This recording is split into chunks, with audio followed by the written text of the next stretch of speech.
Welcome, everyone, and good morning.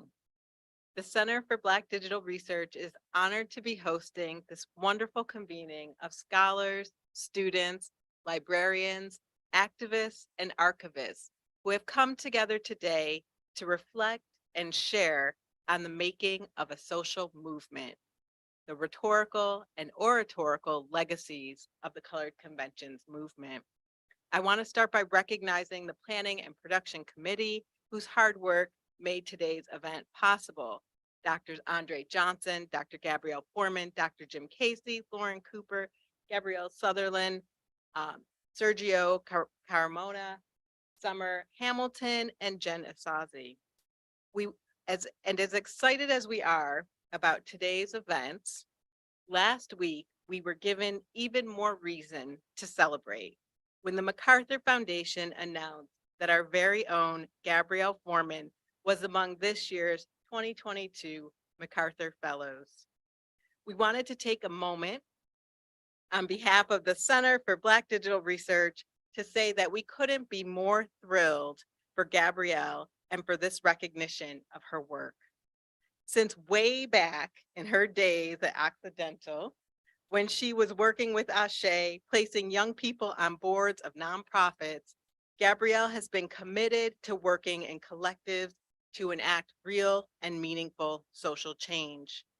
Over the years and decades since, her work has continued that commitment in her many scholarly projects and collaborations, from co-founding the Colored Conventions Project with at the time graduate student leaders such as Jim Casey, to building out arts partnerships and curriculum with senior team members like Denise Berger and Brandy Locke, to her time with Legacy Theater, working with Lynette Overby and poet Glennis Redmond in a 10-year collaboration with a team of dancers, community members, historians, and composers to create public arts and performances that would bring to life the works of such foundational figures as Harriet Wilson, Marianne Chegg Carey, Dave the Potter, and the Colored Conventions movement. We know that Gabrielle would not want recognition of her visionary leadership to eclipse the collectives in which her work is and always has been rooted. But today, we take a moment while recognizing the collective nature of her work to lift her up and to say congratulations for doing the exemplary work that inspires and lifts us all. We want to invite everyone to join us in congratulating her on such an astounding and well-deserved achievement.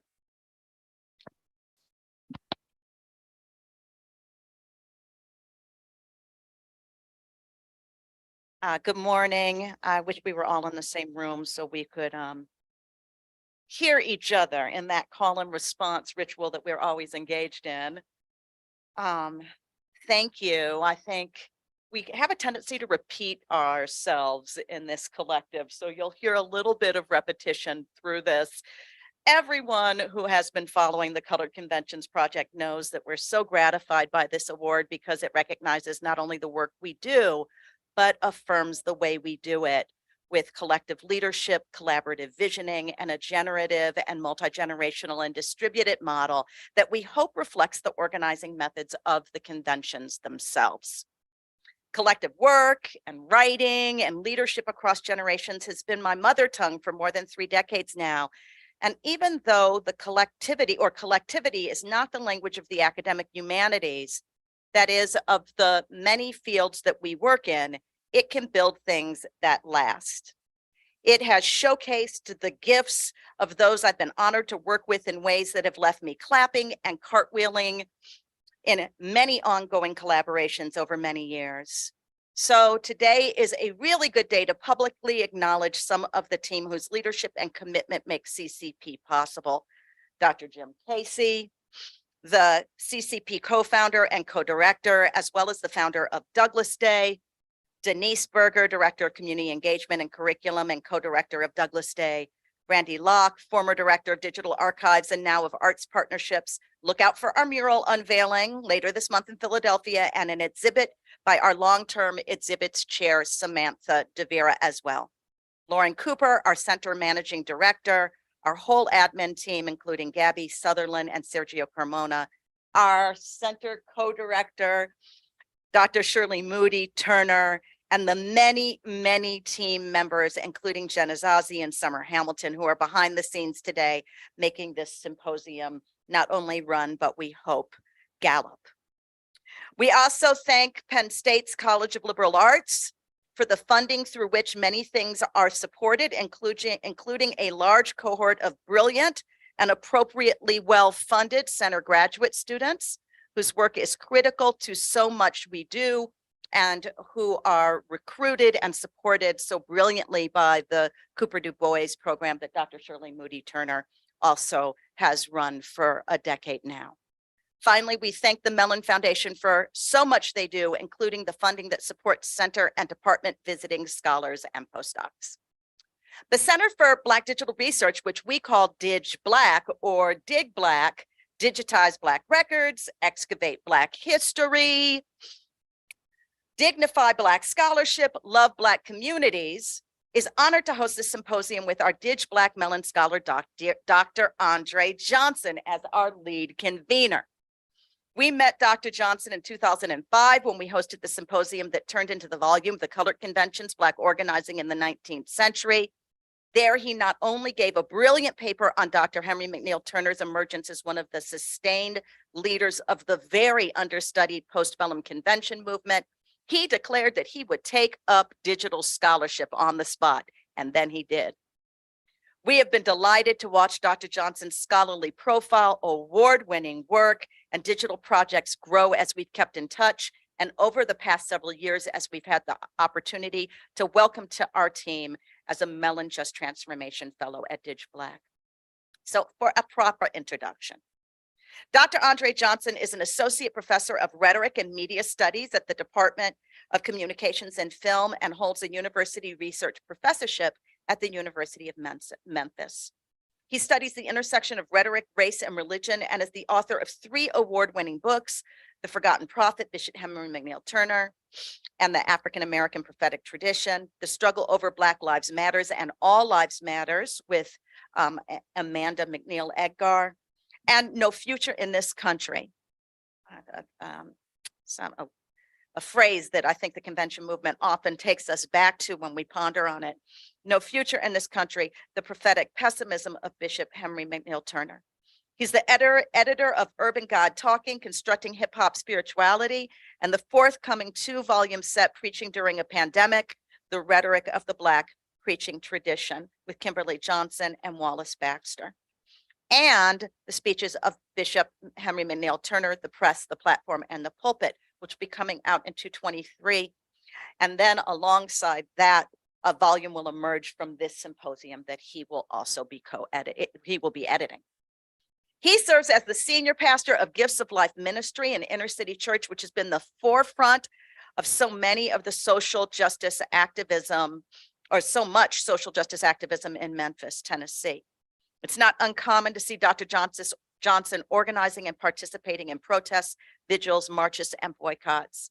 He has taken part in efforts to reform our prison system, in economic and poverty issues such as the Fight for 15, which I should say was the inspiration for at the center, paying our our undergraduate researchers $15 an hour, because they too come from communities which need the funding so that they are not increasingly and continuously in debt. And that actually needs to be raised now. We're going to attend to that this week. Excuse me, I shouldn't say that to the people. I'm sure people are freaking out in the background. This semester. And he's also part of Living Wage Initiatives, police misconduct, and fighting police misconduct and brutality issues, the cornerstones, I might add, of convention organizing itself. We should add that you can follow us on Twitter at ccp_.org. And our hashtag today is, let me get some CCP Symposium. We need a little call and response. And with that, I give you Dr. Johnson, who will then turn the podium over to Dr. Jim Casey, who will moderate and kick off our first wonderful panel. Thank you for joining us. We know how much Zoom fatigue people have, and we're so glad that you could join us today. All right.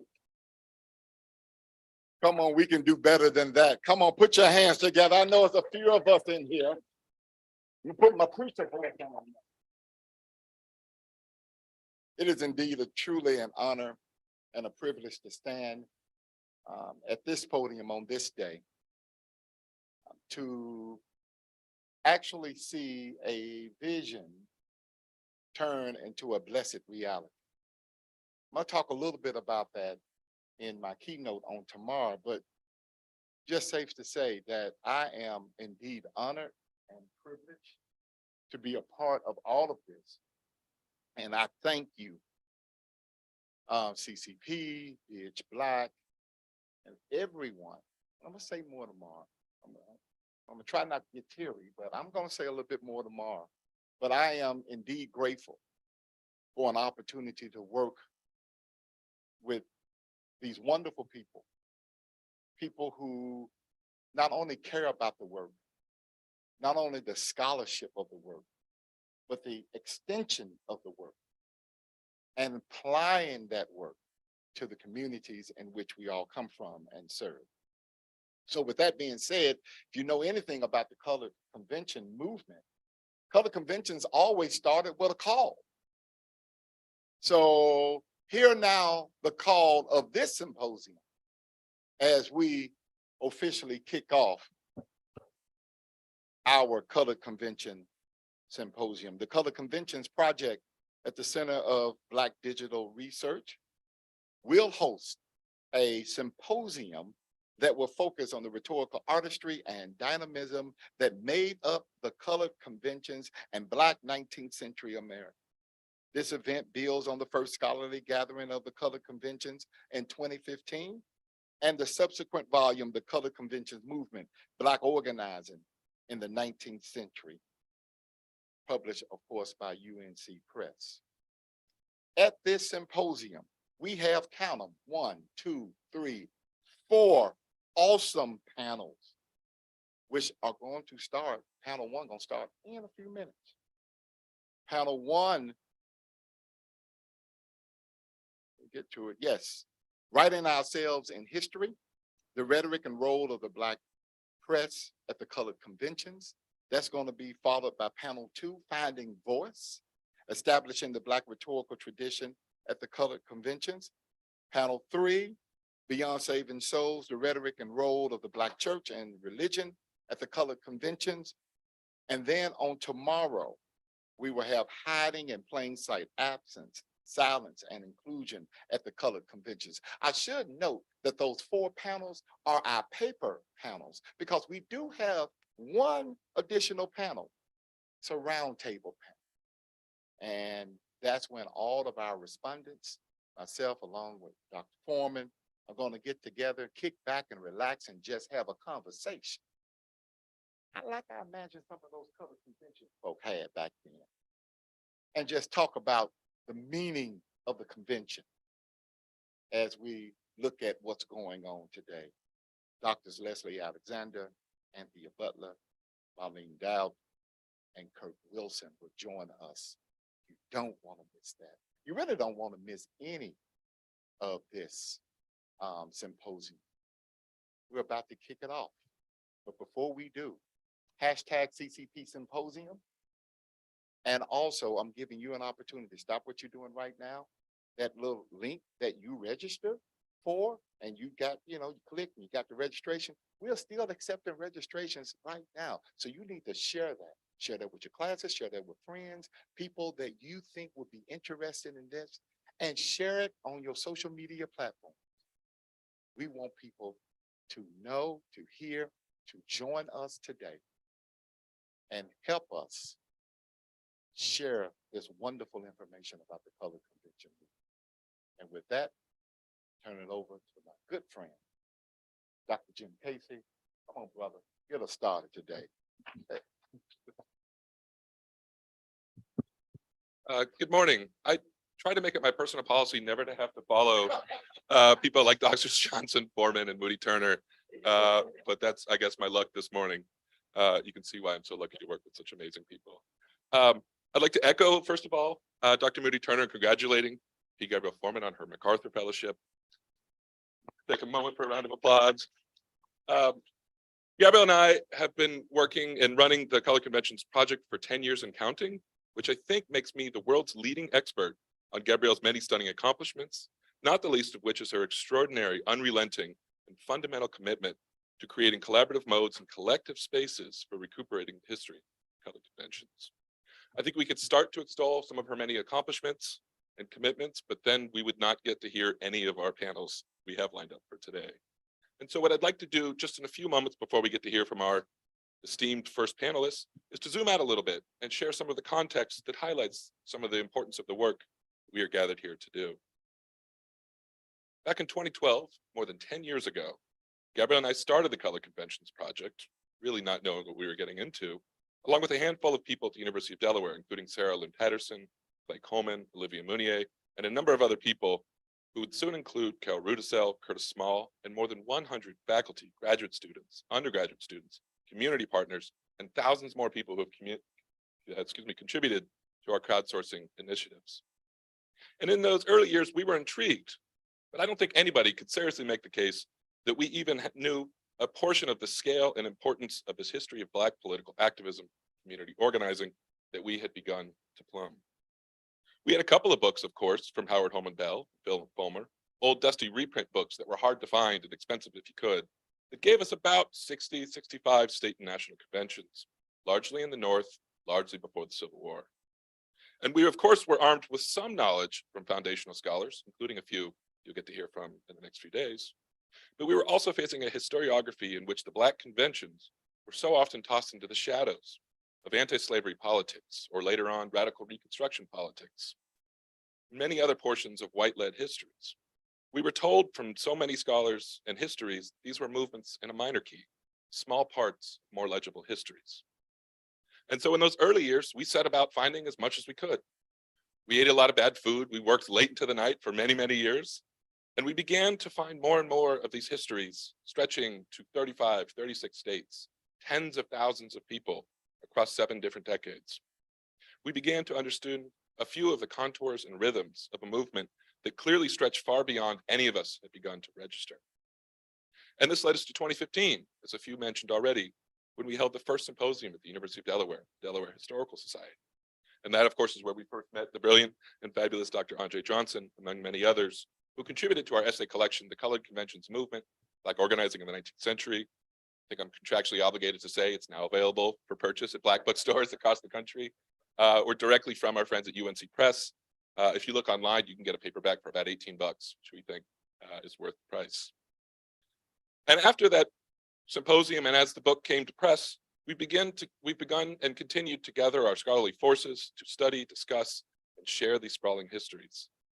And I'm incredibly excited to hear this second symposium. We've been looking forward to this for so many years. But before I do that, I want to end with a thought that I think underscores some of the importance of the rhetorical traditions. And that thought is this: we do not simply understand only a small portion of the Color Convention's history because we don't have the documents or because we don't know some of the details. Many of them aren't that hard to find, even if we are only halfway or so towards gathering what we know is out there. Rather, I think we have run up against a problem of imagination. Back in the day, as now, we are called by these conventions to reflect on why a mass movement, Black men and women in nearly every corner of the country and far beyond, so unthinkable, so hard to fathom in its reach, its ambitions, and its centrality to American history. And so the papers that we're going to hear today, I think, are not just stunning, compelling, fascinating accounts of moments in the convention history, but a story of people speaking this movement into presence in ways that I think it's going to take us a long time to process and figure out and put into practice. So with that, I would like now to move over in just a moment. I suppose we can dismiss folks while we introduce our first panelists. Let them take their seats so that we can get to some of the good stuff. Our first speaker is going to be datejie Cheko-Green. datejie Cheko-Green is an award-winning critical media scholar and freelance journalist with a track record leading organizational change to advanced marginalized storytellers. Her vision is to build effective pathways to meaningful, life-affirming news production by, for, about, or affecting Black, Indigenous, and racialized peoples that will transform how news is understood by knowledge producers and decision makers. Starting as a community radio broadcaster in Toronto datejie consolidated her love for Black transnational journalism at CBC National Current Affairs as a freelancer journeying to the US, Southern Sudan, Eritrea, Jamaica. The Sankofa principle of looking back to build forward guides all aspects of datejie's work. Since 2017, she's contributed to Douglass Day, here, as a remote member of the Color Convention's team, while learning about the foundations laid by 19th century Black intellectual organizers. In 2022, datejie participated in the inaugural Black Print, Black Activism, Black Studies seminar in the history of the book of the American Antiquarian Society, where she began locating primary sources of early print news gathering to help advance the research. Our next speaker will be Dr. Curtis Small. Curtis Small is a librarian and coordinator of public services for the Special Collections Department at the University of Delaware Library, Museums, and Press. In 2017, Curtis curated the exhibition Issues and Debates in African American Literature at UD Library. In 2019, he was a co-organizer of the Black Bibliographia Conference, also at the University of Delaware. Curtis is currently engaged in scholarly research on the print history of the Color Conventions movement and the importance of Haiti within the movement. He also works to increase diversity in the fields of archives and special collections and serves as an advisory board member for the Andrew W. Mellon Fellowship for Diversity, Inclusion, and Cultural Heritage at Rare Book School, as well as the Chronicling Resistance Project. He holds a PhD in French from New York University and an MLIS degree from the Graduate School of Library and Information Science at Simmons University. Our third speaker will be Carolyn Wigginton, who's chair and associate professor of English at the University of Mississippi. She is the author of In the Neighborhood, Women's Publications in Early America, UMass Press, 2016, and co-editor of the award-winning Joint Special Forum in the William and Mary Quarterly, Early American Literature on Materials and Methods, Native American and Indigenous Studies. Her next book, Indigenuity, Native Craftwork in the Art of American Literatures, is forthcoming this November from UNC Press's Critical Indigeneity Studies. I think my paper has been missing for our moderator's biography.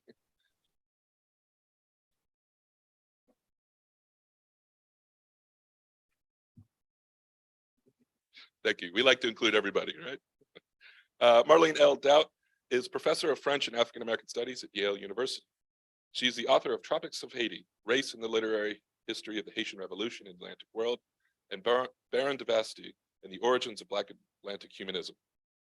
Together with Gregory Perot and Marian Roy-Leitner, apologies, she has recently published Haitian Revolutionary Fictions, an anthology, available in paperback UVA Press. Daut has a forthcoming book on the intellectual history of Haiti to be published with UNC Press in fall 2019. Get your pre-orders in, titled Awakening the Ashes. She is currently finishing a biography of Henry Christophe to be published with Pantheon Knopf called The First and Last King of Haiti. With that, we'll go to our first speaker. Thank you.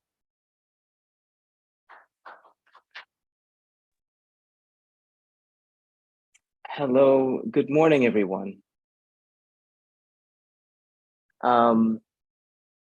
I'm good, you can hear me? Somebody send me a sign. Okay. I will just start then, unless I hear otherwise. Doctors Johnson, Foreman, Moody Turner, and Casey, symposium organizers, fellow presenters, and participants. It's my honor to be the first presenter of this historic hybrid gathering discussing the oratorical and rhetorical practices of the 19th century colored conventions movement, whose reach included Canada, my country of birth, and Jamaica, my country of heritage. I am joining you today from Kingston, the colonial and post-colonial capital of the unceded indigenous Taino territory of Jamaica, where abducted, trafficked, marooned and enslaved Africans and their latterly freed descendants have been the majority population for almost 500 years. As a Black journalist, organizer, and interdisciplinary researcher, my subject is informed by my own professional journeys to the African continent and across the African diaspora, as well as my gleanings on the questions I engage here. Today, I want to address the storytelling, documentary, and publishing contributions of the colored conventions movement as a whole. I ask, can the oratorical and rhetorical work of the African diasporic organizers, delegates, and participants be considered an originary form of supranational journalism? I further ask, Can the Colored Conventions movement be understood as constituting an originary African diasporic news agency, motivating and mobilizing not only the structures and practices necessary for circuits of organized communication, but also establishing a Black journalistic epistemology? To answer, I will lay out a few things. Since it was only in 1808 that the British outlawed their transatlantic trafficking in Africans to the Americas, historians have determined that the enslaved people of the early 19th century were a mix of new first and second generational rivals from the continent. They would still be drawing on their unique and shared African communicative practices, despite the suppression of these by European slavers and white settler colonial economies through the crucibles of the Middle Passage and plantation slavery. To make sense of their world, their collective needs, and the complex identity formations they were forced to experience, the creation and sustenance of African communication cultures were fundamental for surviving violence, brutality, and captivity, as well as remaining ever oriented toward collective recognition, reassertion of kinship, and toward the future moment when Black people could once again find open expression in freedom and self-determination. The work and opportunity of convening as a people would come to provide that hallowed occasion. In considering the oratorical, rhetorical, and procedural practices of the Colored Conventions movement, I draw on Langmia and Nunez's 2015 study, Cultural and Rhetorical Traditions of Communications within Africa and Black Thinking, for their insight on how both local and global influences show up in African diasporic rhetorical traditions, even as they remain anchored in the African philosophy of rightness in the spiritual and the moral sense, based on the divine, the natural, and the social. We find these values in the convention's emphasis on procedural and collective self-discipline, recognizing and respecting laws, authority, and elders, balanced with exuberant narration of self-emancipation and the expressed intentions of unification through a public cultivation of self-possessed community and relationships of trust. While these practices were demonstrably modeled by the Black men and a tiny minority of Black women who were afforded delegate status, a place at the podium, and documentation and attribution in the convention minutes, the convention organizers and participants as well, the Black women, youth, and other Black people outside the circles of high standing, would have invoked these rhetorical practices in their behind-the-scenes exchanges with delegates and each other. In the eating and rooming houses, at the entrances to assembly halls, and even from the convention floors, all were undoubtedly informing and influencing convention knowledge production. The work, though invisible, this work, though invisible, becomes the generating energy reflected in the work of the leaders on stage, as is verified by the activities of debate, voting, and discussion. The leaders could only lead where the collective agreed, and those decisions were taken through discussions that were not recorded in process, but merely in conclusion.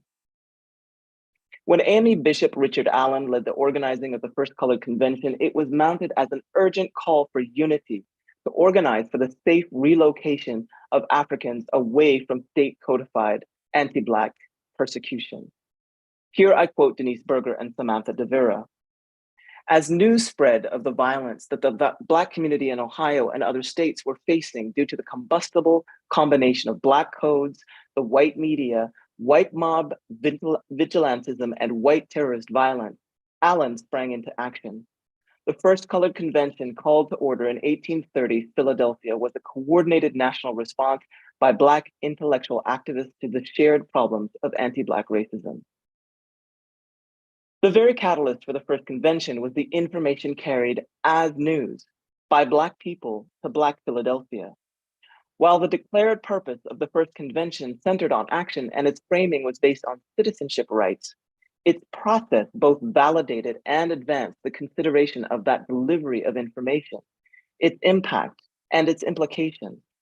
It was an urgent indication that Black people needed to both organize around that information and become organized with the information it was receiving and producing. The advent of the 1830 convention initiated new forms of information praxis that would be taken up by thousands of diasporic Africans at subsequent local, national, and international colored conventions. This practice can be found embedded in, as well as apart from, what Carolyn King and Erica L. Ball have named the conventions of the convention. That is to say, the political rituals, rites, and routines that they argue, quote, elevated state and national colored conventions from community gatherings to complex political acts, end quote. To organize, to attend as delegates, or to participate as audiences at the colored convention, African people traveled various routes under varying circumstances. They were repositories of their own experiences and perspectives, and depositories of evidence-based reports that other Black people entrusted them to carry, and that they themselves gathered along the way. As they assembled, participants shared information among convention delegates and audiences that would inform speeches, become the basis of live discussions and debates, elicit declarations, motions, and votes, and become formalized into written accounts, summaries, statements, and decisions for publication and dissemination. Beyond convention documentation, the news that convention attendees carried taught everyone up there about the lands, peoples, social life, climates, business, and events beyond their locality. Black people learned about the Americas and their conditions within them from each other. This was a holistic undertaking of disciplined, intentional Black agency. During the period of the early 19th century, where there was no internet, telephony, electricity, or common access to printing presses, or later the telegraph, the dissemination of news was by word of mouth from person to person, and the communications infrastructure was literally the path that they traveled. The overall collective goal of congregating at conventions allowed members of this diasporic African body to share and hear the evidence compiled and presented for group edification, and to identify, debate, and collectively decide responses to local, regional, national, and international problems, creating solutions, implementing plans, and establishing rituals of celebration. The required circuits of Black travel and transport spread the word of these self-possessed undertakings, while simultaneously mapping which routes were secure and reliable, which kin were trustworthy and faithful, which white folk and neighborhoods were safe, carrying and delivering news and updates with every coming and going, all the while building the networks that would come to serve as routes and stations on the Underground Railroad. Communications theory teaches us that trails, roads, land routes, and seaways are communication. Today, the longest continuously published English language news magazine is London's Lloyd's List.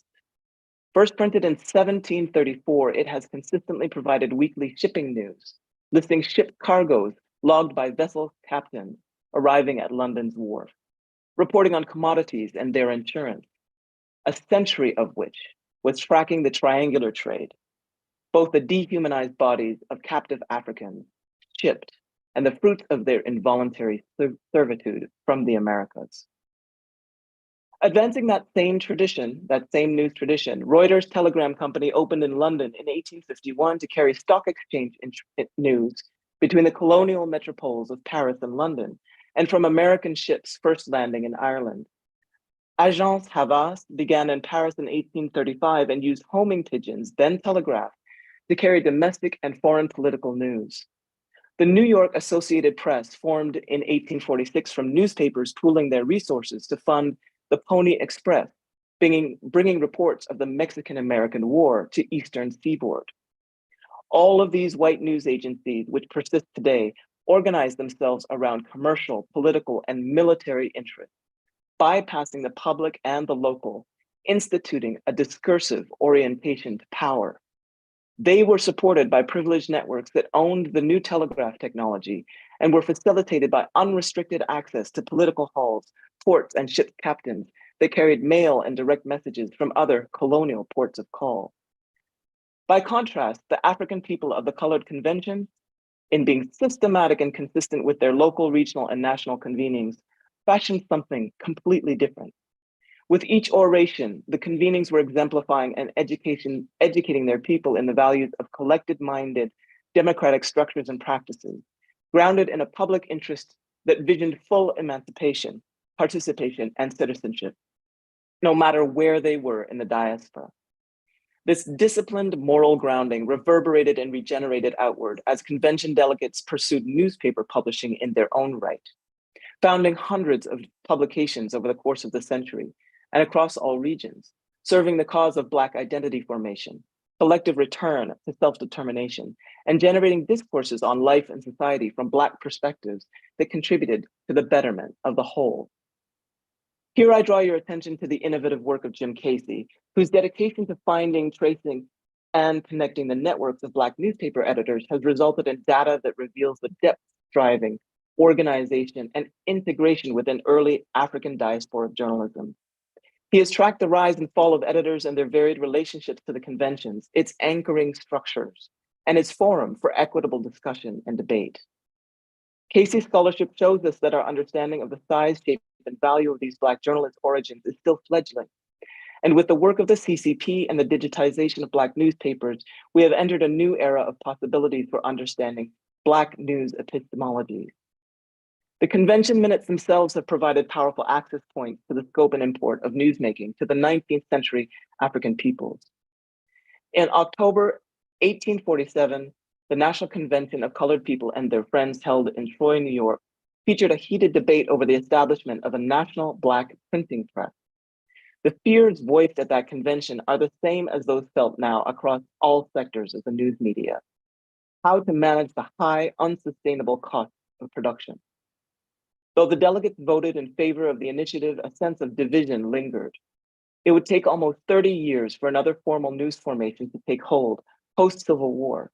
This time, it was the dedicated National Convention of Colored Newspapermen in Cincinnati, Ohio, in August 1875, where delegates decided to form, quote, a press association consisting of owners, editors, and professional writers for newspapers conducted by colored men. This achievement was a natural progression of the news practices that had been cultivated and practiced for years through the Colored Conventions movement, largely without recognition for what it was, what it achieved, and its transformative value to the African diaspora. In his address as president of that convention, Peter H. Clark of the Spectator newspaper from Galveston, Texas, began to realize something different.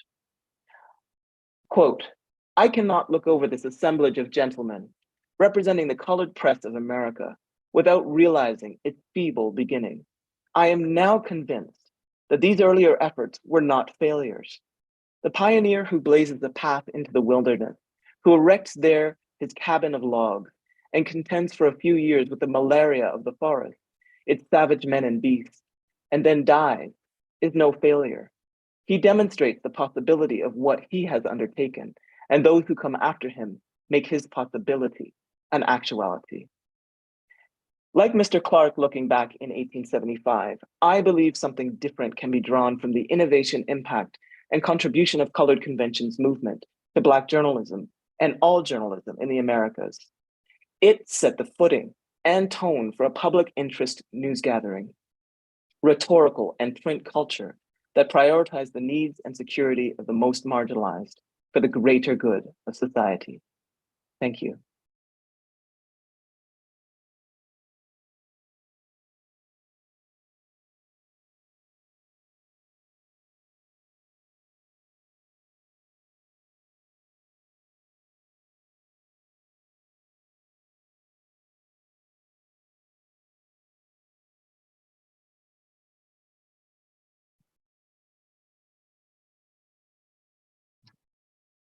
I will now, can you hear me?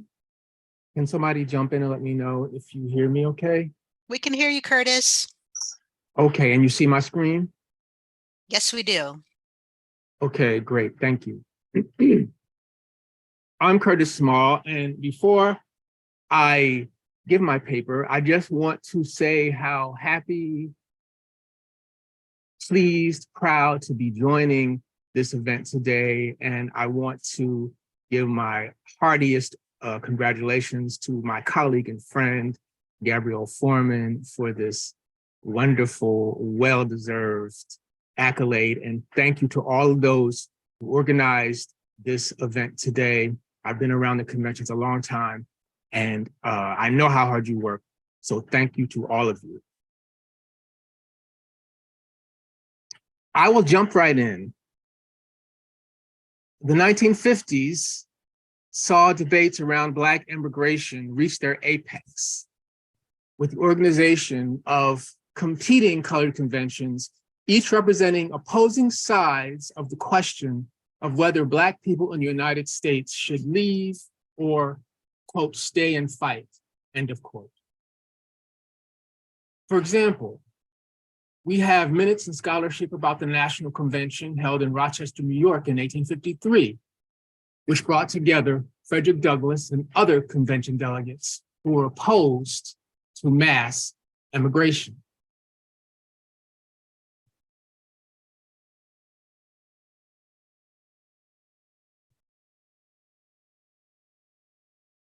You see my second slide, right?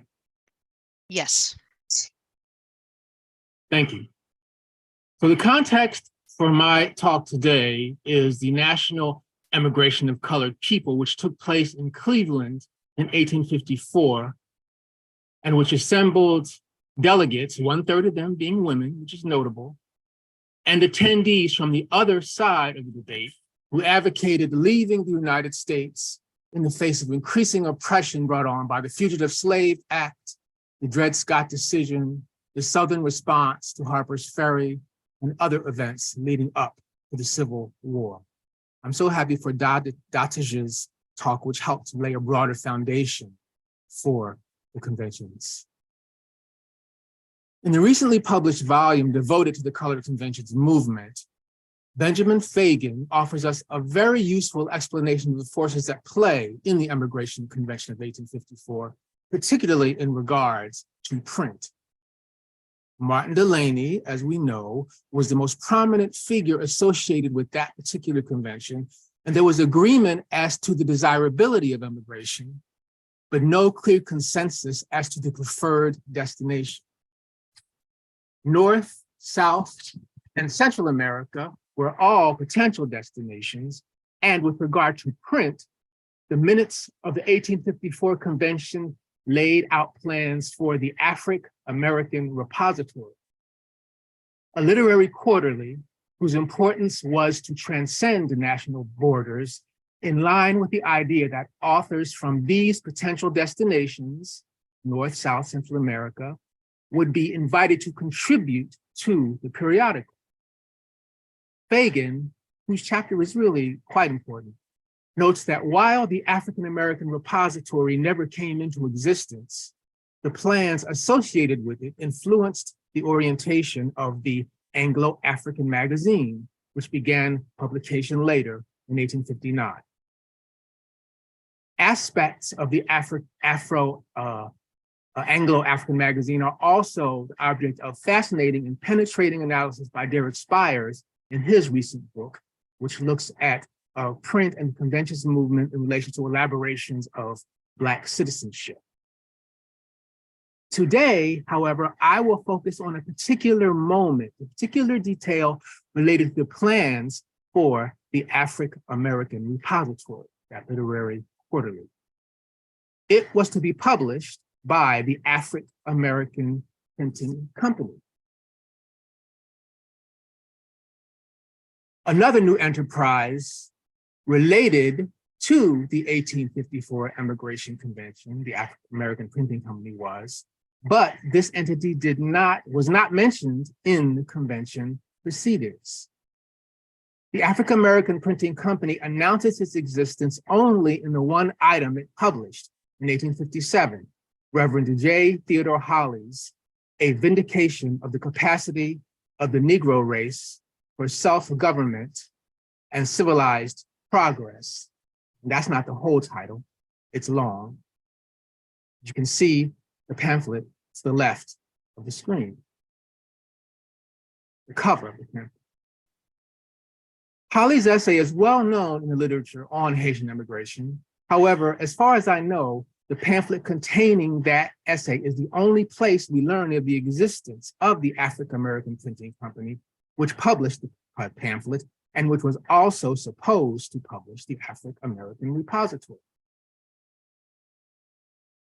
Reverend Holly was a Black Episcopal bishop who among convention leaders was the foremost advocate of immigration to Haiti.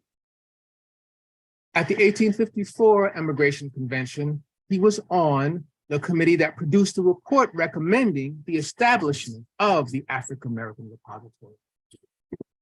He was very active in all the immigration conventions of the 1850s.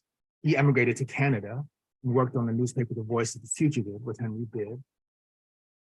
He was active in all of the conventions of the 1850s, Emigration Convention, in line with his ultimately unsuccessful goal of receiving convention and church support to lead a project of immigration to the island.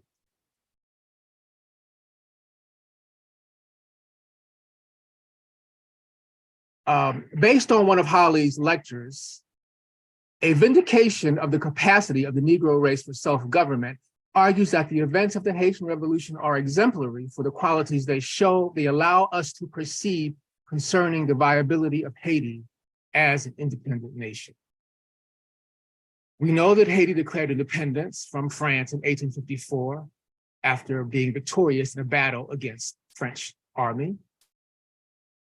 A vindication of the capacity of the Negro race for self-government is a rather detailed account of the Haitian Revolution, covering most of the events leading up to independence and interpreting all of them in line with the idea that the events of the revolution are evidence of Haiti's capacity for self-government. For purposes of clarity, let me repeat that the African American Printing Company appeared after the national immigration of 1854 as a publisher of Holly's lecture, A Vindication, I've just discussed. At the end of that published pamphlet, one finds an advertisement for the African American Printing Company. It explains the publisher's mission. Holly, as I already stated, his piece, A Vindication of the Capacity of the Negro for Self-Government, is well known in the literature of Haitian immigration, and several scholars mention the formation of the African American Printing Company, which published that lecture. At least one historian, Claire Bourri-Mariotti, mentions the advertisement that comes at the end of the pamphlet containing Holly's piece. However, I have not encountered a detailed examination of this advertisement, which you now see on the screen. And I want to devote the rest of this short talk to a consideration of this document, this advertisement, as an interesting moment in Black print history, as a piece of ephemera, if you will, most valuable for what it suggests about the intention behind the establishment of the African American Printing Company in relation to immigration to Haiti. And my interest here is rather bibliographical. I want to contextualize this item. Now let's look more closely at the language of the advertisement for the African American Printing Company. The document's introduction begins, quote, you probably can't read all that. I am reading the quotes to help us along here. Quote, this is an association formed for the purpose of publishing Negro literature. It is formed under the auspices of the National Immigration Convention for the purpose of publishing the African American Repository. End of quote. The introduction of the advertisement then goes on to announce the printing company's goal of publishing literary productions of, quote, colored, end of quote, authors, while also publishing writing, quote, of any other class of authors when the same shall be deemed serviceable to the great cause of humanity, end of quote. And this text continues, quote, it is hoped that the efforts of this company will be so well sustained by the public that its objects will continually augment until a complete set of measures shall be introduced among the colored people of the United States and of the American continent, and carried out in practical operation among them until this oppressed race shall be completely redeemed and elevated above all their political and social disabilities, end of quote. We can see here that the desired outcome in the quote I just read is social elevation and redemption of the quote colored or Black race of the entire American continent. This end will be brought about, the text tells us, by the publications plural of the African-American Printing Company, presumably in relation to a program of emigration for Haiti by American Blacks, which is implied. We also see that the African-American Printing Company was intended as a means of publishing items in addition to the African-American repository in increasing numbers over time. I believe that these aims, promoting emigration by means other than newspaper articles, with contributions from Negro, quote and unquote, and other authors, both inside and outside the US, make the program envisioned for the African-American Printing Company unique among publishing enterprises conceived within the conventions and movement, where print-related plans often face difficulty and generally focus on methods of publishing individual sets of minutes independently, gaining coverage for convention via existing newspapers, or designating a particular newspaper as a, quote, national, end of quote, organ for the conventions and movements.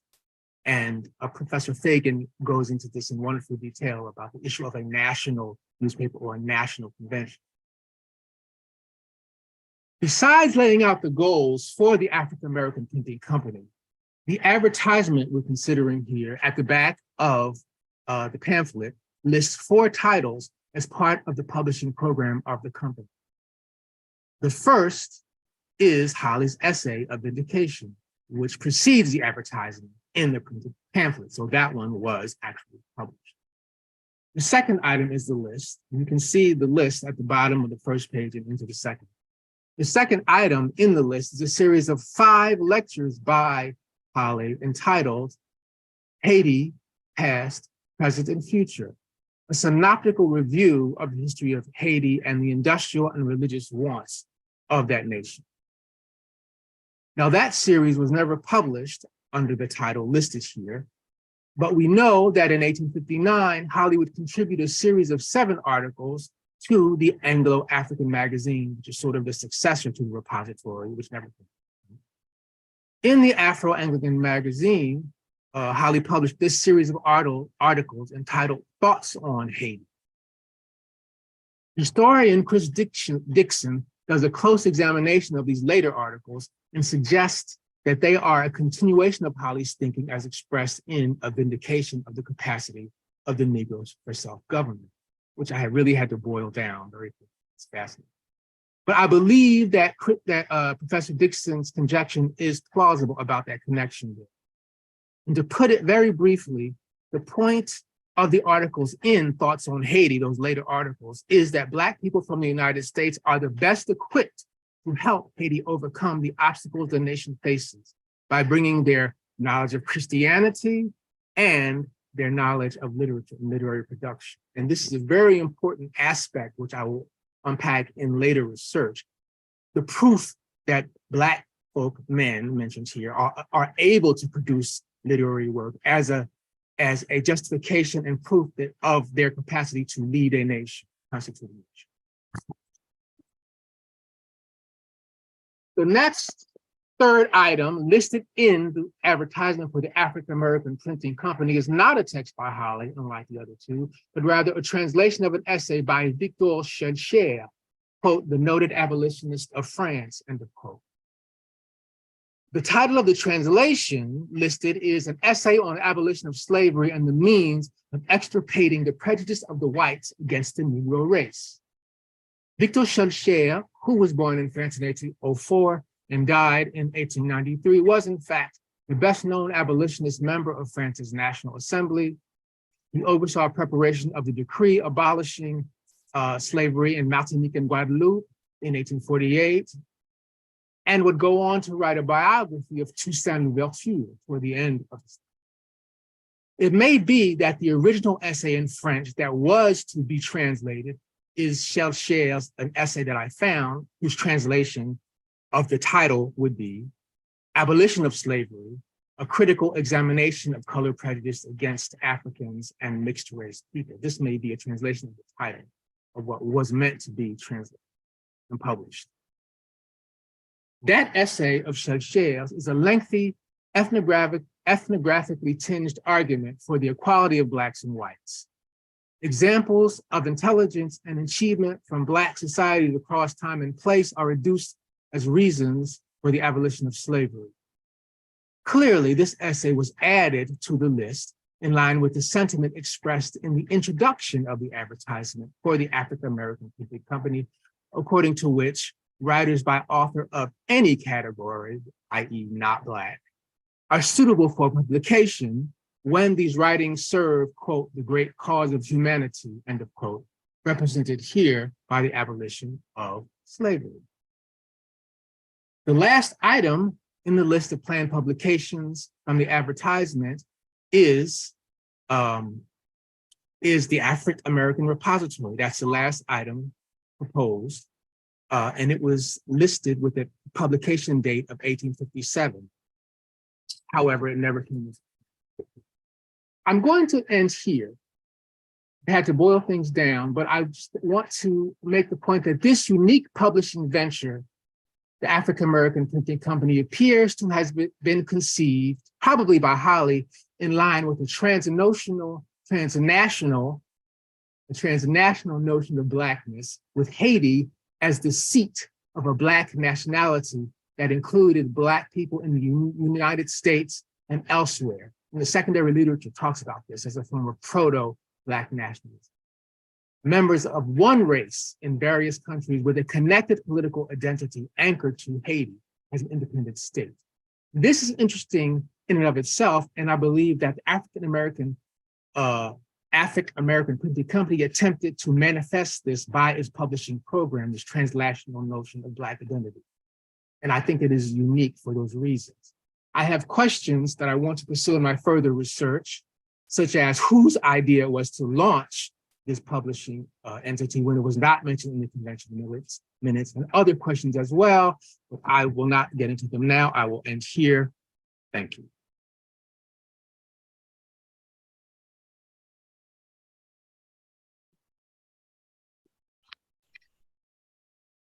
Hello.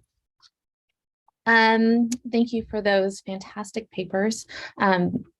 So before I begin, let me say thank you to the organizers for welcoming me to the symposium and to my fellow panelists. It's such a pleasure to be joining and learning from what is, for me, a new intellectual community.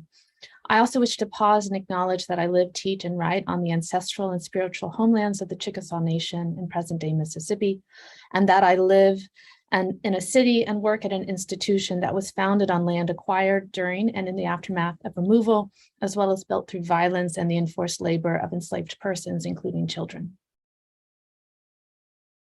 My paper today explores what I call the repossession poetics, present in postbellum Southern print in the late 1860s, when Black US Americans sought to articulate and preserve their civil rights as a guard against the many forms of de facto re-enslavement promulgated by white-dominated legislatures and civic institutions.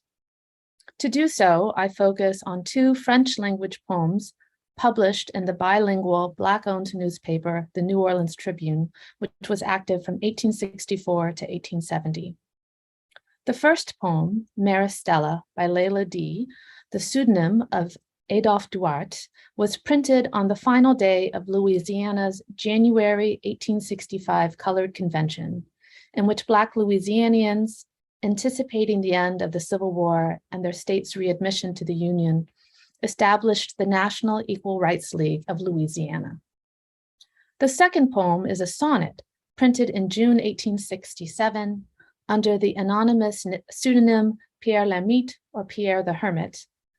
Both center on natural, perhaps sentimental themes, a star, a storm, a butterfly. In doing so, I would argue, both also evince an emphasis on cycles of transformation rather than linear progress, to express and negotiate the urgent anxiety of this period in which the potential for equality and for re-enslavement demanded a wholesale embracing of creativity and collectivity to repossess themselves and their rights.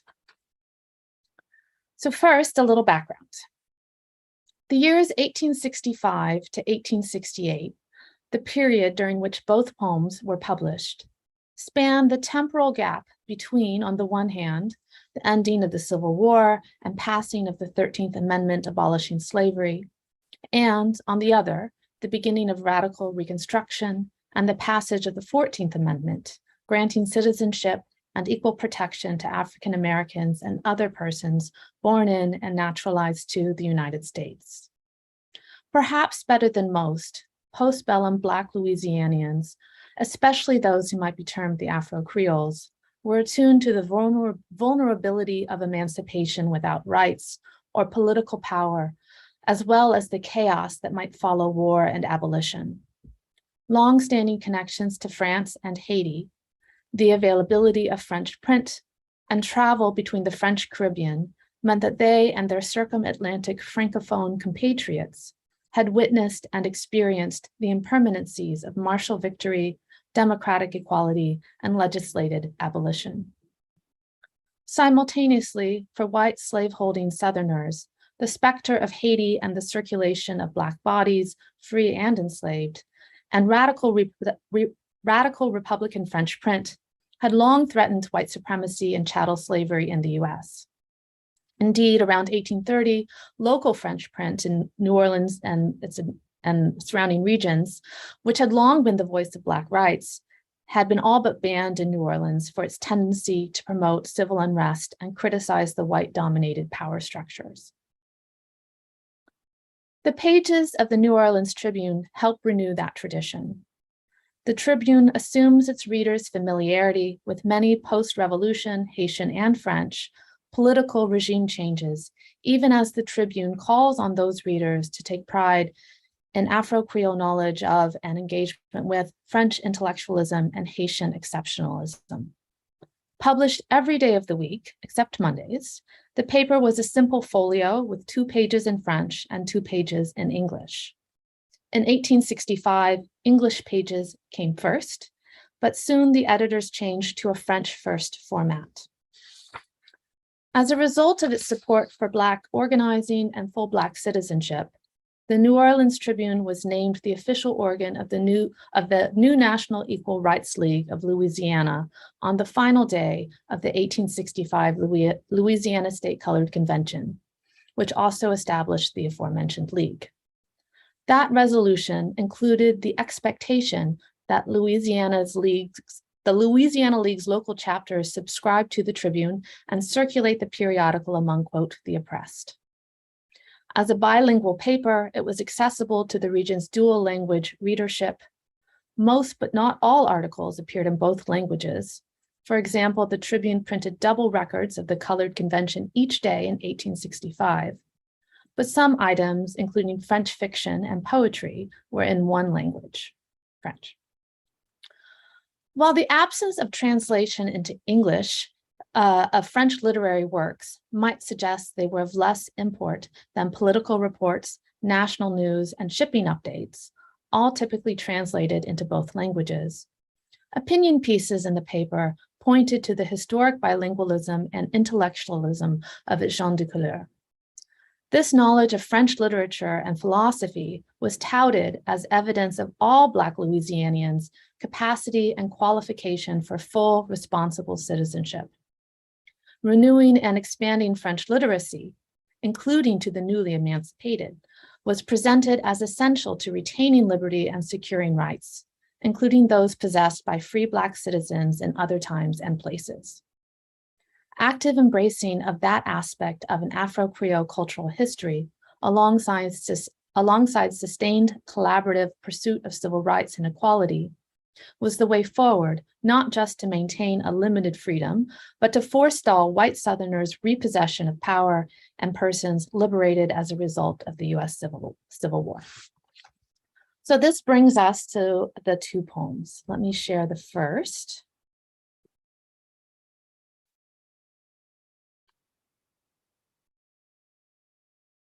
Okay.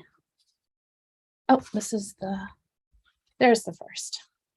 The first is Adolphe Duart's Maris Stella. Its January 1865 publication immediately follows the Tribune's concluding report on the Colored Convention, which had ended the day before. The report's final component, as printed in the Tribune, is the convention's resolution naming the Tribune its official organ and requiring local chapters to subscribe to and circulate issues. So you can see that for those of you who read French, that last tiny paragraph right above Maristella is the part of the resolution that requires subscription and circulation for individual league chapters. In following the resolution, Daut's poem appears prominently in the middle top of the issue's first French page. The poem's placement suggests that Maristella is similarly required reading. What then is so important about this poem? Published under the pseudonym Le Lady --T and dedicated to Madame PD, likely Daut's wife, it is a 6-stanza ode to a sea star. It begins and ends with roughly the same stanza, praising Douce étoile des mers, or sweet star of the seas.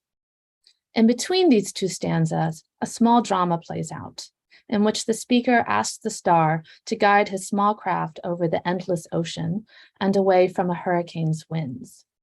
At first, all seems well, and his bark escapes being trapped at port. But then a storm comes like a wounded lion, and waves threaten to swallow the boat.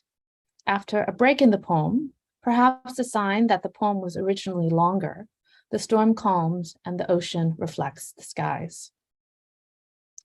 There is nothing overtly political about the poem. Rather, it might be seen as an intimate ode from one woman to another. Or perhaps it is a religious poem, with Maristella being the Virgin Mary.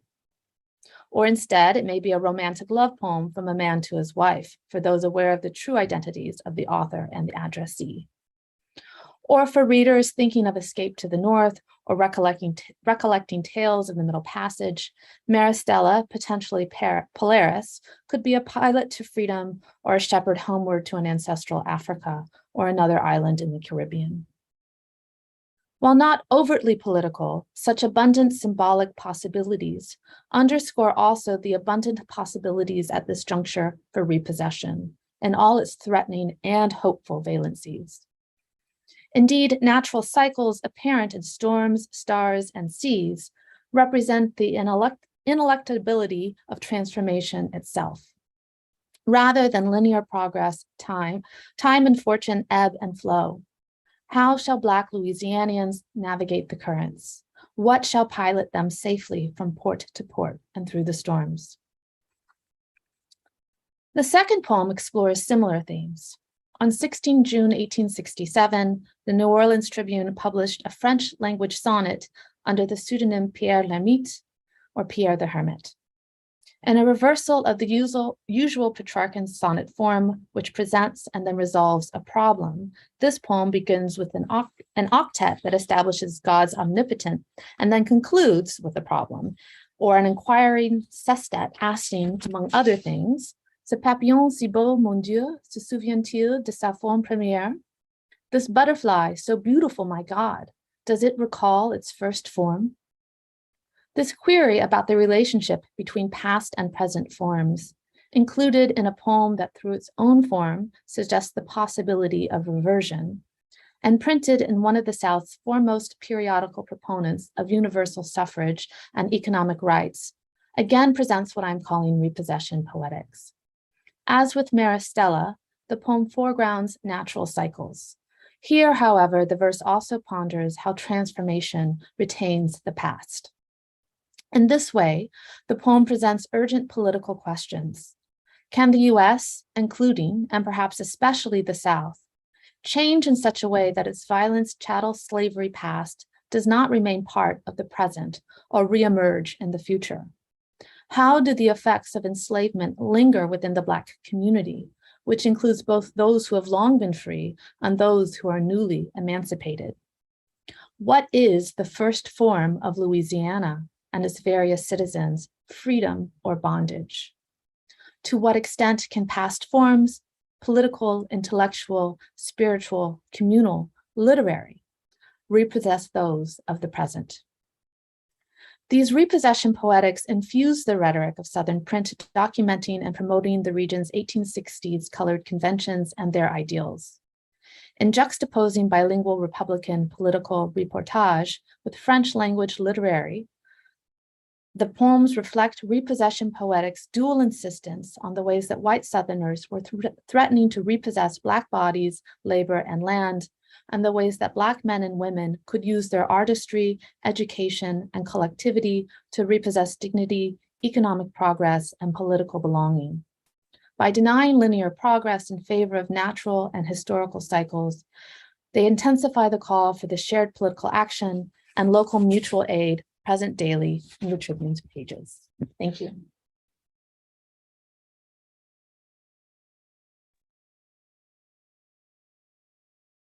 Hello, everyone. I'm Marlene Daut. I'm the respondent to this panel. Hopefully you can all hear me. Yes, okay, got the thumbs up. First, I want to thank the organizers of this beautiful gathering and conference, and of course, warm congratulations to Gabrielle, whose work I have followed since I was a graduate student and I first met her at the Conference of Ford Fellows. So it's an honor for me to be here today. And thank you to the panelists for these wonderful papers. As you know, my work is on Haiti and Francophone writing in the Black press. And so I'm very excited to be able to respond today to the propositions that you have all put forward. And I hope to ask you some questions at the end that I hope will open up discussion. And please, to all of those attending, put your questions in the chat and I will try to attend to them as best I can. So the question that I sort of want to open with is, whither Haiti in this discussion? Haiti is a place with a Black press that was established in 1804. And I want to talk about, what is the place and role of that Black press in the establishment of the Colored Conventions movement and as the histories of the Black press are being established. So I'm going to start by talking about Baron de Vatte and his kind of theorizing of the Black press and how I see that connected to datejie's paper, and then I will move into Curtis Small Jr.'s paper, and then to the final paper. So Vatte was a Haitian statesman who served under King Henri Christophe in the early 19th century, and his sort of writing period or heyday was from 1814 to 1820 when he was executed in the wake of the king's suicide. Vatte was also a newspaper editor. He edited the first Haitian newspaper out of the kingdom, the Gazette Royale d'Haïti, which had earlier been the Gazette de l'État d'Haïti. So in his theorizing of the power of a Black press and the promise of one, he was adamant that white Europeans had used their printing presses to support slavery and colonialism. And so he recognized the invention of the press to be a very powerful technology that the enslaved and formerly enslaved could also use to support and maintain their own liberation. In the hands of the Haitian state specifically, Vatte believed that the press would spread the ideals of the Haitian Revolution throughout the rest of the world. Those ideals were freedom from slavery, equality under the law, and the end of colonialism in the Americas. So much of the world had already read the founding documents of Haitian sovereignty, the Declaration of Independence from 1804, and the Imperial Constitution of 1805 under Jean-Jacques Dessalines. And journalists from the US, England, France, Germany, Denmark, truly around the world, Scotland, we find repositories of this, they followed very closely events in the Kingdom of Haiti, so in the Empire of Haiti under Dessalines, but then in Vatte's period under the Kingdom. There are dozens of mentions also in the early national US press, if we sort of take the Black press and put it aside for a moment, beginning in 1804, of course, with Haitian independence, but also before that, following very closely the events of the revolution. Vatte's writings and pamphlets and history books were often used to support arguments for the formal recognition of Haitian sovereignty, specifically in the early national US press in the northern United States. But even after Vatte's death, and this to me is what is remarkable about thinking about the connection between the Haitian press and the Black US press, is that his words continued to circulate like those of many Haitian authors and politicians, and to be used in attempts to destroy the foundations of slavery. So if we start with Freedom's Journal, for example, we find excerpts of Baron de Vatté's work appearing there on December 12th, 1828, February 7th, 1829, February 14th, 1829.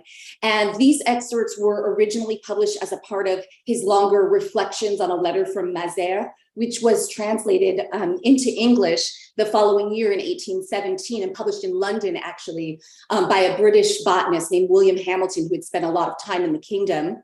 And it was translated with a much more simple title, which was Reflections on the Blacks and Whites, because in this work, Vatté uses the Haitian press deliberately to say, the Europeans and the French in particular have, papered the earth with thousands of pages in order to defame us. And this really relates to a large extent to what Theodore Hawley was trying to do with a vindication, because he had these earlier examples, and we know that Black US writers who were not just readers of Freedom's Journal, but also listening to the speeches of James McCune Smith, later published, were familiar in particular with Vatté's writings. And that's why I sort of use that as the example to say, we can ask, what is the role and the place of Haiti in the establishment and development and maintenance of a Black press? But also I want to ask and push the respondents to kind of think about the role of the Haitian press specifically, because it is not just the existence of independent Haiti, the symbol of Haiti,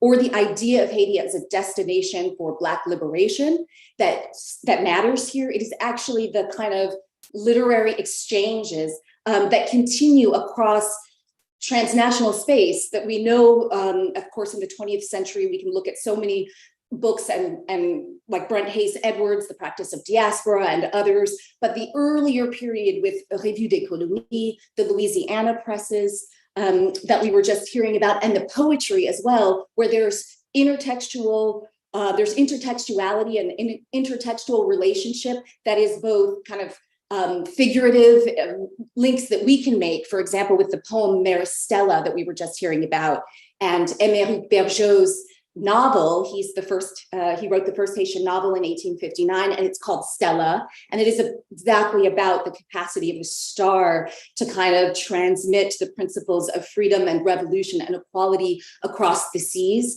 and the potential of thinking about the metaphysical relationship to the land. So there's a lot of kind of talking trees in the novel as well. And I wonder what sort of opening up the discussion.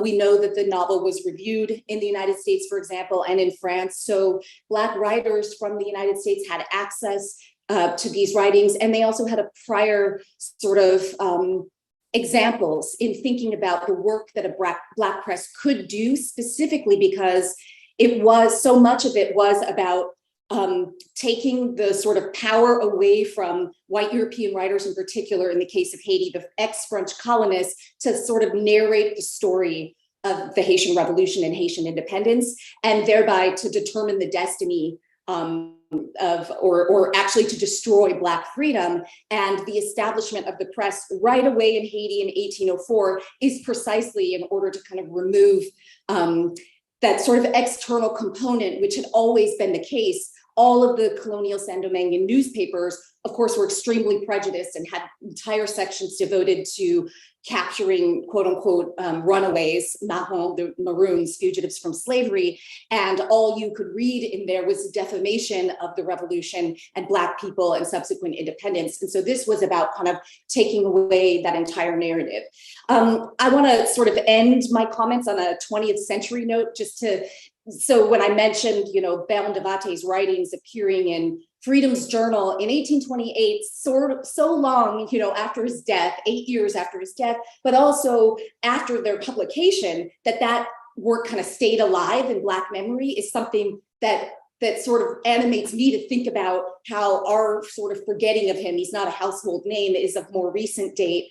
And one sort of other example of this is that in the April 22nd, 1922 edition of the Negro World, Eric Walrond recalled a visit that he'd made to Arthur Schomburg's library in New York City. Walrond, who was actually amazingly in this story, accompanied by then graduate student Zora Neale Hurston, described Schomburg's excitement as he presented several rare books and other documents before his young visitors.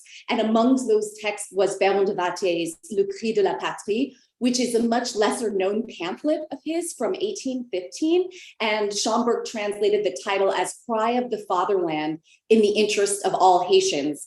And Walrond and Hurston were sort of awestruck at this kind of early example from a Black printing press, because all of the works, unlike Robert Wedderburn and other writings from some of the other places in the Caribbean that were published in the 19th century, all of these Haitian works were published in Haiti with the Haitian printing press, which was controlled by the state. So it was literally a national Black press.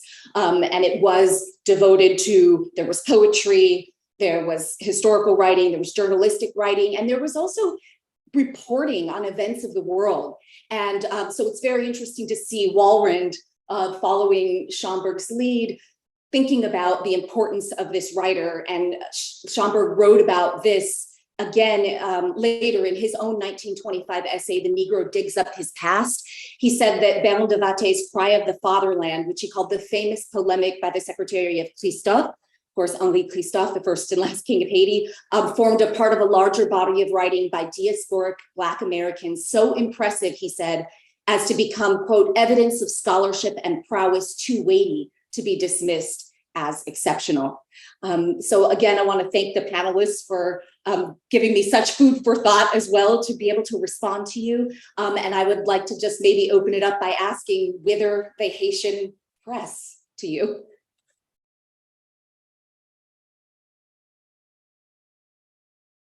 Hi, I'm not going to risk turning on my camera because I just want to be able to just tech to function correctly. But I will say, Professor Daut, thank you so much for those fabulous responses. And that kind of is my quick response to that. What I've noticed, I have focused on the secondary literature from the American angle, and the perspective of Holly, who's the one that was most interested in Haiti. I have not seen the evidence of his awareness of that Black tradition of Black scholarship, intellectual life, not only press, but Haitian literature in general, which has such a rich history and tradition linked to its status as a revolutionary state.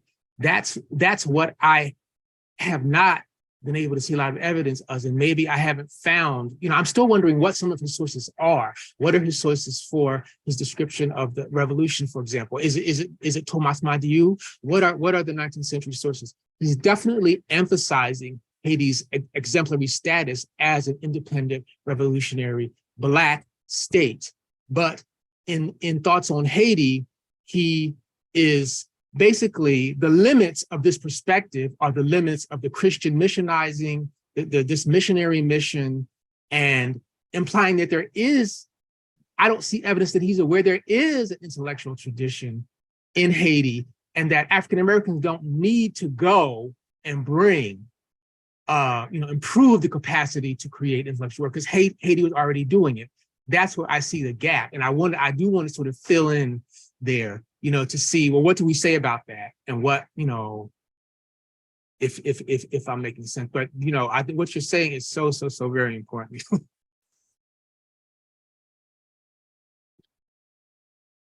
Yeah, I mean, I think it sort of makes me wonder, and I sort of wearing the, from the historical perspective, it's interesting to me because, sort of we look for the, I guess I hate this metaphor, but I don't want to say the smoking gun, but we look for this sort of key that actually, that fits and turns the lock and kind of opens up the door to, okay, here are the writings that Holly was reading. But I was thinking about Susan Buck Morris's famous essay, Hegel in Haiti, where she has zero evidence really that, Hegel, was super interested in the Haitian Revolution, except that the Haitian Revolution was reported on in all of these journals that Hegel was reading. And so I guess sort of what I'm suggesting is that there is for sure the actual link, right? So when McCune Smith gives his lecture on Haiti at the Stuve Institute, I think it's 1841, someone can correct me if I'm wrong, and then later publishes that as an essay, he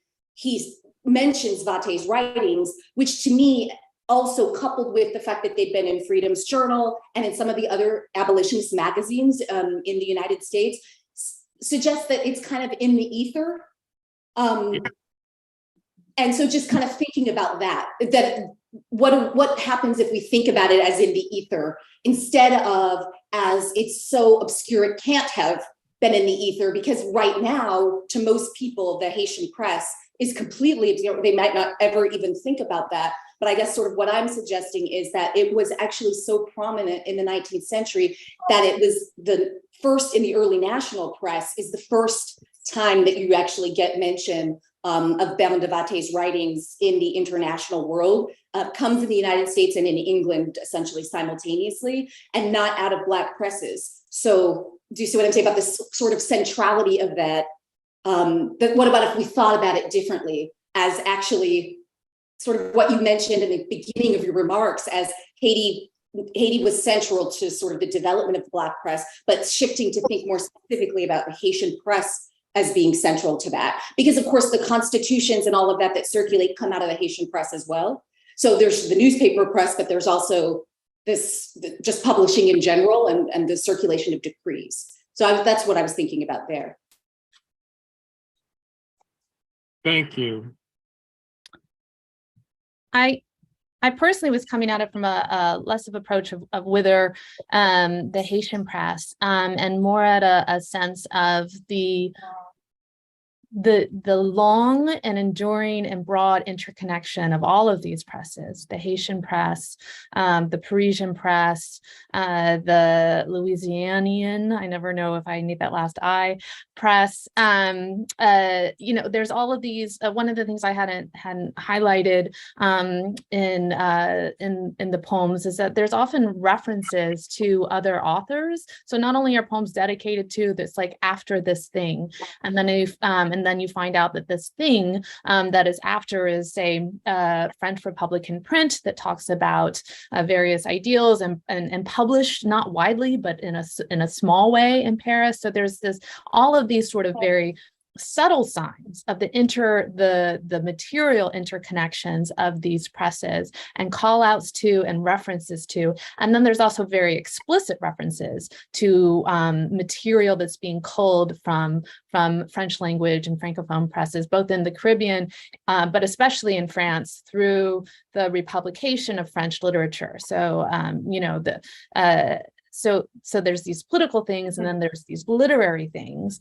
And then these literary things are often also being published by political presses. And so there's just the very deep and enduring sense that, at least since Revue des Colonies, but much longer than that, right? That but I do think of Revue des Colonies as being in many ways a model for what Roudanet in establishing the New Orleans Tribune is seeking to do, to say that all of these things, the port news, the international news, the national news, the calls for recognition of rights, political change, organizing, and poetry and novels that's original and reprinted, all of these are essential to possessing and repossessing and continuing possession of all of these aspects of freedom and rights that have this ebb and flow that is happening. That is, I think from our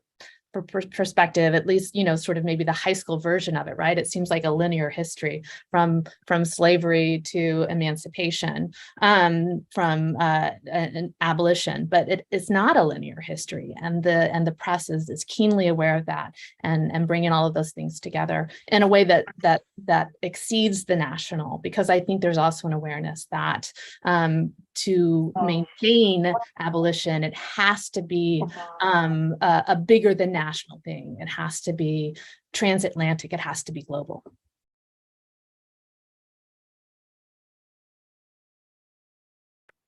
Marlene, thank you so much for your response. I would like to just add a few comments from my perspective.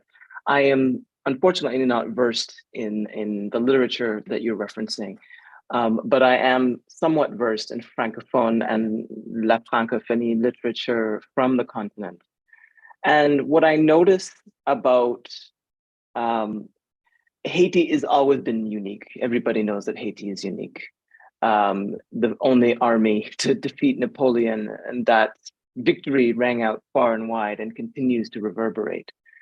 I'm now very interested in pursuing reading more from the Haitian press. I do believe that their power and authority, because they did hold access to the means of production, which is huge, right?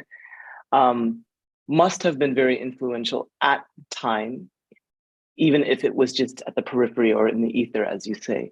And that legacy continues to be very, very powerful. And I think that those of us in this room who are able and could do so would be very well placed to pick up that history and try and understand it better transnationally.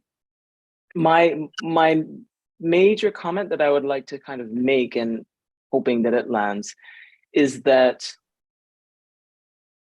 the real challenge of enslavement and the real challenge of colonization on the continent as well is the way in which it colonizes the mind, and it even colonizes the imagination and colonizes the eye.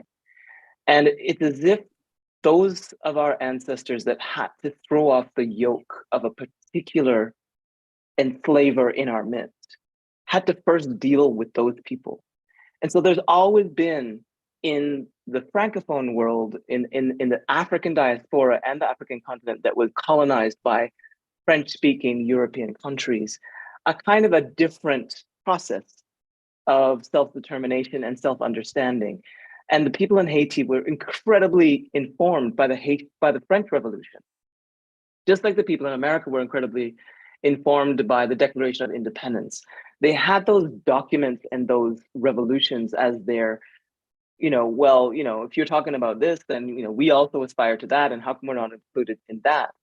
Whereas there was something somewhat different about the Colored Conventions movement, where I feel like the orientation, even as it was up and against these laws that on one side said universal citizenship, but on the other side were completely anti-Black, there was also space within the movement for an orientation between and toward Black people. And I think that's the value of what came out of Haiti, was about, okay, we've thrown off this yoke. But I think it's almost as if the cultural presentation of Haiti still has a dissonance. It's still hard to recognize for Anglophone people of African descent. And we admire it and we follow it and we can relate to it. We don't fully understand, but I think people from Haiti can understand people from Senegal, can understand people from Cameroon, and vice versa, instinctively, because that crucible of the contradictions within the French Code Noir, that Code Noir is crazy making. I was reading it a couple of months ago. It's crazy making. And the particular brand of French enslavement versus the particular brand of Anglophone enslavement produces a different striving for self-emancipation. My argument around the Black epistemologies is that I think that we do have commonalities between Haiti, between America, between Canada, latterly Jamaica, of the people who find their path. They find their way to self-expression. They find their way as intellectuals to writing. They find their ways to poetry. They find their ways to saying, same news, different perspective. There's a real sort of sentiment of commonality between all of us, historically and even presently. And there's some way in which we need to still, though, throw off that yoke of the colonized eye, the colonized imagination and the colonized mind, and get past national. I agree with Caroline very, very much. Get past the nation states, these artificial boundaries that are literally, magical lines on some piece of land that who needs to respect these borders? When the borders hate human beings, in every possible way. Supranational news is kind of it's a word that I wanted to tease out in my presentation. I didn't have time or space, but supranational, not transnational, not international, flying above the nation, flying above those differences and seeing us directly. That's what I want to tease out more about all of this literature that we're talking about. So.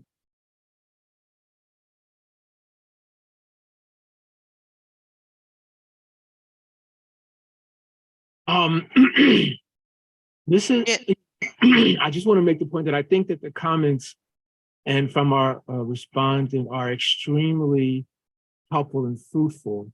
We're going to be able to communicate on the points that you're raising, Marlene, in our future communication. Susan Buck Morris's piece is really fascinating, and I think we do have to start from the proposition, and I'm thinking of reshifting things a little bit to the centrality of Haitian, the Haitian press, Haitian history, Haitian intellectual, and Baron de Vassé as sort of central. And what can we say about I'm recalling now that in the planning for the African-American repository, which was supposed to draw on writers from Haiti and elsewhere in the continent, it was supposed to draw on them. They were supposed to contribute, and there was supposed to be at least one African-American who had left to go to Haiti to represent that quarterly, I believe, in Haiti. And I think it's safe to assume that those who were as well informed as Haiti and other commissioners had to know about Haiti and at least some of the Haitian press, even though it doesn't always appear directly. And what can we say about the reality that you're pointing to, and the fact that these texts that were being produced by Holly, for example, were very strategic, and they had an aim of encouraging emigration to Haiti and even seeking support from white people, from the Episcopal Church. The reality that you're talking about exists. What do we say about these particular, these texts in that context? So that's that's what I want to think about and try to connect and speculate on, because we're forced to, responsible ethical speculation, and see what comes out of that. I'm not quite understanding Dr. Foreman's questions in the chat completely. Well, maybe I can jump in here to try and sort of bridge some of the, I think, many conversations that are going on. And I want to add maybe a couple things to these. Thank you, all of you, for helping us to, I think about some of the intellectual, artistic, political exchanges, but there are also social histories, right? Hezekiah Grice, who is one of the people who makes one of the calls for the first convention, moves to Haiti, spends the rest of his life there, right? We know that these sorts of circuits of exchange were not just people mailing pieces of paper back and forth across great distances, but actually traveling, actually moving, right? And I think we need to think about the print spaces and the physical spaces, right? The ways that some of, I think the comments we've heard today help us to think about travel and about exchanges of people visiting each other is a really sort of powerful conduit for some of these circuits. And as part of that, one of the things I think that has long fascinated us is that the national conventions did not choose national as a title lightly. There were all these sort of major arguments about immigration where people like Douglass stand up and say, don't come around saying that we don't deserve a place in this country. And they didn't intend for it to be a national in a very literal sense. It was a certain kind of claim for equity in a country that Black people had largely built to that point, right? And so I think for me, one of the, I think, really important points coming out of this conversation that I'd love to hear folks talk a little bit more about, and this is joining with some of Gabrielle's comments, is about the exchange between the levels of conventions. That we have city conventions, regional conventions, we have state conventions, we have national conventions, and then a couple of international conventions. I don't know why there weren't more internationally framed conventions, but we don't know about very many of them. And I think that that's not an accident. So I'd love to hear folks maybe in the few minutes that we have left reflect a little bit on how we might begin to think about moving forward with our conversations across and between these different levels, if that makes sense, across the press, across writings, across political spaces of activism. And I think this is a sort of open to everybody, but I'd love to hear from folks as much as we can in our last few minutes.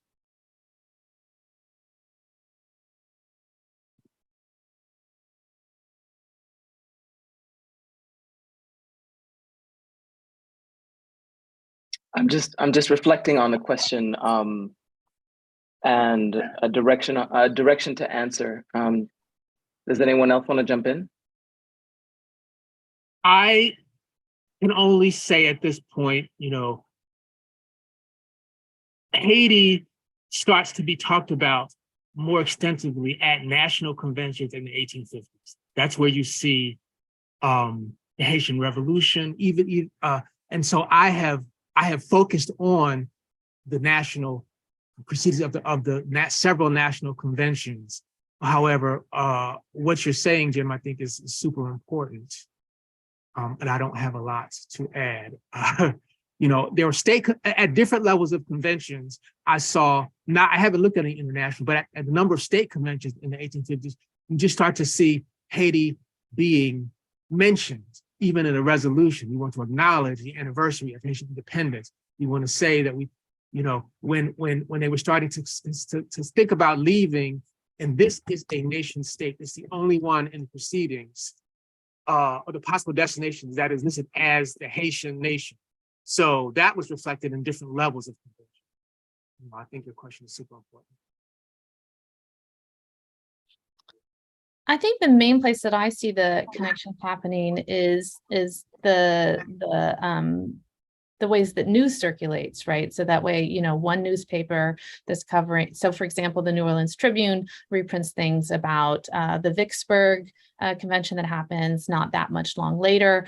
But one of the main places that I've also been able to find information about the Vicksburg convention, which didn't have a Black newspaper or periodical, is in Jackson newspapers, right? So that way there's a sense that we get this information in some ways about that, you know, there's always that constant tyranny of the archive, right? That we have this print information, that so we know things happen, and we know therefore also that bodies were circulating, that bodies were carrying newspapers, and then on top of that, we know that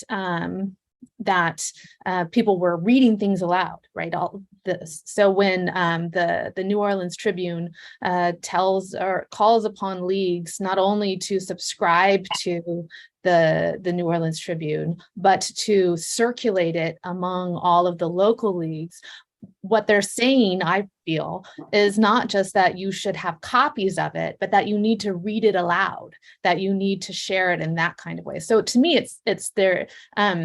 In many of the same ways that the circum-Atlantic Francophone press is interconnected in these material ways, the presses locally and between local meetings, between state meetings, between national meetings, are also deeply interconnected through these interreferences and printings that we get hints at through the print, but that again, to do that responsible and ethical speculation behind it.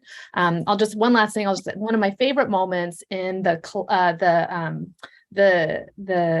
records from the Louisiana Convention in January 1865 is that they spent a good portion of of like a midday of debate about whether or not they should send a petition to the Louisiana legislature because they can't decide whether they recognize the legitimacy of the Louisiana legislature and whether they are fellow citizens themselves. So this long debate, and finally somebody says, in English or French, I'm not sure because it's printed in both, you know, give me liberty or give me death, quoting Patrick Henry. And in parentheses, it says, I can't remember the exact words, but basically it says like the applause goes on forever and we had to stop the convention for a while. And just to see, like, there's this moment, right, where you just see these few voices and then suddenly have this parenthetical moment where you feel the energy and the bodies crowding this room, and we get this like little hint of it in the records. But but there it is, right? And so I think we can see these little hints of these bodies at every level, and that again, that's one of our calls, right? Is to identify and recollect and find these, and therefore recover at least some of these interconnections between various levels of connections and all these people. If I can just jump in, I know we're over time here. I want to offer somebody 60 seconds maybe to close us out before we go to a short recess. Anybody like to close us out very briefly? Again, thank you all so much for, these wonderful papers, helping us think through. Again, I love the phrase, Curtis's phrase, responsible and ethical speculation, because I think that we see that in the example of the Hegel and Haiti article, and there isn't any reason for us to also not think about what our subjects, for lack of a better word, knew that we don't. And I'm constantly trying to remind myself of that as I do my work, to not sort of suggest that Haiti is being silenced constantly. And I think what emerged here from all of your final comments is Haiti is very present. Haitian writers are present. Haiti as a place to go to, as a destination, as a dream, is also extremely present. And that's very different from the Haiti we see and know today. And so thank you all for your responsible and ethical engagement with this topic. And I can't wait to read your revised and final essays. Okay, please join me in applause wherever you are. Thank you to all of our panelists. What a way to start that out. I hope you were all taking notes as much as we were. We're going to take a break until 1 p.m. Eastern today, when we return for our second panel, so don't touch that dial, when we'll get to hear about finding voice, establishing the Black rhetorical tradition at the colored conventions. Okay, we'll see everybody in about 10 minutes.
All right. Jen, if we can unpin the first panelist. Oop.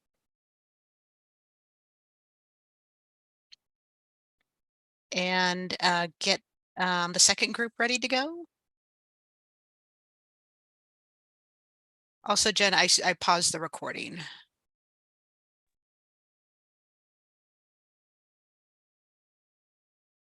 This is Kurt Wilson, moderator for the second panel. Can I confirm that you can hear me? Yes, we can hear you. Thank you. Welcome. Okay, wonderful. I just wanted to make a comment. I'm happy to remain where I am and participate in this way, but my office is right next to the library. So if there's a desire for me just to walk over in person, I can do that too. I thought that moderating, with the panelists in a virtual format might be better, but I wasn't sure what you would prefer. Yes, I think at this point we were just planning on having you virtually. So Okay. that works. Let me put my screen up. There we go. And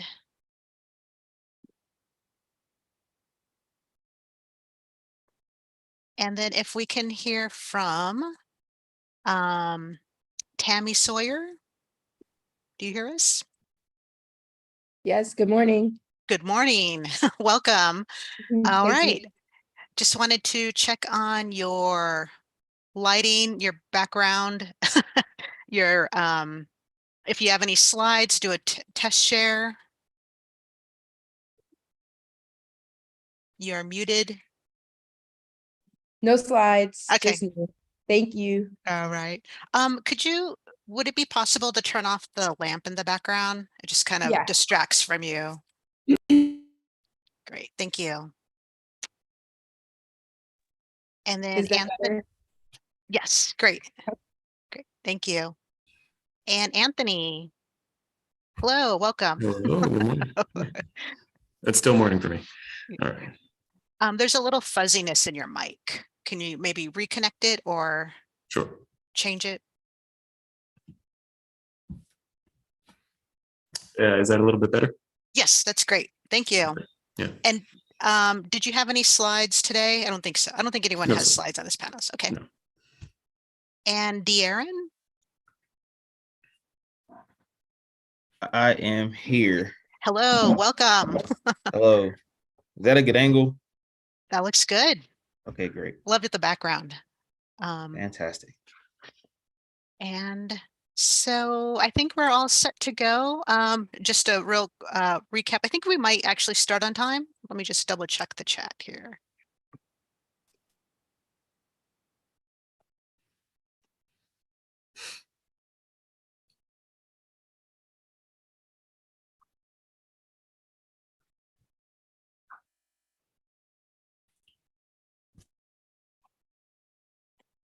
So we will start with Andre doing the introduction, and then we will then, let me just get my notes here.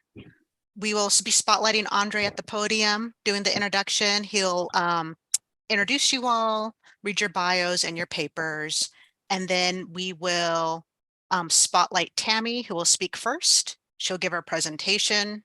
Tami will then turn it over to Anthony. We'll spotlight Anthony. He'll give his presentation. He'll then turn it over to De'Aaron, who will give his presentation, and then turn it over to Kurt, who will spotlight and give his response. And then at the end, we'll spotlight all of you and go into the Q&A. I think if you caught the last panel, it kind of naturally segued into a conversation, which works too.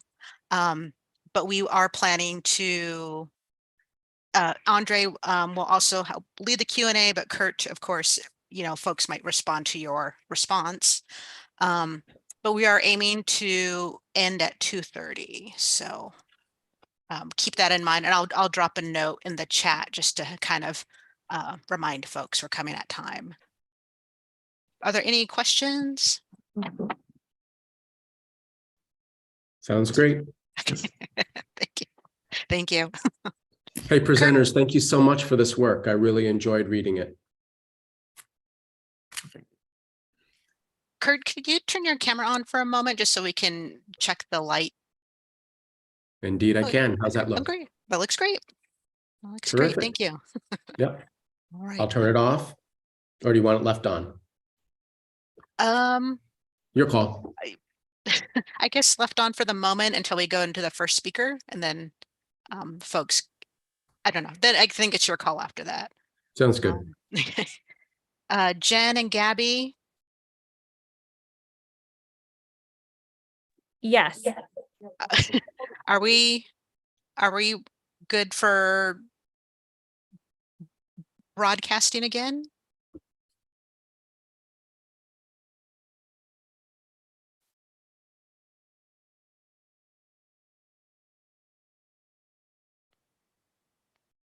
I'll take that as a yes.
Andre, can you give us a quick shout so we can hear you?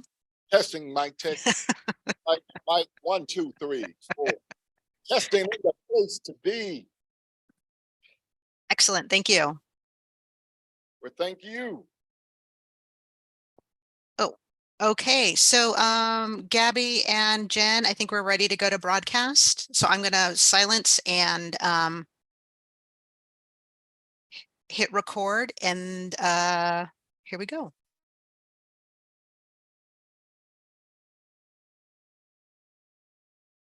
Well, we are back for panel 2. Can we just, before I get started, can we just show some love again for that first panel? That was awesome. Awesome panel, learning more about Haiti and the international flavor of the colored conventions. And I think that this panel will be an awesome panel as well. Finding voice, establishing the Black rhetorical tradition at the colored conventions. And we have, again, wonderful individuals that make up this panel. And I think you really will enjoy hearing their papers. First, I will list the panelists and then, of course, the respondent, and then we will hear from them. First up is Tami Sawyer.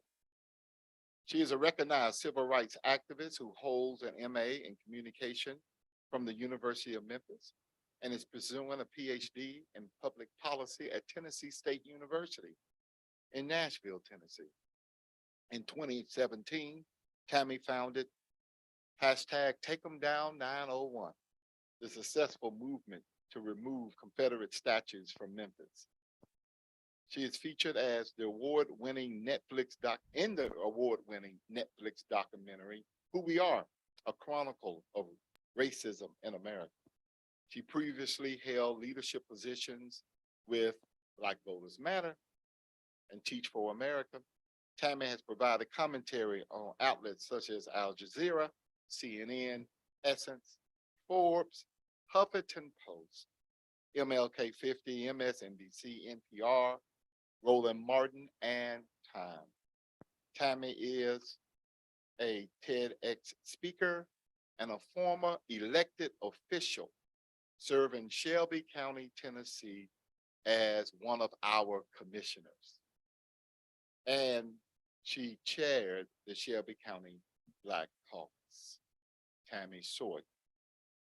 Next up is De'Aaron M., a third-year PhD student at the University of Memphis. His research examines Black resistance, rhetoric, and culture.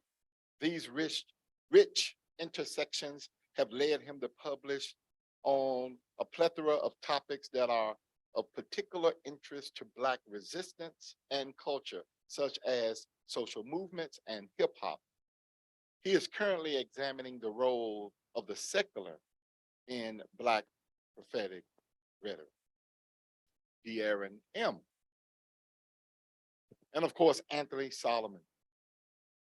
Anthony is a second-year PhD student at the University of California, Santa Cruz. His research interests includes 19th century African-American history in the Western United States and Black political thought and theory. Previously, Anthony completed a master's thesis at Cal Poly on the intersection of indigenous erasure, legal challenges to enslavement, and plantar Natchez, Mississippi, during the early 19th. He also published an article on how historians can historize white supremacy in Cal Poly's journal, The Forum. His interest in Black political movements came from his tenure as the Martin Luther King Research and Education Institute at Stanford University after obtaining his BA in Africana Studies from San Francisco State University. Anthony's goal is to make history and African-American history specifically more visible in public spaces. Anthony Solomon. And of course, last but not least, we both coming back from our time at the Public Address Conference is Dr. Kirk Wilson, serving as our respondent today. Dr. Wilson is the interim department head and associate professor of communication arts and science, along with being an affiliate faculty member of African American Studies at Penn State University. He is the author of Reconstruction, Desegregation, Debate, the Politics of Equality, and the Rhetoric of Place, and the co-editor of the Sage Handbook of Rhetorical Studies, Making the Case, Advocacy, and Judgment in Public Argument, and the forthcoming Norton Anthology of Rhetoric and Writing, a fellow of Rhetoric Society of America and a distinguished rhetorical scholar of Rhetoric and Communication Theory Division of NCA. Dr. Wilson works at the intersections of rhetorical theory and criticism, 19th century and early 20th century US history, political communication, and critical social theories of racialized ontologies and structural racism. Dr. Kirk Wilson. This is the panel. You already know the hashtag, CCP Symposium. Hear them now, hashtag it out, share it with others. Here they are. Dinosaur.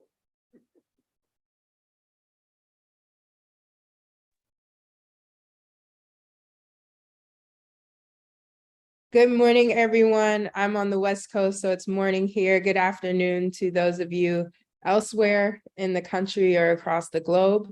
Thank you so much for this opportunity to present and to be a part of this panel. I was first introduced to the work of the Colored Conventions Project through Dr. Johnson. Thank you for that introduction, Dr. Johnson. Working as his graduate assistant at the University of Memphis, where I spent many hours transcribing the work of the good bishop. We all know how fond he is of the good bishop. And then through our course where we studied the volume and wrote papers, one of which I'll be presenting today. First, let me congratulate Dr. Foreman on her recent MacArthur honoree, and that's just amazing and inspiring. And I just wanted to take the privilege to say that directly to you and Dr. Casey. Thank you for this work that continues to ensure that the words and the work of Black people are preserved, most importantly, and then being able to be studied by generations such as myself and future generations. To my mentor and advisor, Dr. Johnson, who deals with me through all types of things, thank you again for including me on this panel. And it is an honor and privilege to work today with Dr. Wilson, who I actually quote and cite frequently throughout my work in my master's program. He was a huge part of my comp studies and is actually cited in this particular paper. So it's great to meet you virtually and to be able to talk with you today. To my co-panelists, hello, and I look forward to talking to you both, my good friend De'Aaron, and I'll get started. When we first met Dr. Foreman in our course with Dr. Johnson, she pretty much gave us the, she told us to go forth and add to the scholarship when we asked what we should be writing about. She also shared, because we were a class in Memphis, Tennessee, that the South had not been studied as heavily. There's less conventions there, and then there's several other reasons, but that was one space of opportunity that we had, was to really start to add scholarship on the conventions and the abolitionist work in the South. So being a person who is centered my work very heavily on the South and on Tennessee in particular, that is the subject of my paper. White Violence, Black Male Suffrage, and the Freedmen's Bureau, Themes of the 1865 and 1866 Tennessee Color Convention Movement. And I will be sharing an excerpt with you all today. Prior to the end of the Civil War, Maryland was the only slave-holding state to host a colored convention. Held in 1852, the Free Colored People's Convention faced threats of violence from a mob of angry white Marylanders. As the war drew to a close in 1865, 8 color conventions were held in soon-to-be former enslaved states, including Tennessee. The 1865 Southern meetings demanded full citizenship as equal political partners, calls for equal rights and education. Southern Convention attendees were additionally concerned with increasing white force and violence. Not only did violence from white people impact their daily lives, but the risk of being attacked added a level of danger to convention attendees' travel and participation. Alongside the issues of lynching and racial violence, Southern conventions grappled with the topic of immigration. There was not a consensus on immigration in the Southern conventions. Resolutions were passed across the South either advocating or condemning separatist movements as Southern Black people sought an answer to the violence and oppression that they continued to face.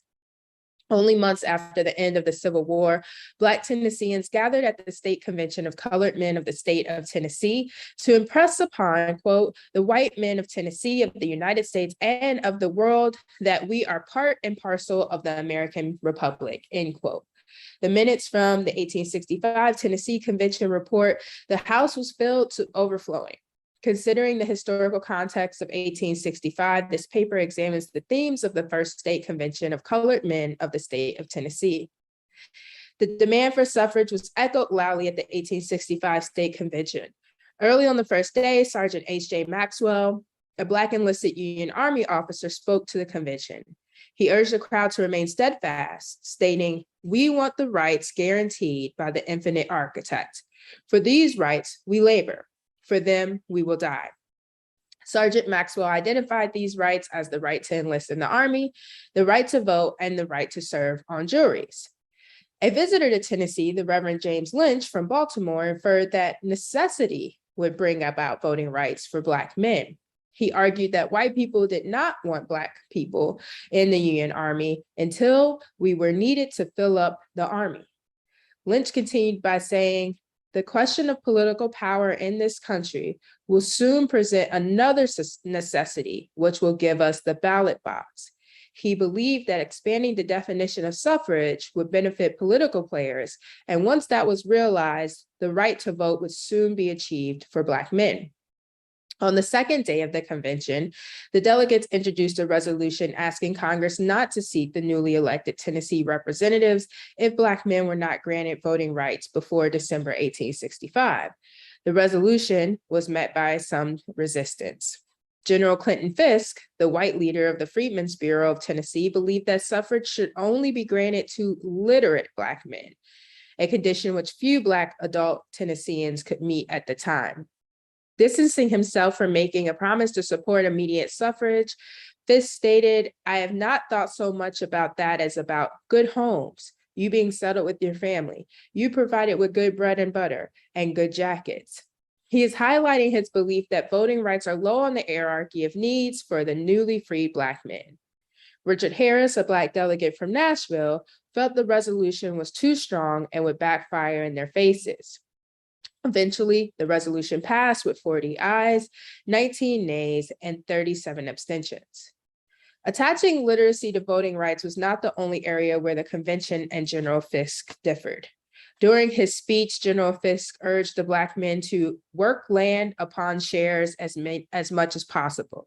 He was advocating for sharecropping, while the convention itself published a report telling Black Tennesseans, "Agriculture is one of the elements of wealth. We desire you to purchase or rent lands and commence cultivating them." Fisk also urged the men to work out your own salvations. Your masters won't take care of you anymore, while casually telling the story of a man who told him Negroes were idle, lazy vagabonds and great thieves. Fisk was not completely in sync with the wants of the convention, but the convention adjourned with a resolution of gratitude for his attendance and a commitment to support his effort to encourage the pursuit of education for Black people. Fisk would go on to open a school for Black students in 1866, the next year, which we know as today, Fisk University. The 1865 Tennessee Colored Convention carried a sentiment of hope that suffrage would be quickly achieved for Black men. However, this was not to be the case. While Black Tennesseans supported Vice President Andrew Johnson, he later announced that he did not support any congressional legislation on suffrage. Though the 1865 convention's major resolution demanded that Congress refuse to seat the Tennessee delegation if Black men were denied suffrage, by the end of 1865, little to no gains were made towards this outcome. However, the foresight of Reverend Lynch proved to be correct, as Black males were granted suffrage in 1867 when the state Union Party desperately needed their votes to maintain its control of the state government. Before achieving the goal of Black male suffrage, the members of the 1865 convention and all Black Tennesseans would experience one of the deadliest years of racial violence in the state, highlighted by the Memphis Massacre of 1866. In the midst of the 1866 deadly attacks by white mobs on Black people across the South, the Ku Klux Klan was founded in June of that year in Pulaski, Tennessee. The unceasing white violence and atrocities of the Memphis Massacre forced political leaders, especially former abolitionists, to use policy to protect the Black people of the South. In advocating for the 14th Amendment, Congressman Thaddeus Stevens of Pennsylvania referenced the screams and groans of the dying Memphis victims. The 14th Amendment does not advance without the sacrifice of the people slaughtered in Memphis, New Orleans, and Virginia, as well as smaller and unknown instances of white violence. A month after the Ku Klux Klan was founded within its borders, Tennessee would become the first former Confederate state to ratify the 14th Amendment and the only to rejoin the Union. While much can be made of the political strategy of white politicians to pass the 14th Amendment and override Johnson's veto of the Freedmen's Bureau Act and the 1866 Civil Rights Act, this paper shows that the oratory and convening of Black leadership across the South played an integral role in moving forward the rights of Black Southerners and creating a new discourse of human rights in the United States. Thank you.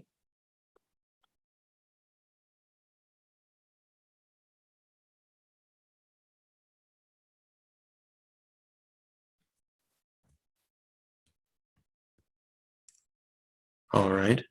Hello, can everyone hear me okay? Perfect. Yeah, thank you very much, Tami. I jotted down some great notes. It's really excellent. Get my stuff ready. So I'm very excited to be here with everyone. My name is Anthony. As you heard, a second-year PhD student at UC Santa Cruz. I'm not going to lie, it's a bit overwhelming to be in the same space as everyone else whose work I admire and that I'm honestly just really inspired by. And I just got my copy of this wonderful book in the mail. So I've seen it in the online version, so I'm excited to have it on my bookshelf now. So my paper really started as a seminar paper in a gender history class I was taking with Lynn Westerkamp. And, you know, my title says it's about 1870s conventions, but I realized as I was revising that I was, you know, interested that a lot of this has to do with memory, recent memory of the Civil War in the 1860s. So it's really more about the 1860s conventions and about Civil War memory. So this project is still in its early days.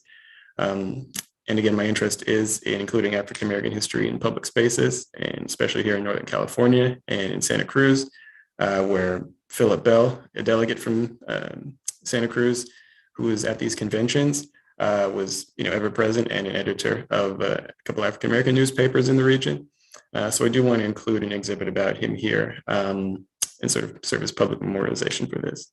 So I am sort of answering the call that, you know, Jim Casey and Dr. Foreman put forth in a podcast episode that I listened to a long time ago about, you know, conventions in California and in the West. So here we go.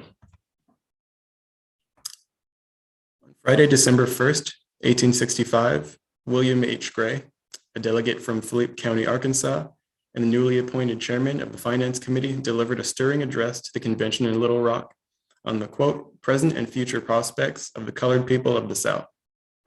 His address touched on the intellectual capacities and educational opportunities for Black Americans and made a demand for equal citizenship ground in military service.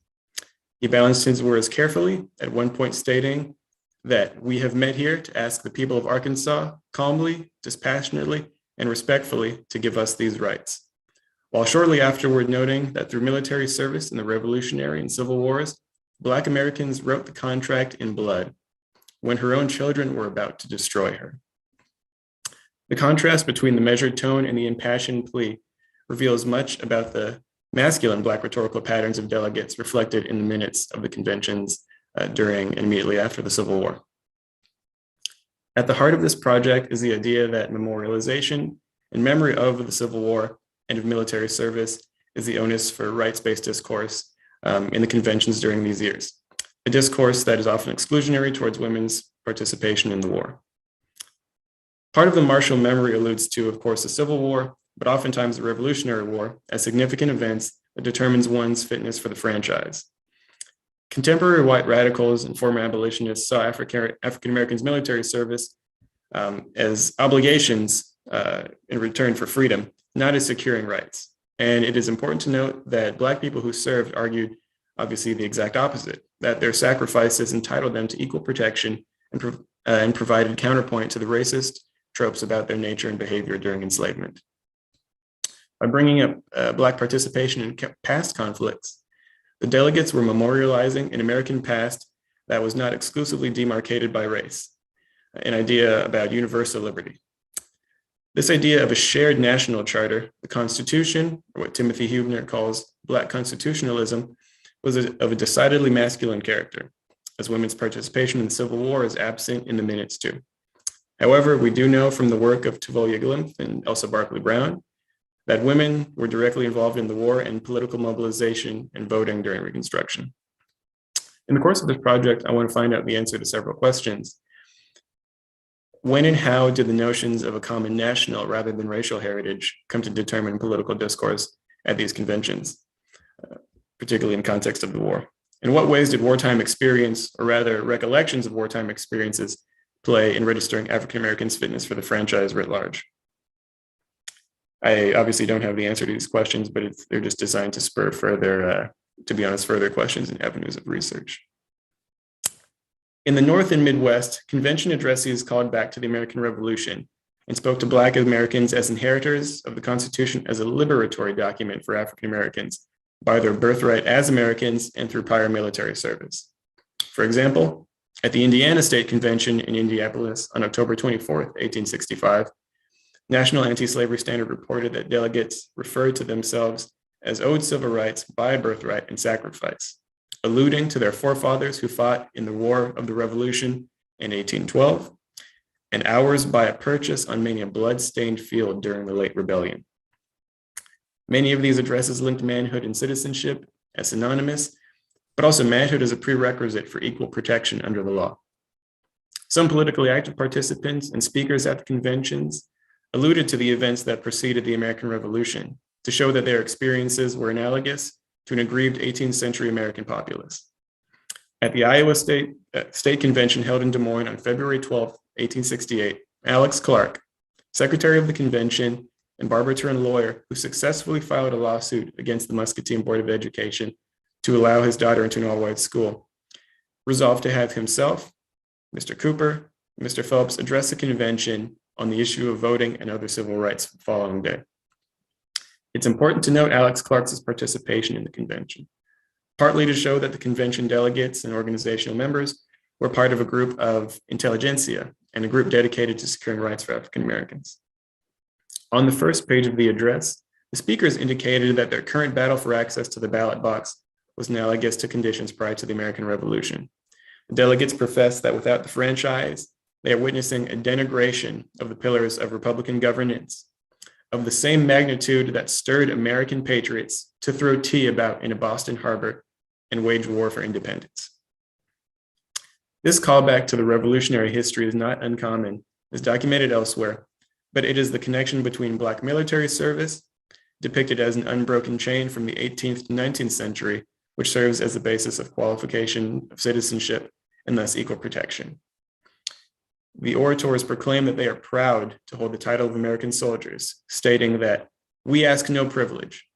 We simply ask you to recognize our claim to manhood by giving to us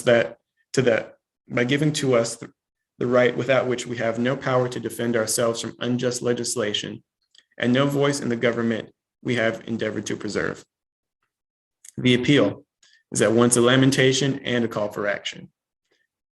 The reason I brought up Alex Clark's qualifications is that his speech may not reflect an appeal before the American populace, but also bringing evidence in a case forward, not unlike that of a lawyer before a judge and jury.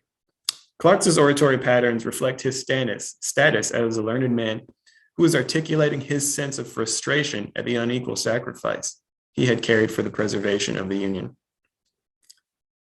In speeches where military experience was not directly referenced, men speaking at the conventions would often speak on behalf of the entire race, a privilege reserved for them that was not shared with women at the conventions. Even in the Pacific Appeal during the 1860s, a Black newspaper published out of San Francisco, there were articles written that stated whatever is true of men is true of Black men, and their articles generally about military service was filled with masculine rhetoric. In omitting women from the conventions in the process of archival creation and through the denial of subjectivity and being able to speak as individuals, the minutes reflect different capabilities available to men and women at the conventions. At the 1865 California Convention, there are references to Irish brethren, and even William Hall issues a universal call for universal liberty irrespective of color. But we have to note that this is not irrespective of gender. In this larger project, I hope to engage with Black feminist epistemologies, as well as historical work which challenges the role of archives in historical research. We can contrast the martial language as rights qualifications rhetoric with not only women's omission in the minutes, but in the different ways that wars were remembered as times of anxiety, flight, and danger, and not moments of bravery. Working through this project, I aim to use a method similar to what others have done to uncover silences in this rich archive. Denise Berger has shown how the presence of Frances Ellen Watkins Harper at the 1873 Delaware State Convention served as synecdoche for a larger presence not noted in the convention's minutes. This is a youthful methodology for interrogating silences, and I wish to employ the analytical strategy of reading against the grain similar to Berger. And I also want to challenge the notion that exclusively masculine language was simply a common contemporary pattern of speech. If we are only looking at politics as politics is occurring in formal convention halls where the conventions took place, we are missing the places where they happen. Samantha DeVera has illustrated the ways in which historians have perpetuated the silence of women in the archive by their insistence on anachronistically misnaming women with their husbands' last names when their political and activist lines began prior to their marriage to these men, while recognizing that these records are important because they do represent a Black created archive. Cabri and Baumgartner has also shown how the manual labor education espousing convention speeches in 1830s to the 50s was directed toward men and getting them the tools they need to find skilled labor positions. The larger point of this is that the notion of racial uplift always looks for women to provide the labor, but never serve as figureheads of the movement. The appeal to common manhood showed how masculinity was framed at the conventions and how it was used as a political tool among men at the convention and to the broader public in the United States. If we look through the obvious absences, one need not look far in the archives to times where women's involvement in the war were mentioned. Sometimes. At the 1863 Kansas Convention, the keynote address specifically appealed to suffrage in the context of the war and a gradualist approach for including all African Americans in the franchise. Now, this address states that the nation has long turned a deaf ear to the cry of the Black man and notes the sacrifice that both men and women made during the course of the war. Later on in the address, the authors note their inherent rights as men entitles them to the franchise, but then they offer the benefits of extending the franchise to the general Black population. This is the exception to the rule, however. And what I have shown is that there was a history of speaking to the past that these delegates followed, one that was used as a rhetorical foil to convince legislative bodies in the US and public sentiment that they had hit the benchmarks for political equality. This project aims to be a timely one, which recognizes the historical speech patterns of Black intellectual and political figures and the long history of race-based discourse in this country. Thank you very much.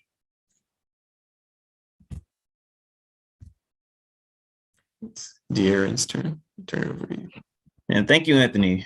I want to echo the sentiments of both my fellow panelists, how much of an honor it is to not only to be here and to be in the presence of such prolific scholars and the folks who are doing this work and setting the foundation for us to do this work, but also to be co-narrating with some of my contemporaries like Anthony and Tami.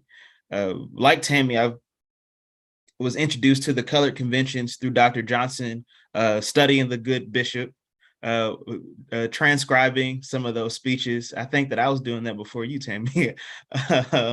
And then as well through the course that we took together at the University of Memphis. And like Tami, my paper also comes in response to Dr. Foreman's call to do the work, but also to examine the South. And so essentially, I did not realize the extent to which I was literally co-narrating with Tami and Anthony in the sense that our papers really do cue in on that period right there immediately after the Civil War. And in fact, my paper is doing more of my larger paper is doing more of a survey across the South of what I'm calling the inaugural colored conventions of 1865. But for the sake of time and space today, I will be queuing in on some of the things that's pulled from the two Virginia conventions that happened in 1865, because I found that those two records tend to hop into some of the themes that my research was able to, I'll say, uncover. Many of those themes are very present today, still, as we fight for equality and freedom and justice and liberation and all those things, those words. But before I get into my paper proper, I do want to highlight just some of the other themes that I found. I'll be talking about suffrage today, but I want to highlight just 3 other themes that I found that I think this archive is rich to study as we're thinking about the 1865 conventions. Access to full access to the court system, so the ability to testify against white people or to testify in a case that involves white people.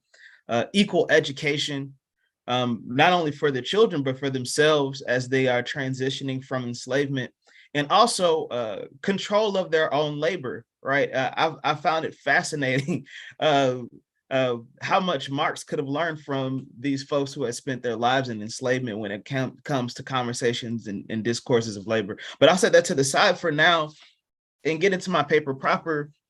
The Colored Convention archives document that a whopping 7 Southern states hosted their inaugural colored conventions in 1865.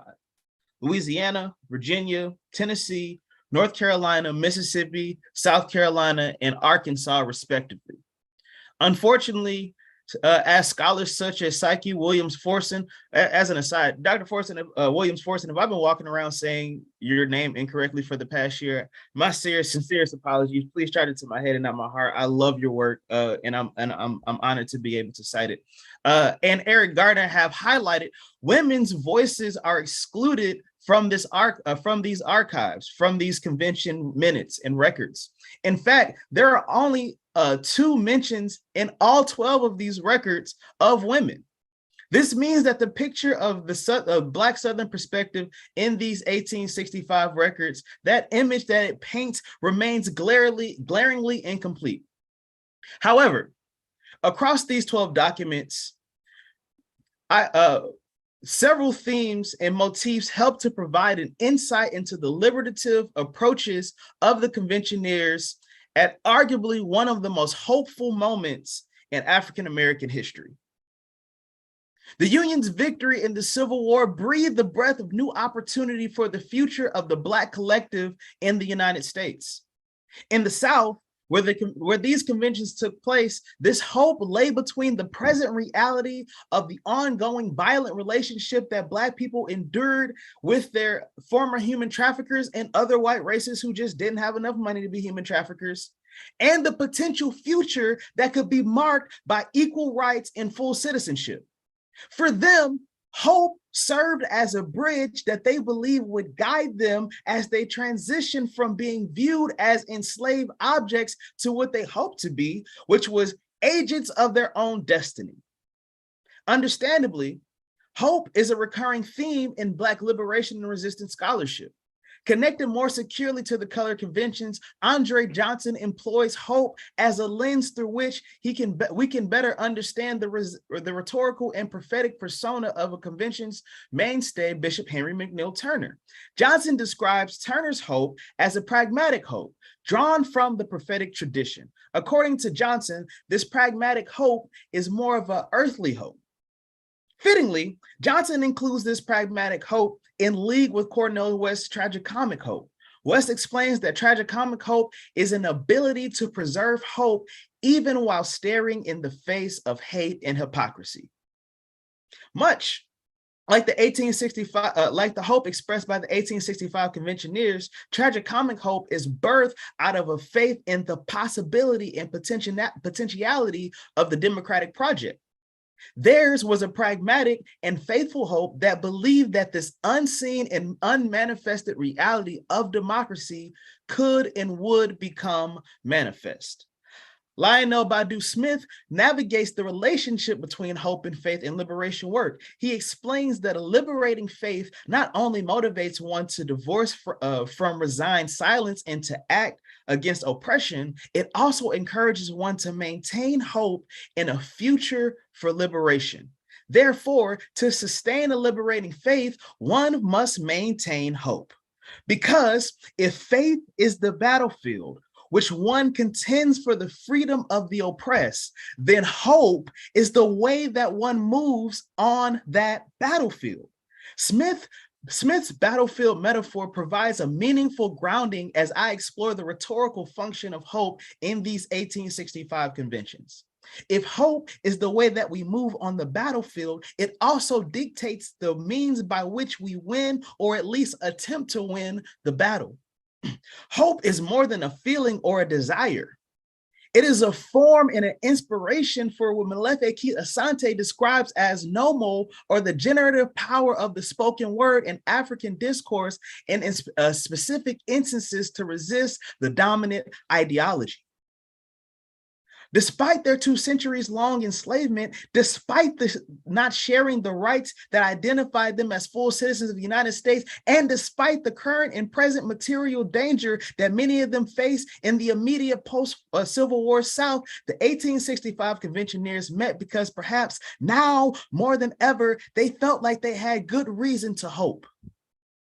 They understood that their hope could produce a vision that could manifest in the kind of lives that they wanted for themselves, for their children, and for the nation. They recognized the potential rhetorical power that they possessed in that moment, having played such a huge role in securing the Union victory. They also recognized that short of engaging in another war, which is an idea that was universally dismissed across the board, that their greatest hope was their petitioning. Petitioning was their pathway to citizenship, and citizenship was their pathway to agency, and agency was their pathway to the recognition of their full humanity. In the inaugural 1865 color conventions, what we get then is an example of how people are driven by hope to engage in a rhetorical fight to have their humanity and their agency recognized. I argue that they engage in a different kind of hope than even what we see in Johnson's work with Turner, or we see in Smith's work with Fieri. Even different than what we see Cornel West describe. The hope that the conventioneers have is grounded in the optimism of the moment, is built on the logic that optimism produces. They are not employing a hope in a seemingly hopeless situation. They are hopeful, and they're hopeful because they have great reason to be hopeful. So through this, what I'm hoping to contribute is an examination of a different sort of hope, a hope that drives liberation and resistance, but does not come from a place of hopelessness. So the chief question of the conventioneers' moment was what will be done specifically with Black men. But I really don't know if we, based on some of what we heard today, if we can argue for Black people as a whole. But the rhetoric is specifically thinking of Black men and Black men receiving full citizenship. For them, This would come first in the form of suffrage. But also it would come through the right to testify in courts, ownership of their own labor, and education for themselves and their children. These triplet rights would give them, would help them, these triplet rights would help to grant them the agency to manifest full citizenship. For example, the first address that comes from Virginia emphasizes that we simply ask that a Christian and enlightened people shall at once concede to us full enjoyment of those privileges of full citizenship, which not only are our undoubted right, but are indispensable to that elevation and prosperity of our people, which must be the desire of every patriot.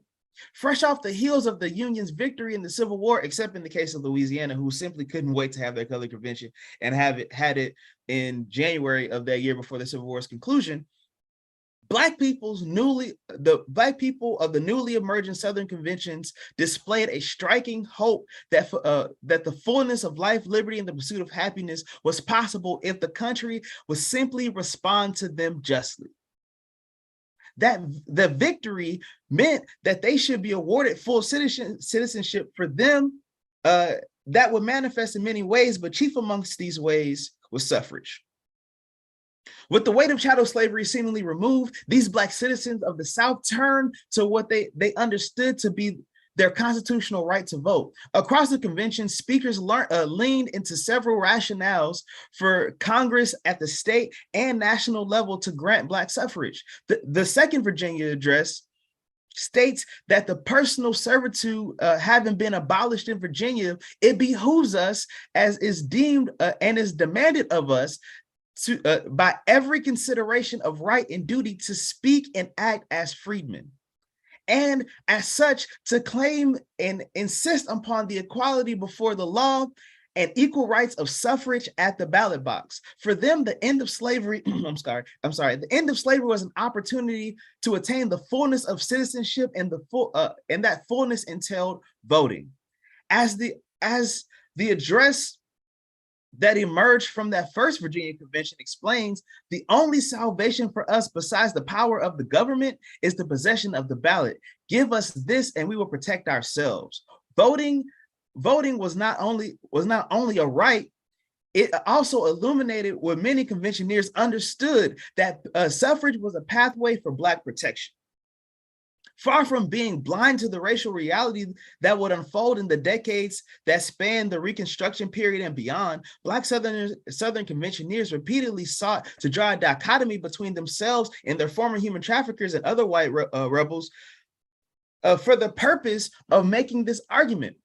Often petitioning the Union and Republican-run legislators, Black conventioneers sought to remind authorities that Blacks were loyal during the Civil War and whites were rebellious and treasonous during that war.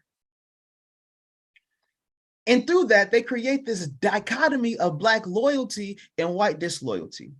Throughout the South, conventioners propped up the service of Black Civil War soldiers and urged for the necessity of their citizenship. Captain J.H. Ingram poses the question, if we are not citizens, why make us soldiers? Ingram's question seemed to be on the mind of many conventioneers across the South. For them, there was a direct and obvious connection between the soldiers' service and the right and their rights that they hoped for. To that end, arguments centering soldiers often attempting to reimagine citizenship by retelling history. That June 5th convention, that first convention, questions, is it true that the government owns its existence entirely to white men? Why, then, was the first bloodshed in the Revolutionary War of a colored man, Crispus Attucks, unwilling to coalesce to narratives and misrememberings of Black people's role in past conflicts and in the Civil War, to establish the very nature and to secure the very rights that form citizenship? Black conventioneers called upon the service of soldiers in previous conflicts and in the Civil War to argue for a new public memory and a new social reality. In their fight for citizenship, Black inaugural conventioneers realized that there was more at stake than a theoretical nod of approval from the American government. The moment demanding that they ask much larger and practical questions, such as, when the government is rebuilt in our nation and in our states, will Black people be awarded the same safety that Black soldiers fought to secure for America? Would their former human traffickers be uncritically placed back into the driver's seats at the state level and have full dictatorship of their lives? As time went on, the fact that the answers to those questions would be no and yes, respectively, became more and more clear. However, in 1865, Black conventioneers met and were driven to meet due to a great sense and feeling of hope about what this moment could mean for them, for their future, for their children, and for the future of the Black race. And I sit here today in my Alpha Phi Alpha hoodie and in my Black Power hat to show you and to illustrate for you that the hope that was established and brought forth in 1865 remains as we fight for some of these same things in the modern context, for suffrage, for freedom and full access and justice within the courts, for equal education in our communities, and for the right to control our own labor. These are fights that we are still engaging today, but we hope because they hoped in 1865. Thank you.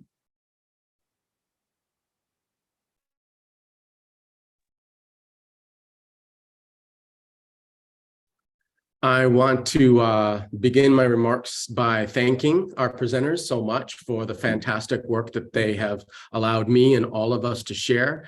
I also want to extend my thanks to Andre Johnson and Gabrielle Foreman for inviting me to participate as a respondent to these papers. And I want to thank all of you who have come to the presentation, whether you're here in person at Penn State or whether you're arriving virtually from all across the nation right now, and perhaps even farther, right, than the shores of just these United States.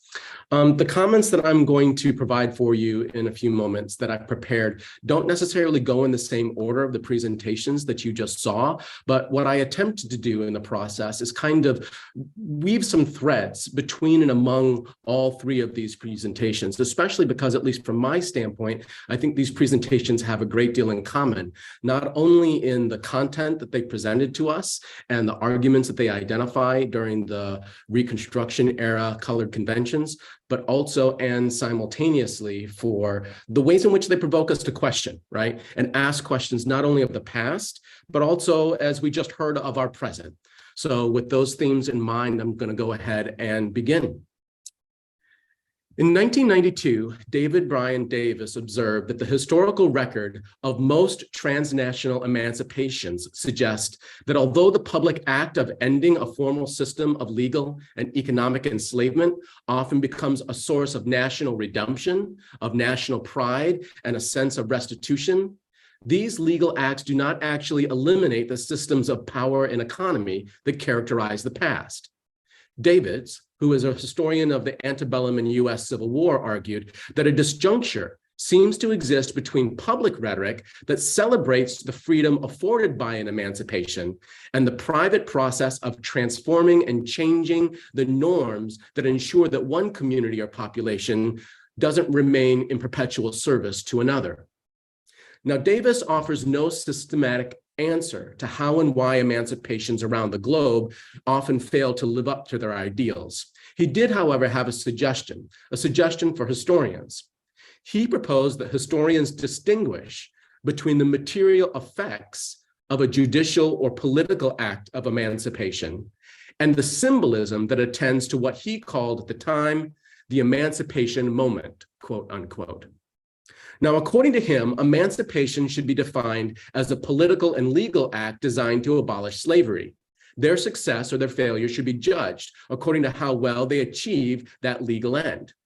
Historians, he argued, should not confuse emancipations with emancipation moments, which are, for him, a temporal space surrounding legal emancipation that transcends material experience because of how the moment becomes a symbol of freedom and of celebration. Now, the three presentations we've heard this afternoon and this morning, depending upon where you are right now, reinforce, but also, I think, complicate and in some extent refute the distinction that Davis made back in 1992 between the legal, judicial, or economic state of emancipation and the rhetorical and temporal spaces in which emancipation moments transpire. Now, on the one hand, each of our scholars has argued that in the aftermath of the Civil War and the 13th Amendment, Black people celebrated the end of slavery, but then immediately began to fight to ensure their civil and political rights. Even more specifically, our presenters have demonstrated how the colored conventions of the Reconstruction era shifted attention from the pragmatic policies and legal statutes that had the best chance of making the ideals of liberation and freedom into a practical reality. But having said that, right, how these particular presentations reinforce the idea that emancipation moments are moments of ripe and important rhetorical activity. Each of these presentations has also illustrated the fallacy in Davis's thinking that somehow the realization of freedom can be distinguished from its symbolic expression. You see, the traditional distinction between symbolic expression and material, social, and political conditions is false. As Sinha's Transnational History of Abolition, the Slaves' Cause demonstrates, the meaning of slavery's legal prohibition and the policies that result from it, whether they are constitutional amendments or sharecropping contracts, are not self-evident. These meanings, these policies, these laws, these documents must always be interpreted, reinterpreted, and expressed in forms of public argument. And it is only in their interpretation and application that freedom is made real or remains illusionary. Now, the presentations we have just heard illustrate this point, I think, very well. By participating in the colored conventions of Reconstruction, these speakers were interpreting the past and their present moment to create or to constitute a new material reality in which the Black community performed, enacted, and made possible the lived experience of freedom. De'Aaron M. focuses on a series of colored conventions that took place in Louisiana, Virginia, Tennessee, North Carolina, Mississippi, South Carolina, and Arkansas in 1865. The specific timing of these conventions is important. Not only did they transpire after the formal end of hostilities between the US government and the Confederacy, but each takes place in the in-between space of the final passage of the 13th Amendment in January in the House and the final ratification of the 13th Amendment by the states that doesn't happen until December of that same year. This in-between space between the proposed constitutional abolition of US slavery and its actual ratification may help to explain one of the key themes De'Aaron finds in these conventions. He writes, quote, "By and large, the inaugural colored conventions of 1865 took place on a hopeful tone. For them, hope served as a bridge that they believed would guide them as they transitioned from enslaved objects and the perpetually lowest class to autonomous agents of their own destinies," end quote. Now, the hope that De'Aaron identifies in the colored conventions of 1865 is rooted in faith, a faith that I think is both divine and secular. But I want to emphasize here that I don't believe this faith is passive. It is, as our author suggests, a form of warfare, a motivation that sustains activists on the battlefield where oppression and liberation clash and where the sacrifice of soldiers, protest soldiers, convention soldiers may in fact be called for. It is a hope that performs agency in the form of a drive towards suffrage. And it is here, at the point of suffrage, that I would ask De'Aaron for a clarification. In speaking of the right to vote, he speaks about the petitions created at these various conventions. Now, we know that petitions are, of course, a very specific genre of rhetorical writing, a formal request most often made of an authority, usually the state, that seeks redress for wrongs. But what ultimately is the nature of this petition speech act? Should it be understood as a request, a supplication? Or might these petitions be a little bit closer to a demand? an insistence that states and the federal government provide suffrage rights to free people. Now, Tami Sawyer digs into the colored conventions movement of 1865 and 1866 in the state of Tennessee. Sawyer also notes that suffrage was one of the main concerns of the convention, but in the process, she notes a very specific connection to military service and to sacrifice. You see, a soldier's willingness to shed blood for their nation has long been one of the most important topoi, or to use a rhetorical phrase, commonplaces of arguments for the franchise. This point, I think, is important for several reasons, but I'll just have time for one now. It speaks to the historical fact that despite political theories that focus on Enlightenment ideals of freedom and democracy, the right to vote has almost never been realized based solely on a theory of natural law or the inherent worth of individuals. The suffrage franchise is, I would argue, a transactional right. It exists, especially for Black Americans, women, and citizens who are poor, as a reward or as a consequence for certain types of sacrifices and actions. And usually they are sacrifices of the body. The traditional topoi of arguments that justify the extension of rights include, for example, sacrifices such as military sacrifice, but they also include being willing to give birth and then raise children who will go on to serve the nation. On rare occasion, rights are granted through a process whereby grassroots activists give of their blood and their well-being in protests that disrupt the nation's tranquility. But in such instances, the expansion of rights may not be a reward for one's willingness to protest, but instead a consequence for the fact that the state wants the promise that the protesters will stop. Now, to understand suffrage as a transactional right, a right secured not on the basis of the inherent dignity of human existence, what I understand to be human ontology, but instead on the basis of how a person serves specific interests of political or social power, leads me to ask Tami this question. How and why are the sacrifices of agricultural labor workers working to feed the country so frequently excluded from the topoi or the commonplaces that speakers cite as a rationale for suffrage? While military sacrifice is a common argument used to argue for suffrage or other forms of civil and political rights, work, labor is rarely used as a justification for the same end. Now, I'm thinking here of General Fisk and Sawyer's observation that the white leader, quote, urged Black men to work land upon shares as much as possible, end quote. Fisk insisted that the right to vote should be given only to those who were literate, as though that trait, literacy, was somehow the foundation by which the franchise could or would be extended. But why not afford suffrage on the basis of Black people's economic labor? After all, if you contribute to the nation's financial well-being, shouldn't you have the right to vote to ensure its political well-being?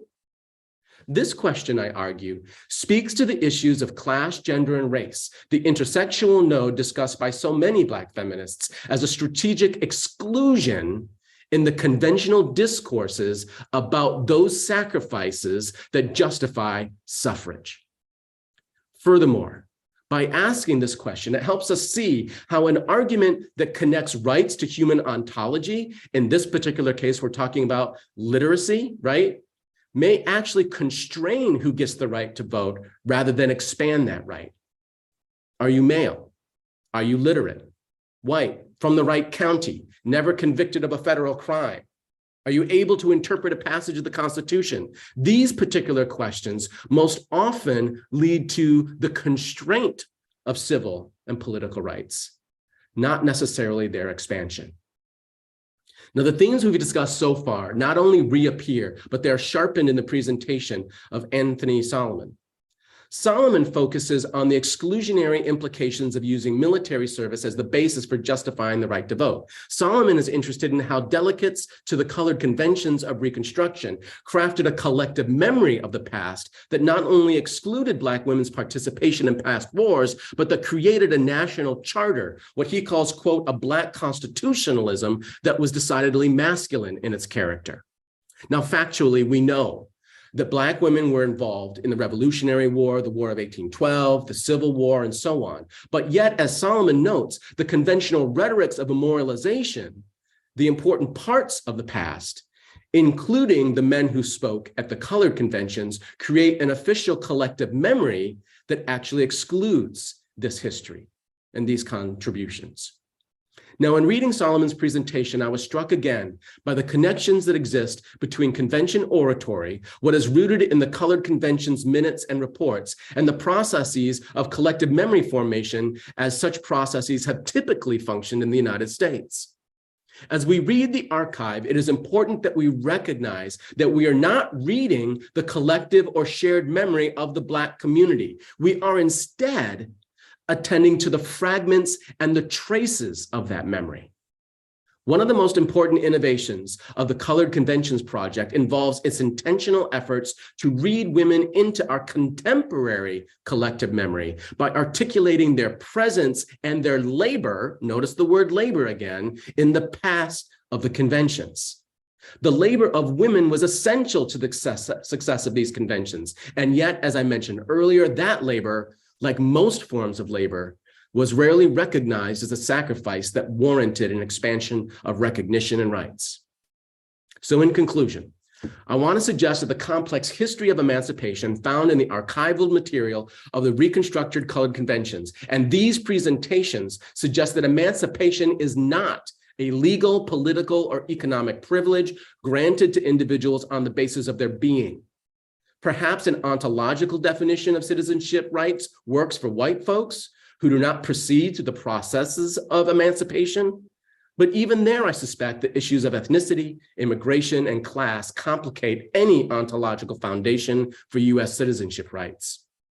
At least for the sake of the participants of the colored conventions, emancipation was a performance by and among people who use the conventions of political rhetoric to demonstrate how their sacrifices and their actions should be recognized by audiences.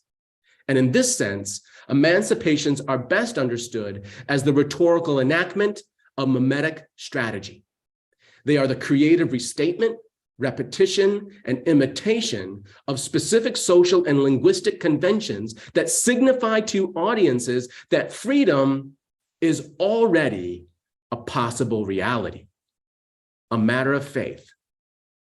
Understood as a mimetic rhetorical performance, freedom becomes neither an end nor a legal status, but a process of becoming, perhaps even an exercise in prophetic hope with no definitive end. Freedom, I would argue, is the sighting of sedimented ideals that can never be fully realized and consequently is always much less stable than we want to imagine. That fact is why the gains made during the period like Reconstruction can be eroded in future generations, including our own. With those thoughts, I want to thank the presenters for their research. I want to invite the audience to ask them questions or to respond to this particular response as we now turn back to everyone in the collective. Thank you so much. Yes. Let me start this off because I think Dr. Wilson brilliantly laid out the arguments that all three panelists were making. I want to give them first an opportunity to respond. And I will start first with D. Aaron. Yeah, let me start by saying thank you, Dr. Wilson. I think I've not been doing academic things for very long, especially comparatively to some folks in the room, but that is probably the best response to my work that I've at a conference, in a conference setting that I've ever had. So thank you so much. It's very thought-provoking.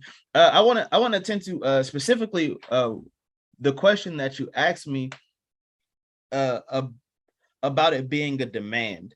And this is actually a question that I wrestled with a good bit as I was constructing the paper. And ultimately, I landed on a petition because of the unwillingness to re-engage war, right? I wanted it so badly to be a demand. I wanted it so badly to be in demand. And I'm certainly not making the argument that war is the only way to demand something, but I felt as if every demand has to have an or else to it. And I struggled in the text to find what the or else was, right?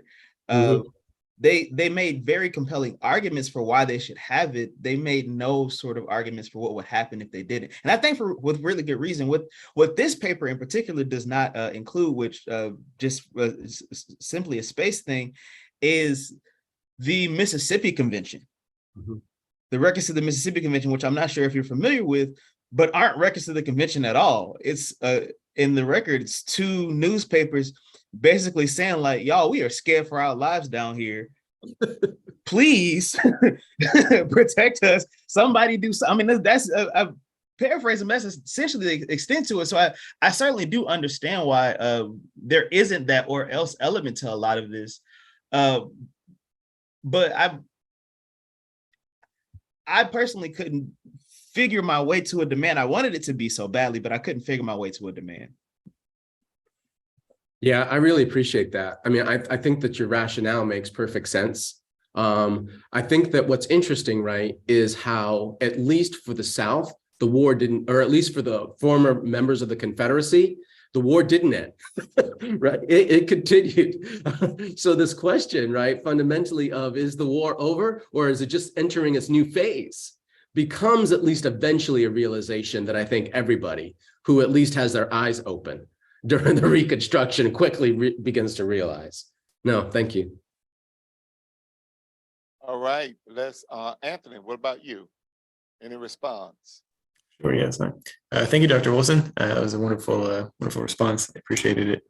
To your point about moralization, excuse me, and the fact that we're only reading fragments and not, this is not maybe representative of the collective, Black thought, that is entirely true. Yes. But I agree. And I do want to also say that, I'm reading these hoping that there will be some mention of, again, we know that politics did not just happen. It did not start and end in the convention halls.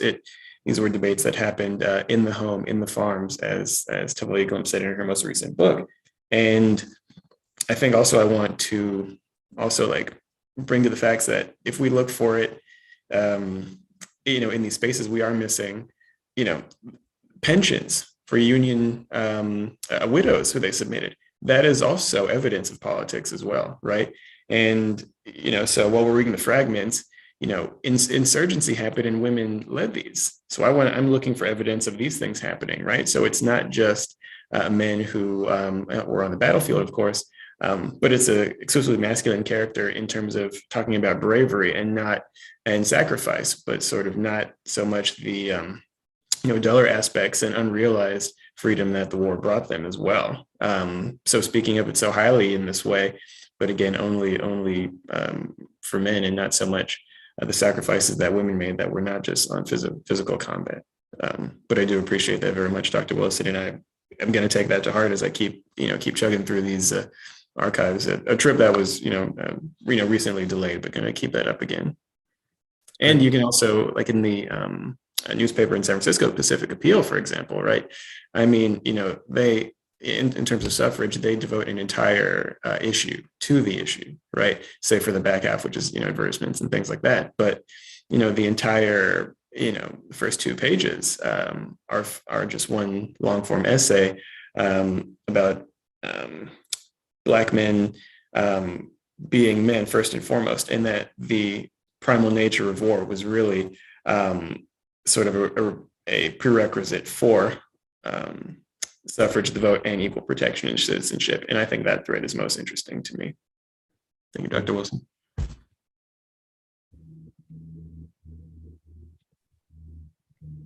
Dr. Johnson, you're muted. I assume you were telling the folks that Amy Sawyer was going to be next. So Well, of course, we will be remiss if we did not include the wisdom of the sage Tami Sawyer. So come on. First, I just want to say, De'Aaron, I love Marx could have learned a lot from the enslaved folks of the US. I wrote that down, copied, pasted. But two things. I want to respond to Dr. Wilson's question. I also just want to point out, as like the sole woman on the panel, it is a frustrating experience, right? Because like I wrote about my own state, and there's no scholarship, like there's no mention of women in the 1865 and 1866 records at all. But I know because we studied the CCP book, Dr. Foreman, Dr. Foreman and Dr. Williams, right? Am I saying her name right? Williams Forson, yes, write about and Dr. Wu all write about women in the conventions movement. So we know that they're there, they're just not mentioned, right? But to Dr. Williams Forson's point, you don't have the conventions without the women. The men don't eat, the men don't sleep, the men don't travel, right? Without the presence of Black women. And so, and they probably have much more influence, as is noted in Dr. Williams Forson's scholarship than is mentioned, especially like, you're not just gonna get a cold glass of lemonade, you're gonna get a cold glass of lemonade, and Bobby, you need to vote yes, right? And so we know that unspoken influence is there. I wish that it was captured in these archives more, but that leads me to my response to Dr. Wilson's response. Why aren't the sacrifices of working, the sacrifices of our body, the sacrifices of our work, our unpaid labor not enough? Why do we have to make an exchange? And so two things that come quickly to mind is one, Audre Lorde, right? The master's tools will not dismantle the master's house. And then back to Bishop Henry McNeil Turner, who very much chided the work of Black abolitionists and then later Black civil rights people in their commitment to a social and economic hierarchy after liberation, after emancipation. And this commitment has continued to stratify and almost destroy the progress that we've seen be able to make.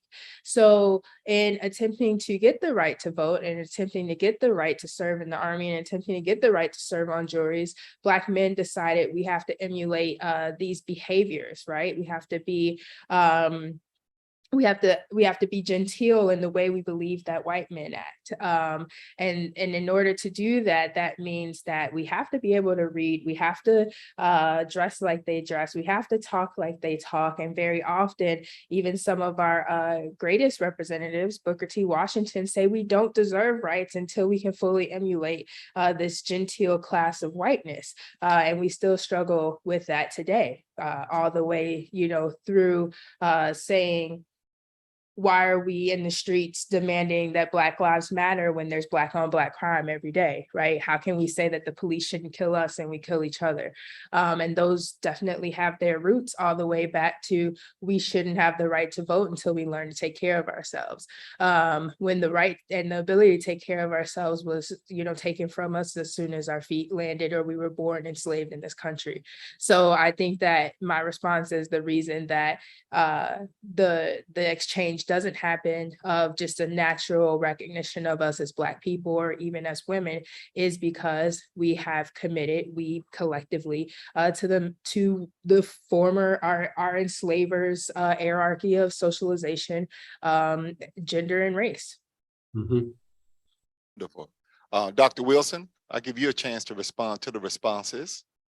No, I mean, I think that all those responses were excellent, and I agree with the arguments that has been presented in each. I have a strong sense from my standpoint that that's one of the real problems that we have in these moments sometimes, and that is that the only what we call rhetorical and linguistic conventions at our disposal are in fact the ones that have already been pre-established as part of the overarching grammar and the overarching system of thought that is part of the body politic, right? And that in the process of creating something new, there is this paradox, there is this bind. We need the new, we need to understand labor, work, right, as sufficient in and of itself for the kinds of rights that at least the democracy implies are important and should be spread equally across the entire nation. But simultaneously, there's this worry that that's not going to be enough, right? Or that in and of itself, that has to be sutured to more traditional, more conventional arguments, right? And those more traditional, more conventional arguments become the very means by which the overarching systems and structures are perpetuated. They're allowed to keep on rolling, so to speak. Anyway, thank you all. No, thank you. Thank you for those comments. Just want to remind everybody that we have two audiences. This is a hybrid symposium. We have, of course, our Zoom audience. We have folk watching on YouTube, and some of those folk now are sharing the YouTube link to watch on Facebook and on Twitter and other social media devices. So we just want to shout out you as well. And you can make a comment or ask questions in the comment section, and we'll try to get to them the best we can as well. And we can't get to it in the live presentation that we're doing in here, we'll try to follow up, or one of the panelists will also try to follow up with you on social media. And we have a few people here. So glad to see you here. And you can just shout out a question as well too. We'll try to make sure that we get it to the panelists. But I do have one more question. I want to direct this to you, Tami, because I do know your broader paper. This was presented, of course, for our time limit and making sure that everybody gets in. But can you just talk a little bit about, that was 1865, and we talk about General Fisk being there. What happened in 1871 at the Tennessee Convention? The 1871 is the next time that we see the Tennessee conventions come back together. So there's the 1865, there's the 1866, there's a 5-year break, 1871.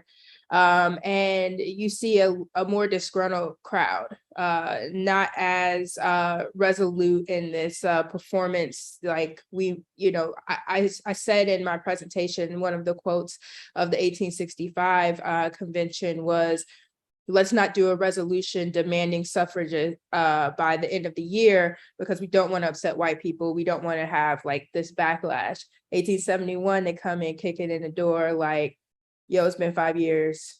Now I'm gonna be colloquial, but like, yo, it's been 5 years. What's up with my rights? And so we see harsher language coming out of 1871, a lot of, but people respond. I mean, the violence, like I said, in 1866, you find the Ku Klux Klan founded in Pulaski. The racial violence, as we know, is documented across the South. And really, 1871, we see in the Tennessee Convention, and again, really woeful about the lack of records left from those conventions. The 1865 has the biggest record transcribed, but the 1871 convention, you see the folks who show up really saying like, the only way we're going to be treated human in this country are these rights are secured, and we can't play safe anymore. Their land's been stolen. The Freedmen's Bureau has turned on Black people in a lot of ways, disappointed Black people in a lot of ways. We're seeing re-enslavement, and not legally, but a lot of Black people in Tennessee were being arrested and then being sent away from the city centers. So they're being sent out to rural Tennessee and rural Mississippi to work on the same land that they were emancipated from. So just a lot of anger and a lot more forcefulness in the language of 1871. And I will give, let me go to De'Aaron now, because you focus this presentation on just Virginia. Can you just kind of unpack some of your other findings in the inaugural? And I really like that title. I just really like the whole setup, the theme of the inaugural 1865 conventions, because as I have argued before, and you've heard, you and Tami, of course, have heard me say in class all the time, I don't think we get the richness and the fullness of the African-American tradition until emancipation, because we did not hear a lot from people in the South. And we did not know what they were really thinking and how they were really thinking. We had some inclinations, of course, but we really didn't know until they just months after you know, the end of the Civil War started having these conventions. They were almost like they were on go. You know, they were ready. We were just waiting. Can we get the treaty signed? Okay, Appomattox. All right, let's do this thing. Right.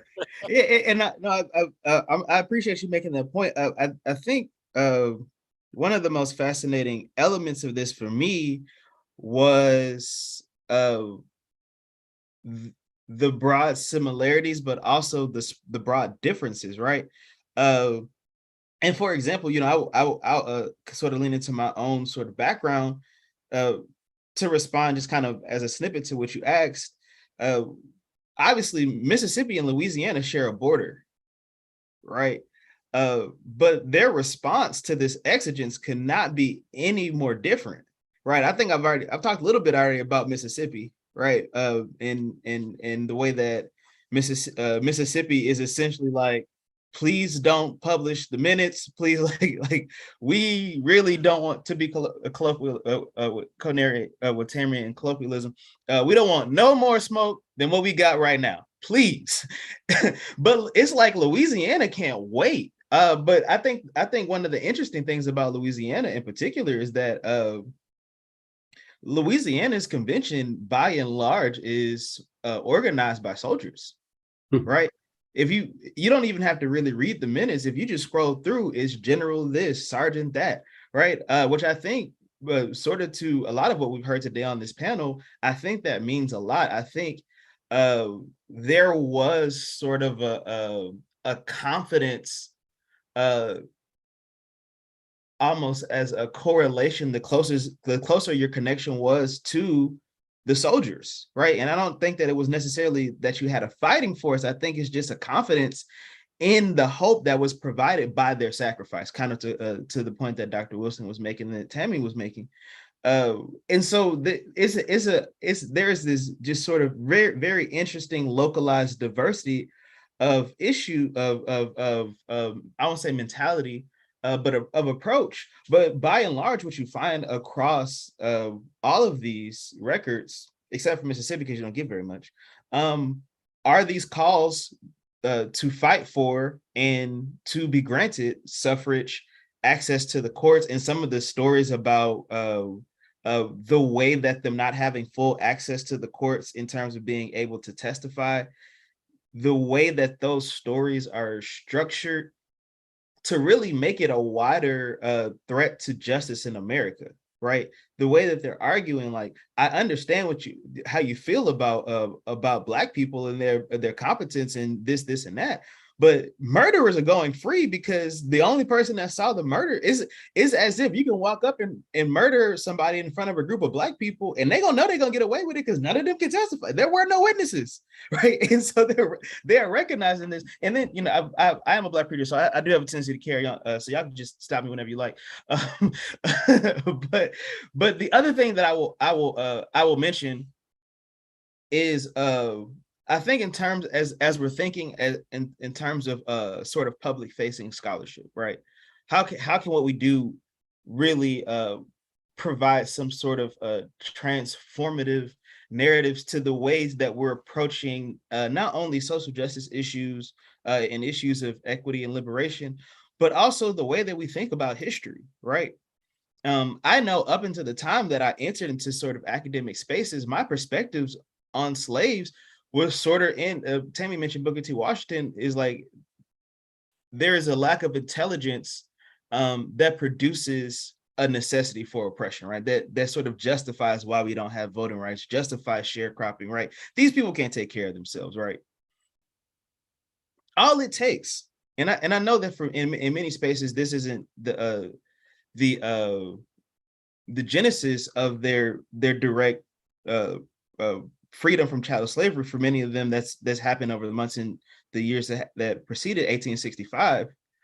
But the point that I'm trying to make is, if you read these records, somebody was lying, right?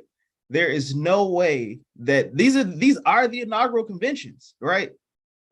These are formerly enslaved people, right?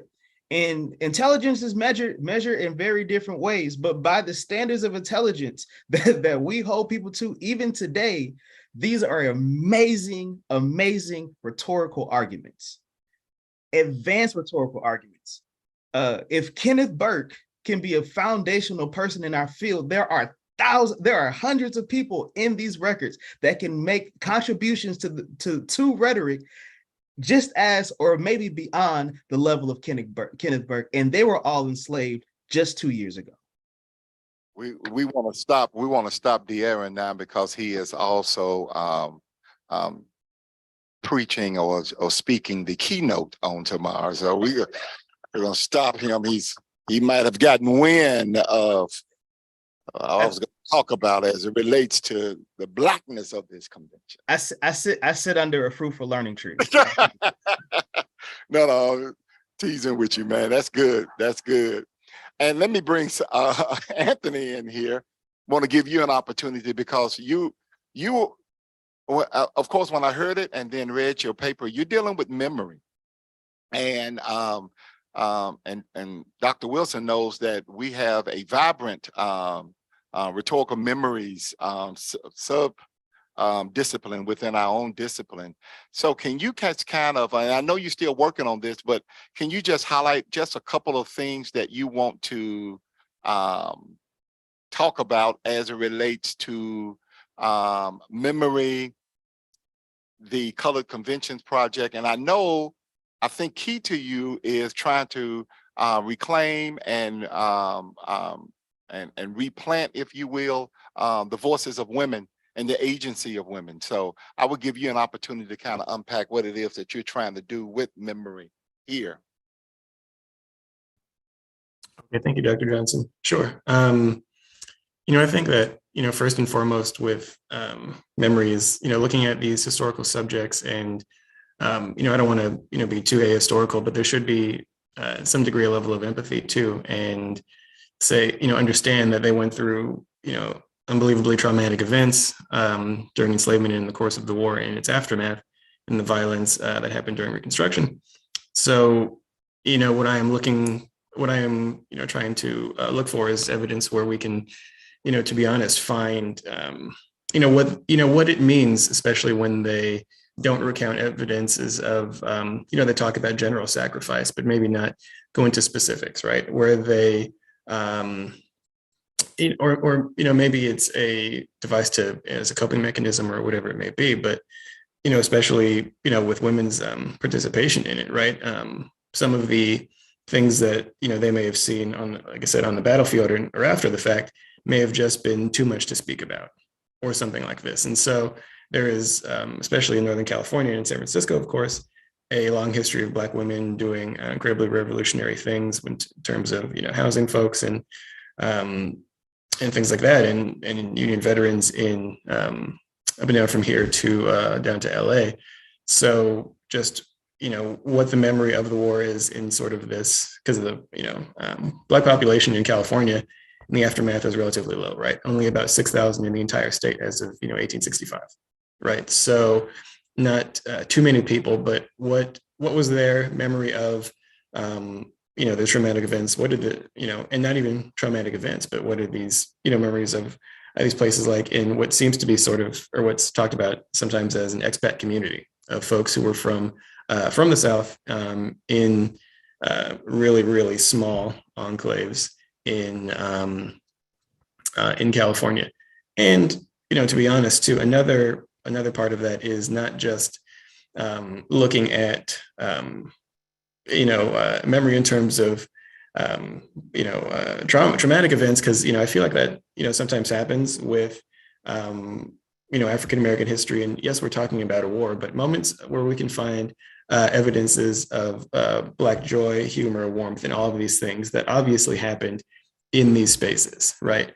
So I don't want to get too, bogged down on the military, on doom and gloom of war, but, I want to find, evidence of that happening too, because, you do, see records, whether it's in a paper or something, of just really warm moments that folks have remembering loved ones or, kinship or, friendship that they got during the course of these years. So that's part of the memory too, is those aspects. So thank you. Right, thank you. Thank you so much. And then Dr. Wilson will give you the last word. If you got anything, we got about 1 minute and 30 seconds before we move on to break and come back for panel 3 at 3 o'clock. I don't have a lot to say because I think that these presenters have done such a marvelous job, both with their presented work as well as their answers to various questions. I guess I would just remind us of something, right, that I think these presenters have demonstrated and illustrated for us. There's a sense in which we too frequently distinguish between what it means to make a political and activist intervention and what it means to do scholarship. Right. And I want to be clear, I do think there are good moments and reasons for that distinction. Right. I think that we have to recognize and value what they both do separate from one another. But one of the things that the Colored Conventions Project illustrates, right, is in fact how these two things come together, right, how they are intertwined with one another. And in the process of being intertwined in the past, it's clear from what we're doing here in this symposium that they can also be intertwined in the present.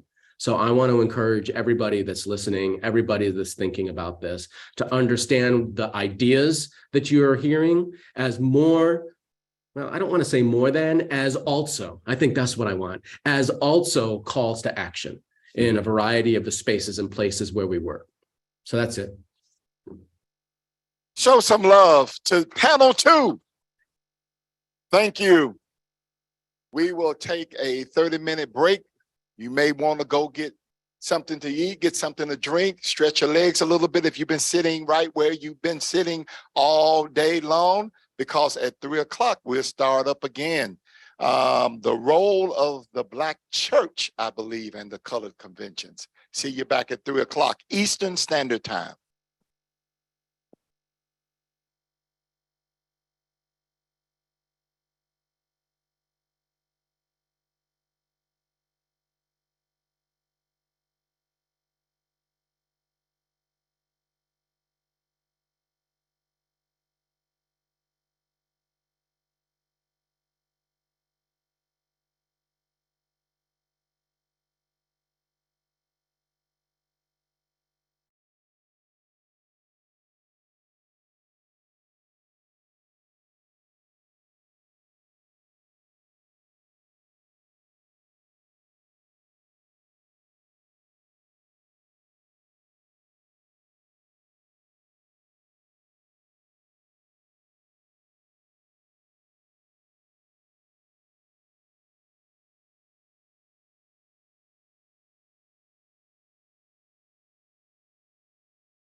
Hello, Dr. Butler. Hi, how are you? I am good. I am gonna put us into a breakout room so Okay, we can that's do great. it. We can do a tech check. Hold on a second. Okay.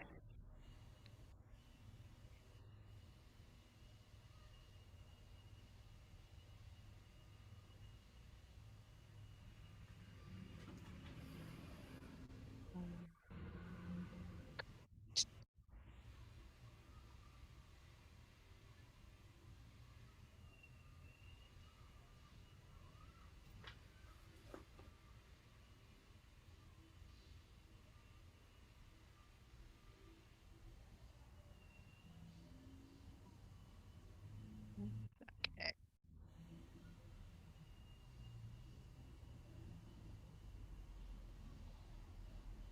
Okay, here we go. Got it.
And we are now back.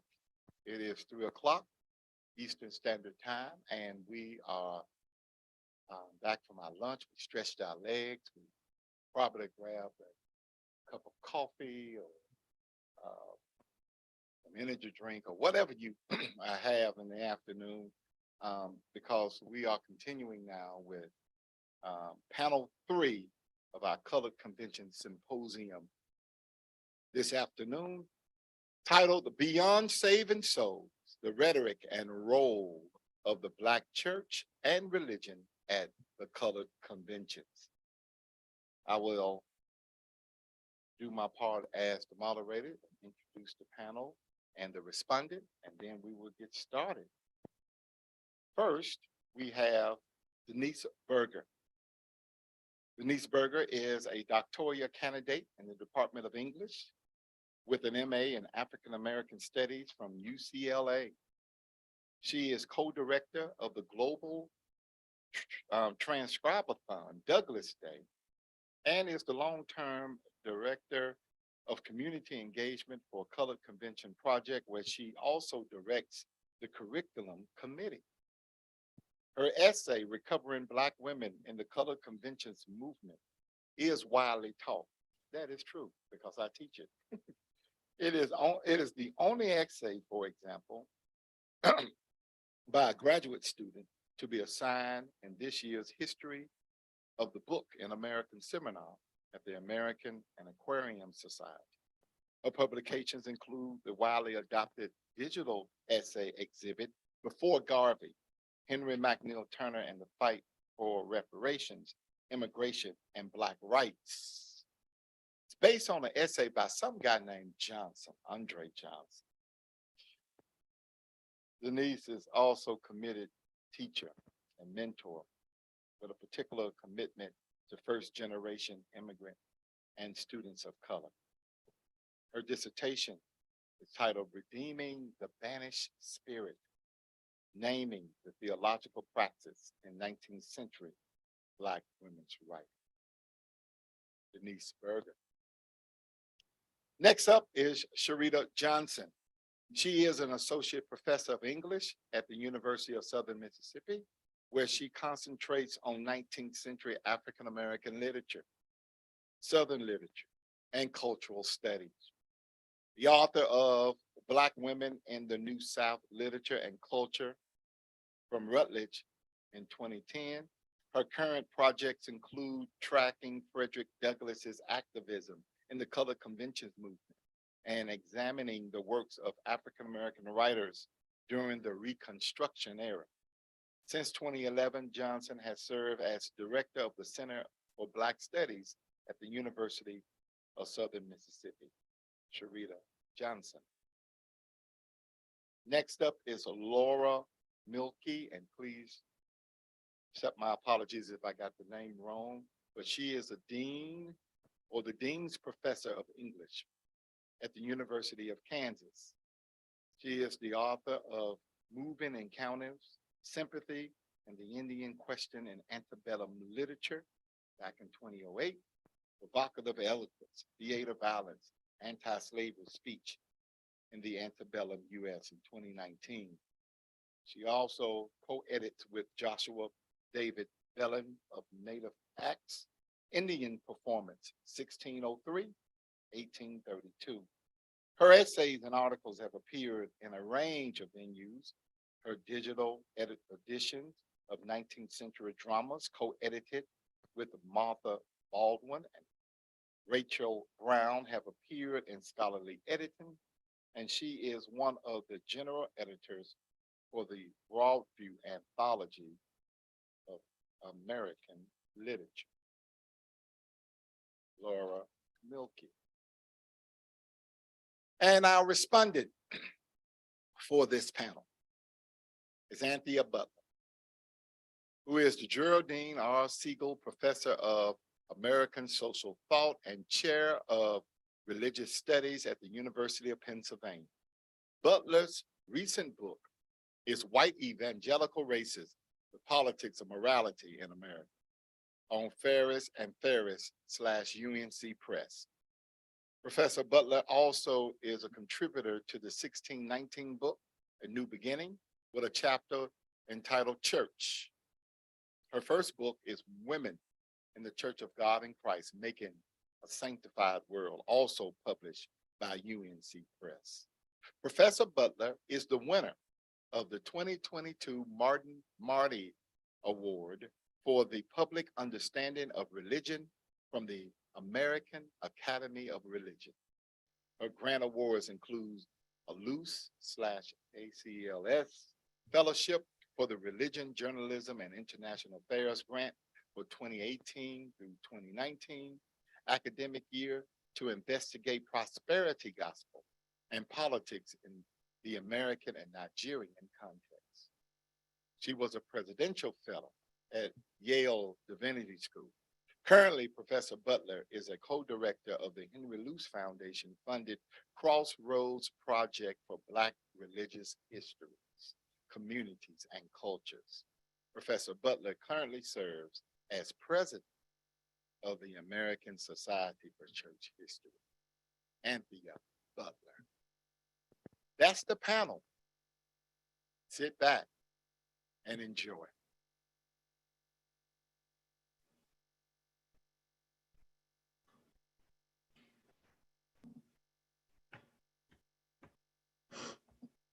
Dr. Johnson, thank you so much for that very warm introduction. And greetings to all of the members on the panel, in particular to my co-panelists and to the grace that has entered the room with Dr. Anthea Butler.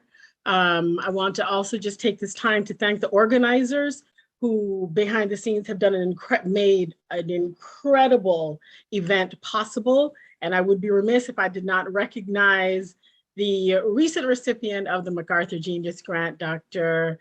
Gabrielle Foreman, who I've had the luck and the fortune to have as both a teacher and a mentor. So as you continue to exemplify Black girl magic, grown-up style, we're trying to catch your smoke. We're trying to catch your wind. So without further ado, I want to go ahead and pick up this conversation. I get the opportunity to start it. I want to also recognize that the panels that have gone before me have been extraordinarily interesting and compelling. And I feel as if some of the papers, in particular the remarks and the papers by Kurt Wilson, by Darion, and by Mr. Solomon have kind of pointed to some of what I hope to be covering here. So I'm going to go ahead and share my screen so that I can have this PowerPoint functioning. There we go. And share screen. There we go.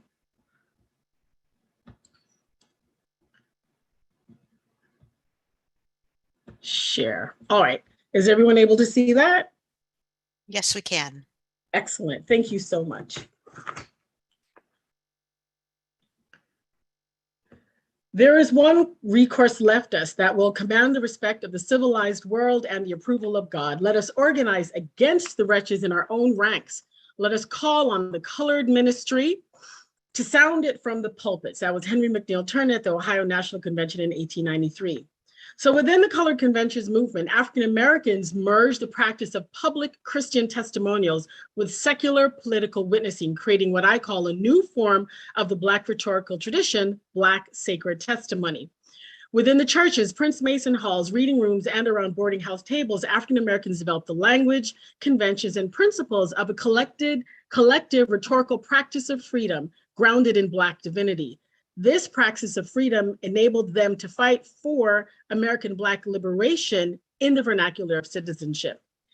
Bishop Richard Allen called the first colored convention to order in Mother Bethel AME in Philly, PA in 1830. Allen left an indelible mark on future colored conventions, not by simply being the first. Allen's call in response to the very publicized attacks on the free Black community in Ohio retained both a civic and a religious component. Because for Allen, as was true for many African-American intellectual activists during the 19th century, activism was an expression of faith. Though the Black church is understood as one of the forums within the Black rhetorical tradition developed in scholarship, the sacred is very often split from the secular. While scholars ranging from Albert Raboteau to Manning Marable to Cornel West to Eddie Glaude have written about the Black radical prophetic tradition, they tend to focus on the preachers and the leaders, not on the lay people who make up the massive collective of Black freedom praxis. The colored conventions movement, an ostensibly secular movement which moved through and from the Black church, is perhaps the most comprehensive repository, however, of Black church political practice, comprised of both the voices of the leaders and the participants. The Colored Conventions Movement Archive, therefore, is an unknown tributary of the Black rhetorical tradition.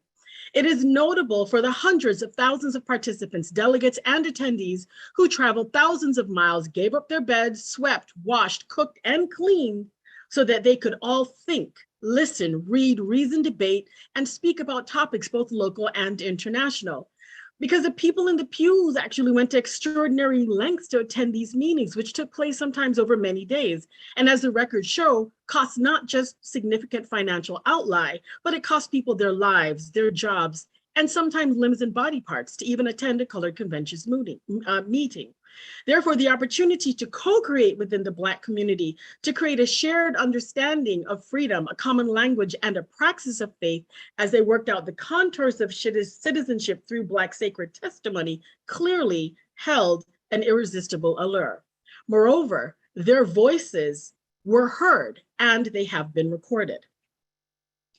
The brief historiography of the ways the role of the Black church shaped popular Black discourses offers a way to trace the evolution of the Black rhetorical tradition, revealing silences and erasures of the Black church, and therefore the Black lay person in many secular histories.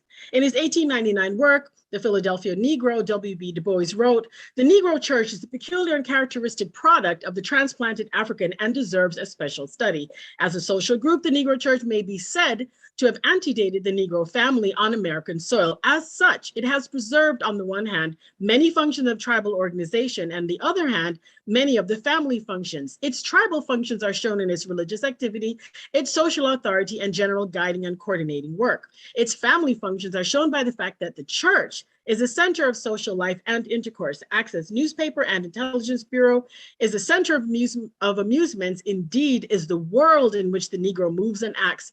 So far reaching are these functions of the church that its organization is almost political." So Du Bois recognized the shaping influence of the Black church on Black community, but could not or would not see how it wasn't always has been explicitly political, because I argue he too separated the secular from the sacred. In his paradigm defining study of Reconstruction by the same name, the venerable historian Philip Foner, who was responsible for the earliest work on the colored conventions movement, wrote, "Religious convictions profoundly affected the ways Blacks understood the momentous events around them." But Foner neglected to say why or how the church functioned in this way, effectively muting the role of the Black church during this era in his work. Hildebrand, in his sweeping historiographical work on Black Methodist denominational responses to freedom, explored the evolution of what he called emancipatory social gospels to understand how freedom was approached and understood, establishing the terms, people, and the three dominant discourses of freedom in Black churches.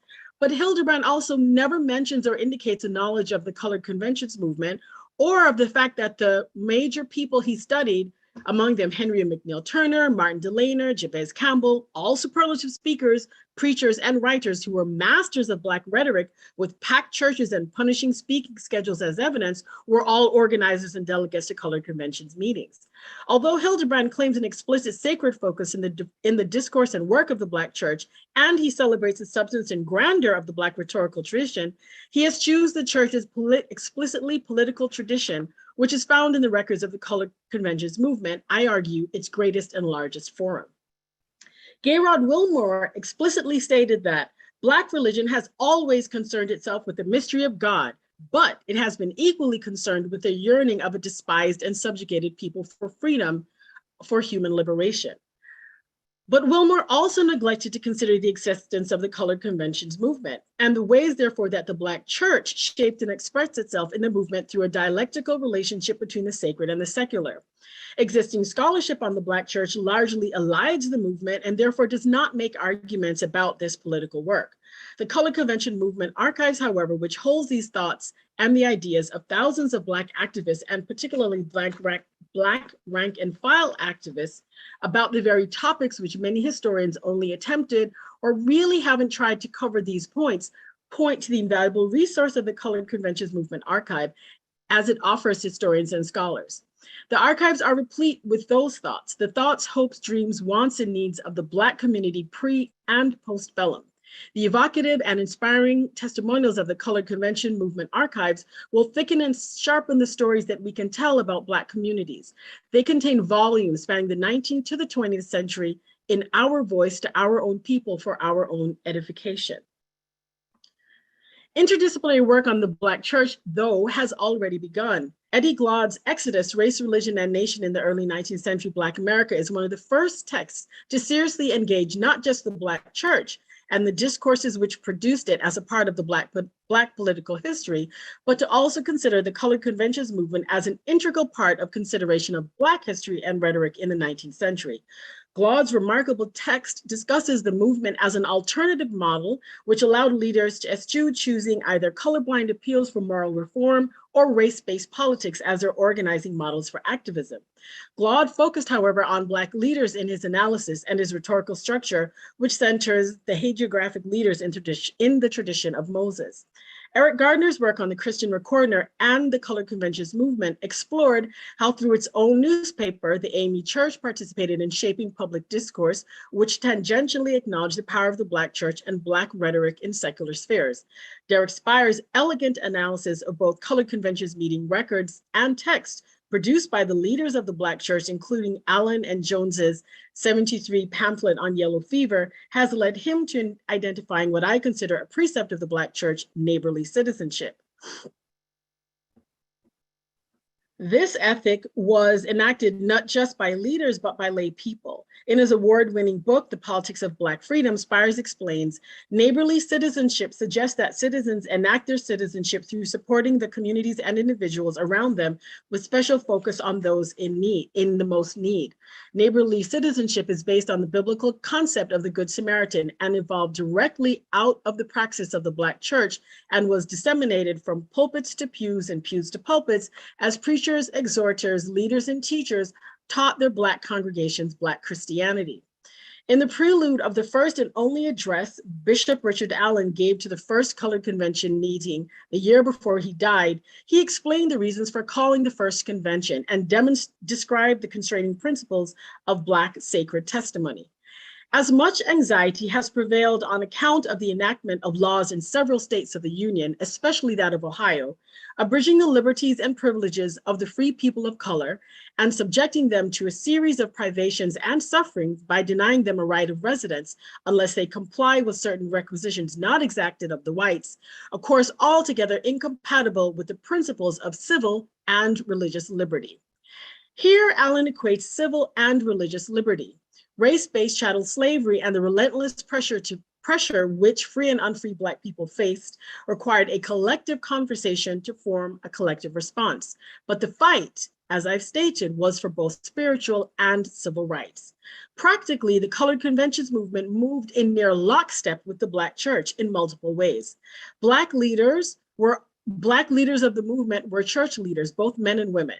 The churches that Black people filled on Sundays were the same autonomous Black spaces where large gatherings of Black people, antebellum and postbellum, filled during meetings, even that were allowed. The Black church was an already existing, still evolving network, replete with not just physical structures, but complex networks of interconnected people who communicated through sacred and secular newspapers, the itinerant ministry circuits, church conferences, and Black businesses. But perhaps the most important, the Black church was the center of social, educational, civic, and spiritual life of the Black community. So it only makes sense that the Black church was the place for the development, expression, and refining of intellectual activism and citizenship that comes to define the Colored Conventions movement and emerges as a distinct form within the Black rhetorical tradition as Black sacred testimony. The sacred settings no doubt influenced the proceedings of the Colored Conventions movement, but even when meetings took place in Masonic halls, the patterns did not deviate. In early meetings, a chaplain was installed by the president of the convention who provided spiritual guidance through his presence and through prayers. All meetings actually open and close with prayer. Hymns were sung, church choirs performed. Indeed, some of the statements made by delegates and attendees alike seem to take a form akin to testimony in Black church gatherings. Meetings are often characterized by shouting, call and response, and affirmations, all of which are expressions of charismatic Black church culture. The sacred testimonies themselves, the people speaking from the floor as they were called on or encouraged to address the gathered, are laced with references to God, Christianity, love, virtue, and the need to vote, access to jury box, and receive fair pay for fair work. The sacred testimonies are distinctive in their structural merging, therefore, of the sacred and the secular, which created a new, heretofore unrecognized rhetorical genre, which makes a significant contribution to the Black rhetorical tradition. In 1865, at a Virginia State Convention, Peter K. Jones's Black Sacred Testimony typifies how participants, not just delegates, adhere to some of the conventions I outline of this developing genre by combining spiritual and political discourse in autonomous Black space. He stated, "It gives me inexpressible pleasure to be with you today. While listening to the gentleman who has just addressed you, I was reminded of my boyhood days. When I was 7 or 8 years of age, I would often sit at the window by my mother, who has since gone to heaven, and would ask her why it was that so many colored mothers marching down south with little babies in their arms, and why many more were compelled to give up their children, leave them here, and themselves be sent down to Georgia and other extreme southern states. And I often noticed that fathers and brothers and sisters were torn away from their relatives and sent further south into slavery and bondage. This was continued until within a few months past, when slavery and treason were swept from our beloved land. I suppose it is the object of those present to decide what they would have. We should ask God to perpetuate our cause and to overthrow those arrayed against us. I had no idea of coming to this convention without my heart full of prayer to God to aid us, and I feel sure He will aid us. I, for one, shall never again think of looking back to slavery. No, never. United we stand, divided we fall." Jones's ringing words not only give us specific, detailed information about his experience as an enslaved young man, actually an enslaved child embedded in his family, but he does so in a group of formerly enslaved men and witness who bear witness to his words. This collective speaking and listening, which took place in hundreds, no, thousands of colored conventions meetings involving hundreds and thousands of Black men, women, and children all across the country and beyond, constitutes the creation of a new and identifiable expressive form within the Black rhetorical tradition, Black sacred testimony. The words Jones shared reverberated beyond those gathered under the sound of his voice throughout the country in newspapers, magnifying the power and impact of sacred testimonials as they traveled the world in print. Jones described how, as a child, he spoke with his mother about his observations of the differences between Black motherhood and fatherhood in white, the awful destruction of the Black family during enslavement, and the fruits of freedom, creating space for a new kind of freedom and its expressions.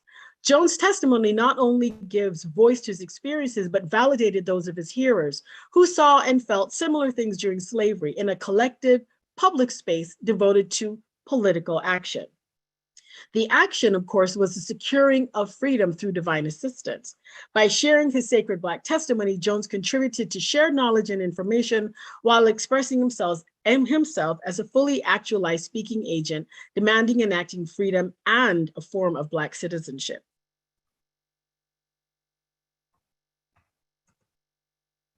There we go. Though women receive short shrift in colored conventions records, some voices have been preserved. The women's voices adhere to the conventions of Black sacred testimony, which include gender advocacy within the bounds of Black Christianity and progressive politics. In Ohio in 1848, Mrs. Sanford grounds her statement on women's rights in a radical reading of the Bible, which cites motherhood as a redemptive ground on which to base her claim for women's rights as God-given. This 19th century Black feminism statement asked for the right to vote, the right to retain property, topics which were not discussed in church settings explicitly, and definitely not in spaces where Black women were often not welcomed by white women suffragists. From the birthday of Eve, the then prototype of women's destiny, to the flash of the Star of Bethlehem, she had been the slave of power and passion. If raised by courage and ambition to the proud trial of heroism, she was still the marred model of her first innocence, of thrown by beauty into the ordeal of temptation. Man lost his own dignity in condemning her intellectual weight and refusing the right to exercise her moral powers. If led by inclination to the penitential life of a recluse, the celestial effulgence of a virtuous innocence was lost, and she only lived out women's degradation. But the day of her regeneration dawned. The Son of God had chosen a mother from among the daughters of Eve, a savior who could have come into this, a God-man, ready to act, to suffer, and be crucified, came in the helplessness of infancy for woman to cherish and direct. Her exaltation was consummated. True, we ask for the elective franchise, for right of property in the marriage covenant, whether earned or bequeathed. True, we pray to cooperate in making the laws we obey, but it is not to domineer, to dictate, or assume. We ask it, for it is a right granted by a higher disposer of human events than man. We pray for it now, for there are duties around us, and we weep at our inability. And to the delegates, officers, people, and spirit of this convention, I would say, God speed you in your efforts for elevation and freedom. Stop not, shrink not, look not back till you have justly secured an unqualified citizenship of the United States and those inalienable rights granted you by an impartial creator. In the halls of the colored convention movement, Black women were able, however limited, to express themselves through the genre of sacred Black testimony in ways that anticipated the rhetorical strategies and texts of the Black Women's Club movement to come. The convergence of the sacred and the secular in colored conventions meetings speaks to the deep shaping influence of the Black church on the colored conventions movement. These texts will reveal how the Black church influenced emerging conceptions of American citizenship and the nation as they developed in the Black rhetorical tradition during the colored conventions movement.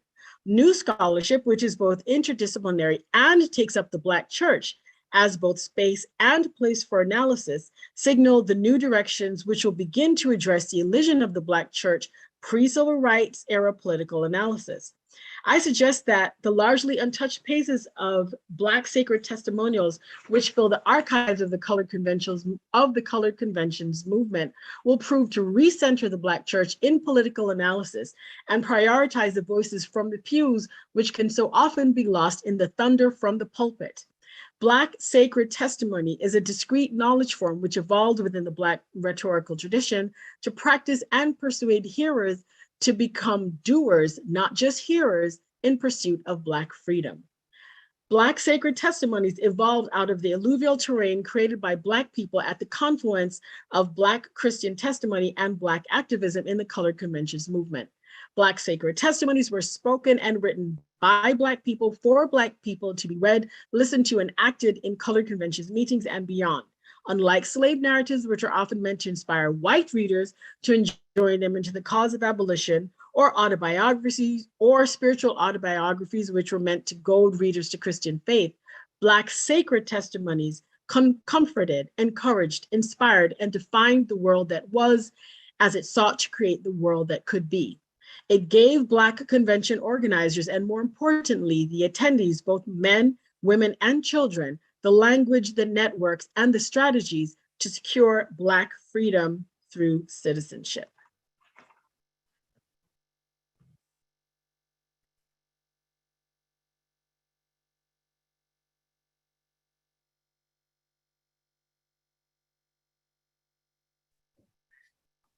Thank you, Denise, for that opening. I was just sitting here thinking, like, I feel like I'm in church now with your testimonies.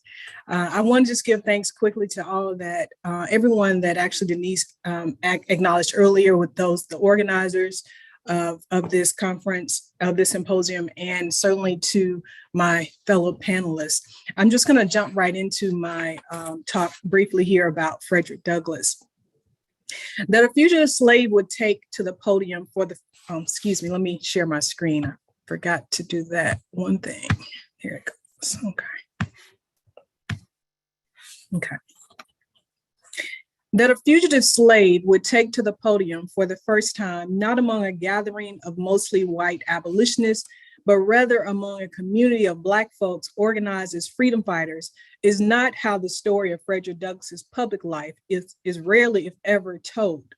To his early days in New Bedford, Massachusetts, as a preacher of the AME Church, making his appeals against slavery and racism, however, is where we must locate Douglass. Go back, excuse me. Where we must locate Douglass being primed for the Colored Conventions movement, in which he would remain active for decades after the dissolution of abolitionism.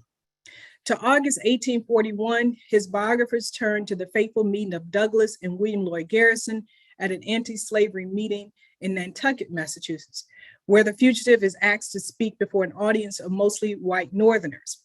While significant to the telling of his story in both the 1845 and 1855 narratives, we must not ignore the details of his rise to this occasion.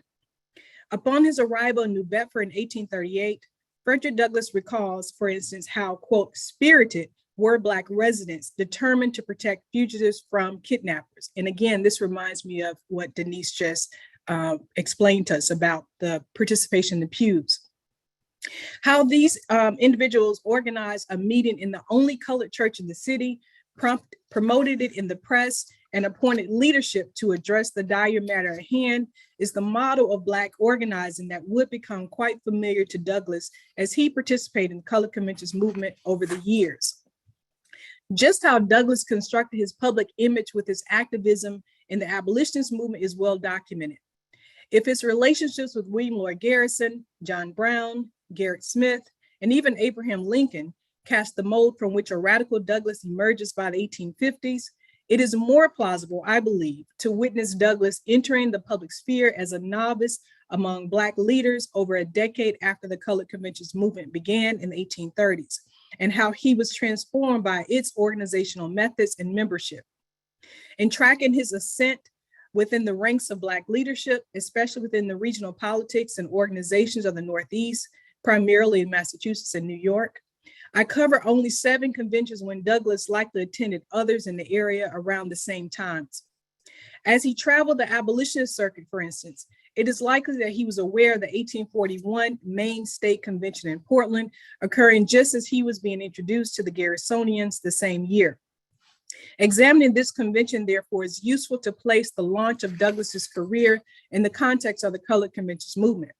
Black leaders, including Reverend Amos Knowles Freeman and Stephen Myers from the 1841 Maine Convention, are potential role models for Douglass, as he would eventually collaborate with these 2 men in later conventions. As activist partners, it was also not uncommon for the wives to work alongside their husbands in such grassroots organizing. Anna Murray Douglass supported her husband, after all, as he became involved in local meetings in New Bedford. Other women like Christina Taylor Williams, wife of Reverend Amos Knowles Freeman, and Harriet Myers, wife of Stephen Myers, opened their homes for fugitive slaves on the Underground Railroad. As their domestic lives ought to intertwine with their activism, it is likely that since most of the conventions were open to the public and held in churches and halls, that many of these Black women were activist partners who attended and participated in the deliberations as well. Since Douglass cast such a broad shadow over most others involved in the Colored Conventions movement, it is important then to bring attention to some women who likely influenced Douglass, as did others with activist partners. Possibly the first major convention that Frederick Douglass played an active role in conducting his affairs, the location of the 1843 National Convention of Colored Citizens in Buffalo, New York, was convenient for Douglass to attend as a delegate for Boston. This convention is also the site of the now famous encounter with Henry Highland Garnet. Recorded in the convention minutes is Douglass' opposition to other delegates, especially Garnet, on social reform issues. The controversy of Garnet's address to the slave speech has brought critical attention to this convention, considering Douglas's rebuttal. He believed that, quote, there was too much physical force in Garnet's message, and that Douglass was, quote, for trying the moral means a little longer. Douglass' use of a humble sermonic oratory style around the time of the 1843 convention contrasts to later speeches that he would deliver as a more radical activist. When the publication of his 1845 autobiography, Douglass fled to Great Britain, as we know, to prevent recapture, given the notoriety of his fame as a fugitive slave author. I forego this exile period only to reintroduce you to Frederick Douglass as a celebrated activist after his international tour. He returned to the US in the spring of 1847 after his freedom was purchased by foreign allies. That October, Douglass was a delegate at the National Convention of Colored People and their friends in Troy, New York. Presiding over the Troy Convention was Nathan Johnson, a Black abolitionist from New Bedford, Massachusetts. Johnson was given the privilege of renaming Douglass just a few years earlier after his escape from slavery. The records thus reveal the close associations Douglass kept with Johnson, among others, within the Colored Conventions movement. Breaking the mold of a Garrisonian protege, Douglass transforms into a more charismatic leader at the 1847 convention. His status as a public intellectual, highly respected among his peers, is evident by the due influence he had on issues debated: the establishment of a national press, Black migration to create utopian settlement in upstate New York, and educational mandates like establishing, quote, colored colleges. His move to Rochester, New York by 1847 is foundational for successive stages of his career. That Douglass could command higher compensation for his speaking engagements as a public lecturer, he delivered bolder pronouncements against slavery with the support of key allies, was covered broadly in the international press, and his first newspaper, the North Star, was founded shortly after the 1847 convention. All signals Douglass becoming a more powerful force in American politics and culture. Mixed reports of Douglass's fame reveal impressions of Douglass's pride and pompousness. Also, caricatures of Douglass's image in the popular press further reveal constructions of his public image as an author and agitator by mid-century. Douglass's philosophical shift from advocating the use of moral suasion to his more radical protests and other political activities to abolish slavery in the US is made evident by his consistent participation in the colored conventions. The aggressive force and rhetoric of other Black leaders in the movement undoubtedly influenced Douglass's evolution as much as the bond he formed with Gerrit Smith, a wealthy white abolitionist from upstate New York. By the 1850s, Douglass split with the Garrisonian branch of anti-slavery activism is inevitable. Growing agitation among abolitionists in response to the Fugitive Slave Act is also a catalyst for radical changes. Frederick Douglass presided over the 1850 Fugitive Slave Convention at Cazenovia, New York, held in August of that year. The convention was an interracial gathering in response to the Fugitive Slave Act, which made it legal for slaveholders to recapture runaways as property, even in free states and territories throughout the US. The convention focused especially on William Chaplin's arrest for aiding fugitive slaves. Gerrit Smith, along with other of the interracial coalition of Black leaders, issued the call for the convention. At its controversial pitch, the Cazenovia Convention was covered widely in the press, including Douglass's The North Star. This was not a typical gathering of leading men, however, since women also played a significant role in the convention as fundraisers, speakers, and entertainers. The Edmondson sisters, Mary and Emily, fugitives freed by Chaplin in 1848, are featured even prominently in this rare daguerreotype of the convention. They, we're told, quote, favored the convention with occasional songs, again, heightening the atmosphere of what we just learned of the Black sacred testimonies. With his move to Rochester, New York, Douglass continued a grueling itinerary of speaking engagements throughout the state and in Canada until around early May 1851. Suffering an extended illness for weeks, Douglass's throat problems and mental exhaustion kept him off the lecturing circuit, leading up to the 1851 New York State Convention of Colored People held in Albany in July, and Douglass was unable to attend. However, we see Douglass's impact on the Albany Convention since the editor wielded power even when absent from the actual proceedings. The convention was covered extensively in the Frederick Douglass paper, his new publishing venture, launched in June of 1851, which signals Douglass's evolution as a more powerful force in the abolition and colored conventions movement. Even he writes an editorial to clarify his stance as, quote, Mr. Editor, if you please, in response to claims about the authenticity and autonomy of his publication. Douglass' rising stature in the literary world is also notable given his 1853 publication of the novella, The Heroic Slave. As an activist and author, Frederick Douglass takes center stage at the National Convention of Free People of Color held in his hometown in July 1853. The Frederick Douglass paper published the proceedings of the Rochester Convention. It includes a list of grievances for the purpose of the convention. Patriotism was also a central theme for the delegates adopting resolutions to affirm the rights of Black citizenship. Douglass, serving as chairman of the Declaration of Sentiments Committee, delivers a lengthy address proclaiming, "We are Americans, and as Americans, we would speak to Americans. We address you not as aliens, nor as exiles, humbly asking to be permitted to dwell among you in peace, but we address you as American citizens, asserting their rights on their own native soil." The rights of citizenship that Douglass advocated undoubtedly included equal rights for women. He'd advocated for Mary Jeffrey to be appointed as a delegate at this convention, but even his support was not enough to convince his male cohorts to integrate the delegation. Jeffrey had a strong record of activism in New York, which included supporting Douglass's anti-slavery lecture tours. She was also an activist partner with her husband, Jason Jeffrey, in the state and national conventions. Likewise, her hometown near Rochester, New York, had even appointed Barbara Ann Stewart as a delegate to represent their interests at the 1853 convention. Reverend Jermaine Logan and Douglass both supported the nomination, yet the mostly male leadership refused to seat her as a delegate at the 1853 convention and the 1855 New York State Convention of Colored Men held in September of 1855 in Troy.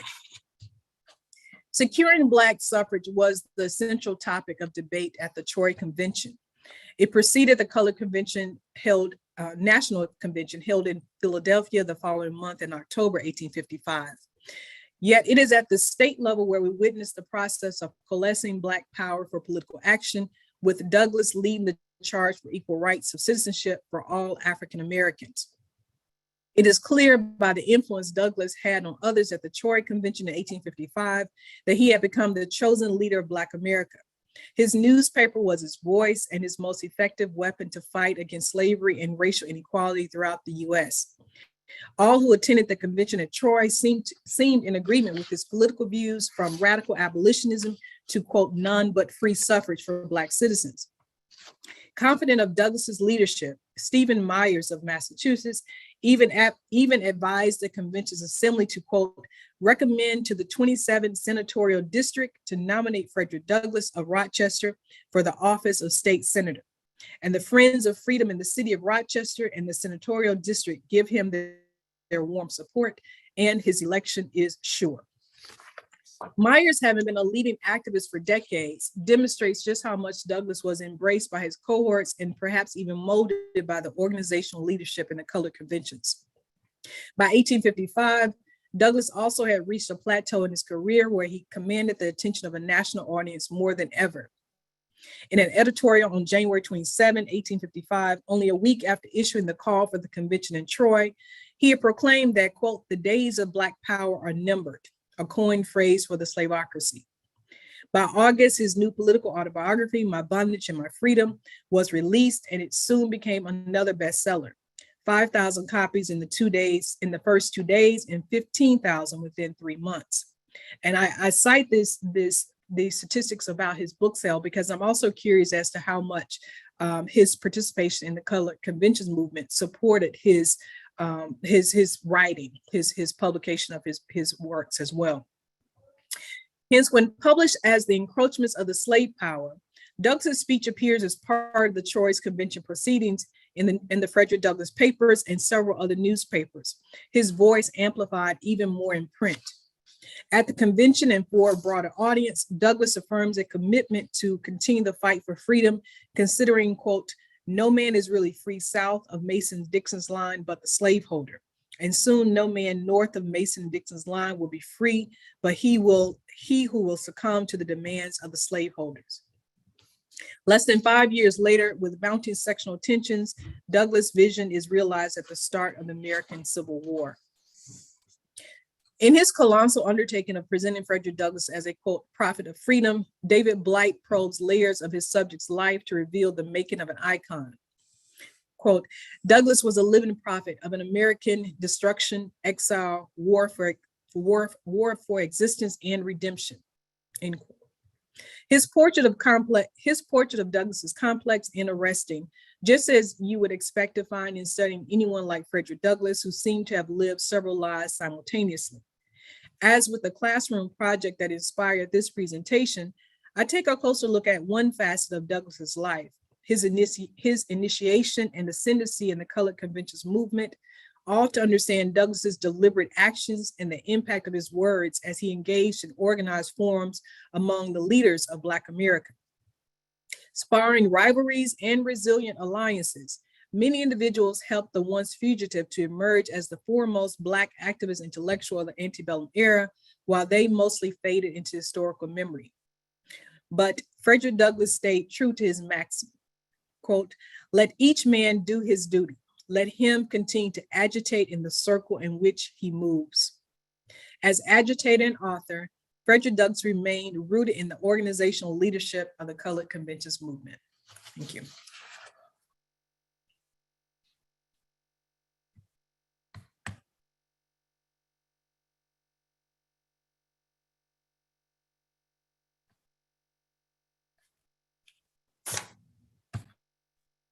Wonderful. Thank you so much. I'm going to share my screen here.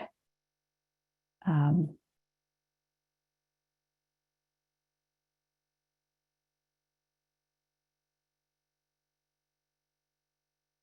right.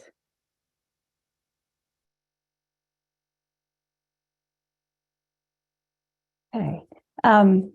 Well, good afternoon, everyone. I join you today from Lawrence, Kansas, which stands on the homelands of the Kaw, Shawnee, and Osage people. I want to thank the Colored Conventions Project for organizing this wonderful symposium, and especially my fellow panelists whose papers I am just so excited to get to talk about, to hear from Dr. Butler later. My paper does not, unfortunately, engage us directly with the Black church. That said, the notions of neighborly citizenship and activist partnership are threaded throughout this presentation. I want to state up front that I'm presenting from an ongoing research project, and I benefit greatly from the scholarship of, well, so many people, but especially Robert Sheridan, Katie Armitage, Thomas Cox, and of course, Drs. Gabrielle Foreman and Jim Casey, and the many contributors to the Colored Conventions Project. Indeed, this work depends on the collections of the CCP, as well as the Kansas State Historical Society, the University of Kansas, and Columbia University. So my presentation today is on the Kansas legacies of Charles H. Langston and Mary Leary Langston. So the role of Charles Langston in Kansas political organizing is often overshadowed by his time in Ohio, especially his 1858 speech while on trial for the Oberlin-Wellington rescue. And he's also overshadowed by his prominent brother, John Mercer Langston. Further, the career of his wife, Mary Leary Langston, is eclipsed by attention to her first husband, Harper's Ferry martyr, Lewis Leary, and her role as caregiver to her grandson, Langston Hughes. So today, I will take up the Kansas legacies of Charles and Mary Langston, focusing first on Charles' advocacy for Black male suffrage in the so-called Free State from 1862 to 1867, both through conventions work and engagement with white leaders, and his travails after the defeat of suffrage referenda in 1868, the moment when he and Mary wed. So while I have yet to discover specific documentation of Mary's engagement with the conventions movement, her labor clearly sustained a growing family at a time when Charles was traveling widely. And what papers we do have from Mary reflect her complex response to the subsumption of women in narratives of male agency.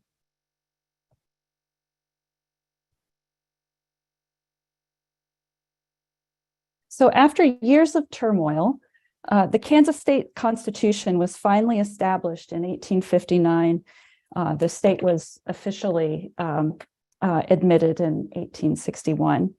And that constitution specified that suffrage would be granted to white men aged 21 and older.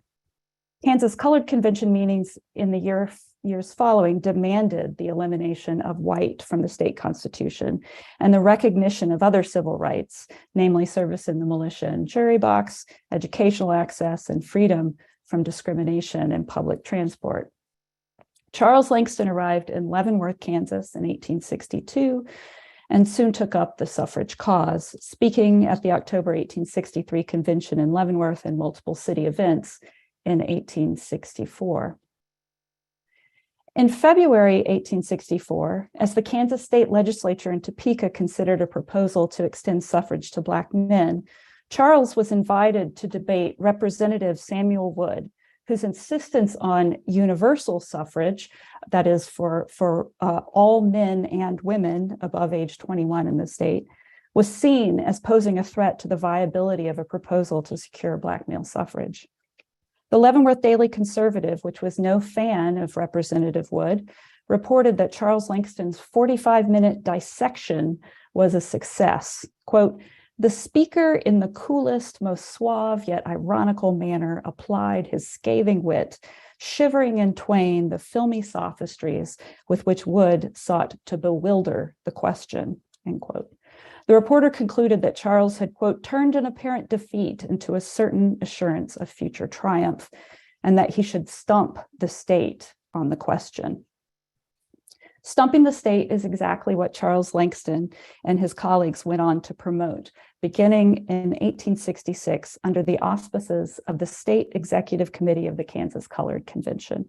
After unsuccessfully lobbying at the Kansas Republican Convention in September for the inclusion of Black male suffrage in the party's planks, Charles attended the Colored Convention in Lawrence on October 11th, 1866, as a representative of Leavenworth County and a member of the Committee on Resolutions and Address, delivering the Address to the Citizens of Kansas. He was appointed to the newly formed State Executive Committee and made chair. Immediately after the conference adjourned, the committee adopted an appeal calling on Black citizens to organize, raise money, and solicit ministers' support around the issue of suffrage. These documents established the argument Charles and fellow organizers would take across the state, namely that, quote, "the right of suffrage is not a conventional privilege merely, which may be extended to or withheld from any class of citizens at the will of the majority, but a right as sacred and inviolable as the right of life, liberty, or property." The body convened again in February 1867 in Topeka, passing resolutions praising the state's political officials for supporting suffrage expansion and declaring their readiness, quote, "to assume all the responsibilities of electors," end quote. Convention President Isaac Dennis sent copies of the resolutions to the state's governor, Senate President, and Speaker of the House, seen here. To best pursue the costly work of canvassing the state, Charles likewise sought alliances with white leaders. He picked back up his dialogue with the influential Representative Wood, this time courting rather than cutting him. As the legislature scheduled fall suffrage referenda, Charles clarified why he desired to disaggregate the causes of Black male and women's suffrage, writing to Wood, quote, "an attempt on the part of members of the legislature to unite female with impartial manhood suffrage was an effort to defeat the latter. Hence, the enemies of Negro enfranchisement, without an exception, unite heartily with those Republican members who favor joint submission," end quote.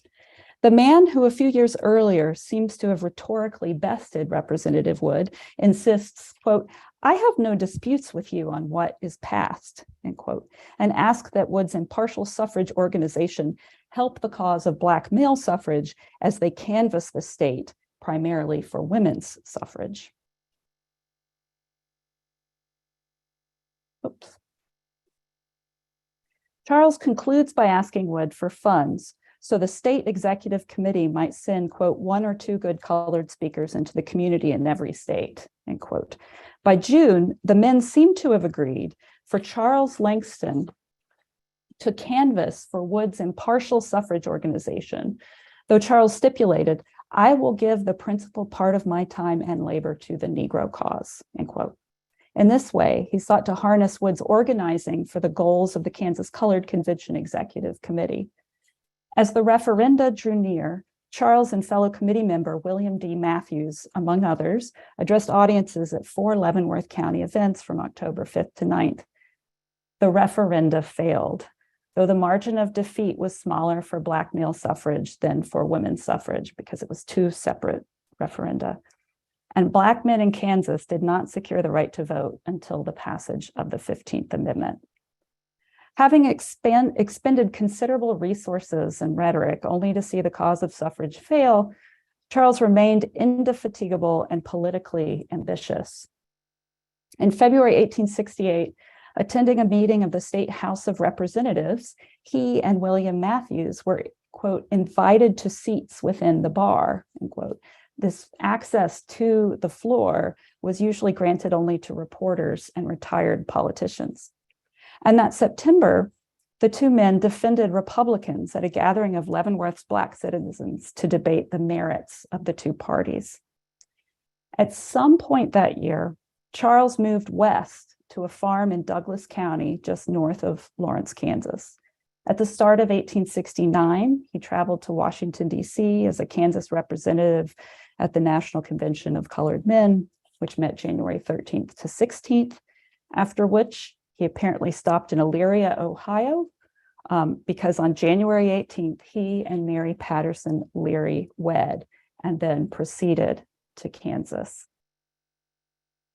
Not everyone back in Kansas was glad to see Charles Langston. At a mass meeting of the colored citizens of Leavenworth at ironically named Harmony Hall on February 1st, 1869, Charles shared with the assembly the events of the National Convention he had attended in DC, only to then be officially rebuked in a series of resolutions declaring that he had not been elected a state delegate, that the assembly would submit to the National Convention a signed affidavit protesting his admission as such. And here I'll quote this account at length, or this resolution at length, that they approved of his, quote, removal from the State Central Committee by our late state convention, as he has most grievously injured our cause in the many places where, unfortunately for us, he has attempted to advocate Negro suffrage, discouraging our most devoted friends, making enemies of the lukewarm, and intensifying the hatred of our foes. At this point in my research, I have only questions and speculation to offer. At which meeting of the state convention had Charles been removed from the Central Committee? I haven't found that yet.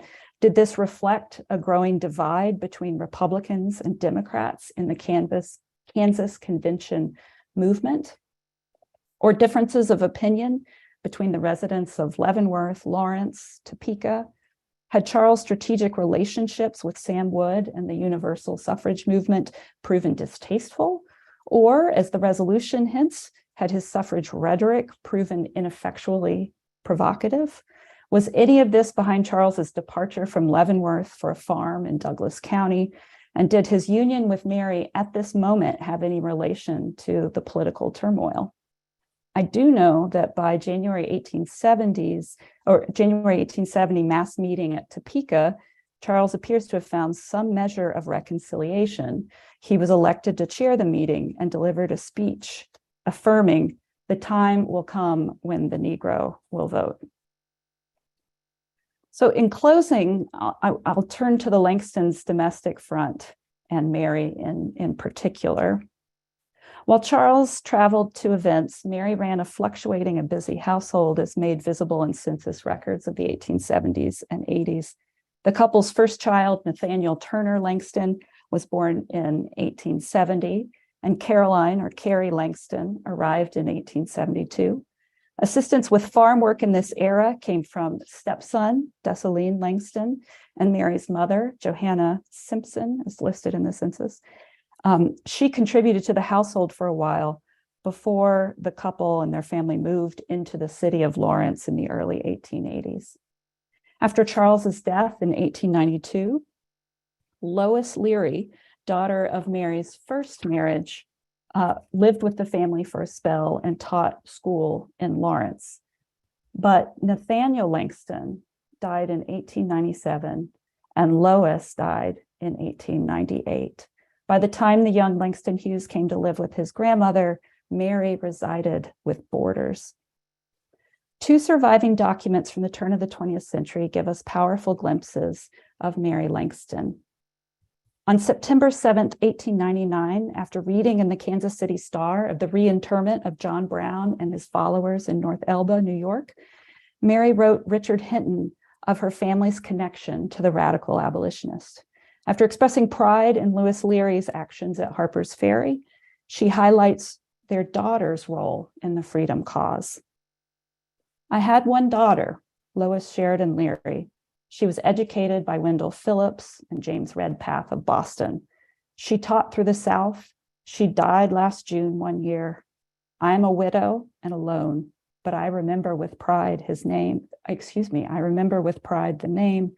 His soul is marching on. I am proud that he and his followers are not forgotten, who braved death for liberty to an oppressed race. I remember with pride the name, that phrase. It's profoundly multi-layered, unpunctuated, coming after her proud remembrance of Lois. The beloved daughter is a star in this constellation of workers for liberty.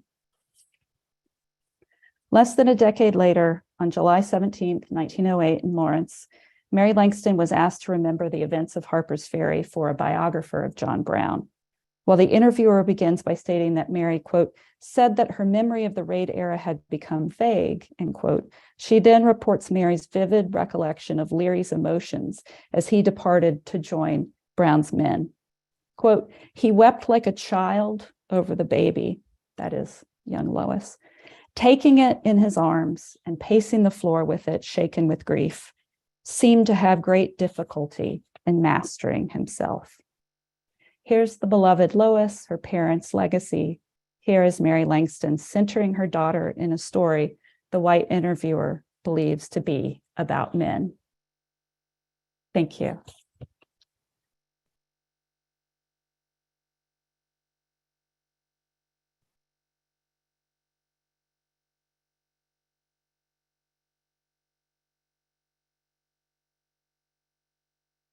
Sorry, I'm having difficulty unsharing my screen.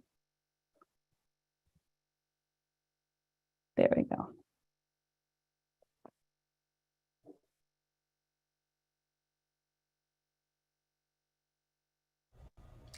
Hi, everyone. Thank you all for inviting me. Thank you, Andre. Congratulations to Gabrielle, and thanks to all of the panelists who have some very interesting papers. I want to say at the outset of this that I'm coming to this as a religious historian. So my comments are going to be focused in that way because I have a lot of questions.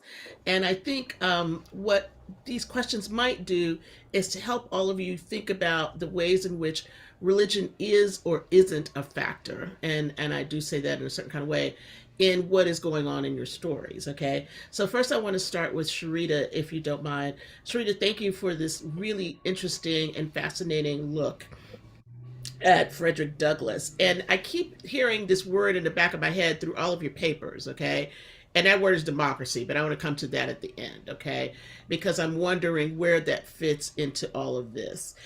My biggest question about this was sort of like, how are we tracing Frederick Douglass's relationship to religion throughout this convention movement? Because if we think about the ways in which he has a conflicted relationship about religion and how that has worked within slavery and the abolitionist movement, I think it might shed some different kind of light on the questions that you were asking in this particular paper. So one thing I was thinking about is, what is the role of religion that shapes rhetoric and a certain kind of spiritual rhetoric to cause people to move morally in certain kinds of ways? Is this something that is learned? Is this something that Frederick Douglass is playing upon so that he's able to get his points across? Is it a way in which we he is positioning himself within this color convention movement as a way to both have his voice heard, but at the same time to be able to put forth some different kinds of ideas that don't necessarily have to do with religious ones. And by that I mean, how does he, in the midst of all this other kinds of religiosity where people are giving testimonies and things and making that a kind of a spiritual testimony, how is that different? All right. And so that's the first question. The other interesting thing I think about this was that how he's developing a singular voice. How is his voice becoming one that stands out among the rest? Obviously, he has all these different kinds of experiences, the traveling overseas. What does that do when he comes back, right? Because now he's free. How does that change his relationship to the convention? And by that, I mean, how does he appear to be this other kind of person now? So it's like you leave one person, you come back somebody else, and your words have a different kind of weight to them. He doesn't have to appropriate all these kinds of religious ideas necessarily, because he can put forth his ideas a lot faster. What does it mean to be a prophet also during these times? One of the things I'm really interested in and puzzled, I didn't hear the second series of papers, but what I've been really interested in is how are people talking about violence? And I think somebody like Frederick Douglass could have a lot of things to say about violence in the midst of this in the color conventions, but I'm not hearing this across anything right now.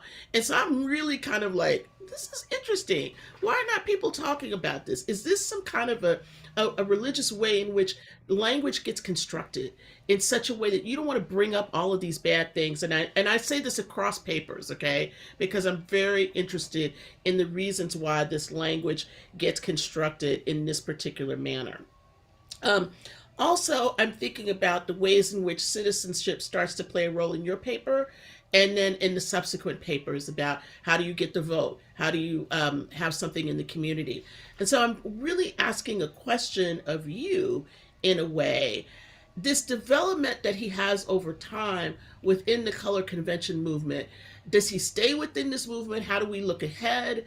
You know, these are questions that I would love to know what is happening post Civil War, right? And I know that's not where your paper goes, but I'm really interested in that question about how does he see his relationship to these kinds of, like the color convention movement and other kinds of movements. And then finally, and this is something that's not just for you, but for everyone, how is it that we're thinking about this in terms of just the kind of, not just the language he's saying, but in terms of where he goes from this point, okay? How does this look? And I know you're coming from this literary perspective. I'm also thinking about what changes about his writing because he's been involved in this movement, okay? What might be different about that? And so I hope, maybe we can have a conversation about that at the end. And I just want to say to everybody, I'm sorry, I'm a first name person, so please call me by my first name too, okay? So anyway, all right, so there we go, Sharita. All right, Denise, I'm really interested in several things about this. And first of all, I want to go back to sort of the beginning. There was something that I marked that I want to just bring up really quickly that you talked about. The archives are replete with the thoughts, hopes, dreams, wants, and needs of the Black community pre and post Bella. The evocative and inspiring sacred testimonials of the color convention movement will thicken and sharpen the stories we tell about Black communities. I want to start there because one of the things I was really interested in about this paper is like, so what does it mean to just get this quotidian everyday stuff that people are doing at the conventions? Like what are they doing? Are they, is it all day meetings? Are they breaking for lunch? Are they doing these things? I really wanted to hear something about what this really means, because I think for you, you're really trying to look at about this being a social movement and about how political testimonies are being constructed in the midst of this. And so I started sort of wondering about language here and about how this language of religion and political action actually is both effective and disaffective. And let me say what I mean by that. In one way, this is very effective because if you couch everything in a testimony, it makes people listen to you. But in another way, it might be off-putting. And it might be too spiritualized for then people don't hear about the actual problems and things that they're trying to do. And so I'm wondering, this is related to Sharita's paper too, is Frederick Douglass staying away from that kind of language specifically because he doesn't want to be this like kind of religious person, right? Because of what he thinks religion is and what Christianity has been. And so I'm thinking about this dual thing happening in the convention movement. On the one hand, with the construction of a very tight religious kind of language to put forth ideas. But at the same time, some people being uncomfortable with that. And I wrote a note to myself, said, is this just speechifying? Is it just a way that people sort of say these things in order so that they could be heard? Or is it the performative aspect? And I know we don't ask that a lot about the 19th century, but is it a way in which people construct this so they know they can be heard? It's like the thing you do in church, right? Giving honor and glory to God, blah, blah, blah, blah, blah, right? You know you have to start a certain kind of way. So is that something that is happening within this color convention movement as time goes on because people expect this? And is this a construction of a moral rhetorical tradition that can bring people in and focus in on the kinds of, issues that you're trying to get, whether that's suffrage or the vote or all these things? Or is it just something that ends up being very rote? In other words, is it a way that you're trying to make sure that people hear you, but to not be overtly political at the same time? And so I really wonder about that. And I'm just, this is a question that you all have to answer for me, because I'm thinking about this as a late 19th, early 20th century person, and with people dealing with Jim Crow and lynching and all this other stuff, where they have to get very explicit about the things that are happening. What it sounds like to me is that the convention movement is a way to construct both citizenship and religion, but it's not actually impinging upon the democratic process, except for when we're talking about voting. And that's really kind of interesting to me, because I don't hear stories about, oh, in this particular place we're dealing with this problem, or we're dealing with this violence, or we're dealing with more fugitive slaves. I think this is a really interesting question. And so I'm wondering, is this, to use the term from Leonard Litwack, is this the highbrow conversation that is happening, or do we have another kind of conversation that's happening? So that's where I want to go with yours, Denise. And then finally, I'm very interested in this Langston paper for a different reason. Why is he making everybody so mad?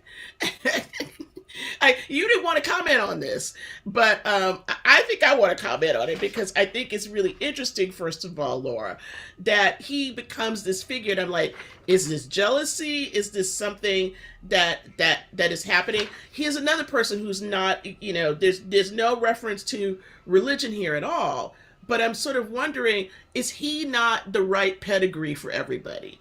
And what I mean by that is, does he come from outside of the tradition that might make him seem suspect to some other people? Because this is an open convention movement, right? You have all different kinds of people there. And then later on, you have Black Catholics who do their convention movement, their kind of convention movement. You have all these kind of groups splitting off. I'm wondering if they see him as somebody who doesn't belong. And I don't know how to answer that question, but I wondered about that. And then this relationship that he has with white men, I just started thinking about, of course, later, because I do 20th century, I started thinking about, Garvey with the KKK. How do you make, a peace with like-minded folks, but they don't look like you because you want something? That makes everybody seem suspect from you. And so I think he's this divisive character, because he is someone who is trying to work in between these lanes, but it's not working so well for him. And then finally, I was going to ask, I think you wanted to say a lot more about his wife, but, I'm wondering, what is her place in all of this besides to be like, and she took care of Langston? So I would encourage you to flesh that out a little more, because I'm like, well, all three of these papers talk about women tangentially. But I was like, God, I really want to hear what women are doing in this. And are they the group of people who are more religious in color convention movement? I mean, that is a real question for me. I wonder about that because I'm somebody who writes about this in a different sort of era, right? But all of you have a big question to ask here, and I think this is a bigger question maybe we can talk about tomorrow is, what does the color convention movement do to help organize all the rest of Black life?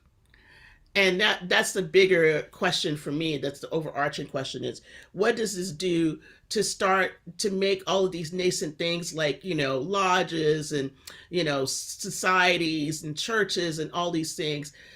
Is there a through line for the color convention movement that touches all this? I assume that there is. I don't think that there's not. I just didn't hear how that was happening because what I've been thinking about is organization and how people organize through all of these things. And so that's just a space where I want to start. The last thing I'll say is about democracy. I heard citizenship, I heard all these things. I suspect that none of them say democracy up front, but I wonder if they're thinking about democratic processes through this convention movement and how that might be articulated through various people who are saying things. And then also just to say, and this is for everybody generally who's working on this, one of the things I think would be really useful is for people to just talk about those everyday things that people get up and talk about at a convention, right? You know that there's somebody always in a Black church setting that just gets on and rambles on and on and on, right? What are those people doing? How are they talking about life in general? What I see in these conventions is that you don't get to hear the meat that's hanging on the bones of people. The piece that you showed about Frederick Douglass being sick, I thought that was really interesting. Was it Frederick Douglass? I can't remember who it was. But yeah, it was Frederick Douglass. I was sick and God helped me, right? And I was like, oh, now he can be religious because he got sick, right? So I'm asking those kinds of questions, not because I don't think these papers are great, they are, but I do think there's a way in which we can think about how to use this really great repository of records to get at some aspects of Black life and Black religious life that we just haven't figured out before, okay? Because we don't have that larger picture because there's so much else going on with abolition and slavery and suffrage and all these kinds of things that people are fighting about. What is the everyday that might be happening that we can see in these convention minutes? All right, and that's all I'm going to say, and let's have a conversation. Well, let's put our hands together. First of all, for this panel right now, put your hands. That's all right. Come on. There you go. We're here. We're going to get to the Q&A. I just want to thank all of the panelists and the respondents. And let me just start off by saying, Laura, can you just pronounce your last name for me so I make sure I have it right? It's Milky. Milky. So you got it right. Thank you. Point for me. Yeah, thank you. Thank you for that. So as I did in the last panel, first, what I want to do is to give the panelists an opportunity to respond to the respondent. And you can say you don't like me.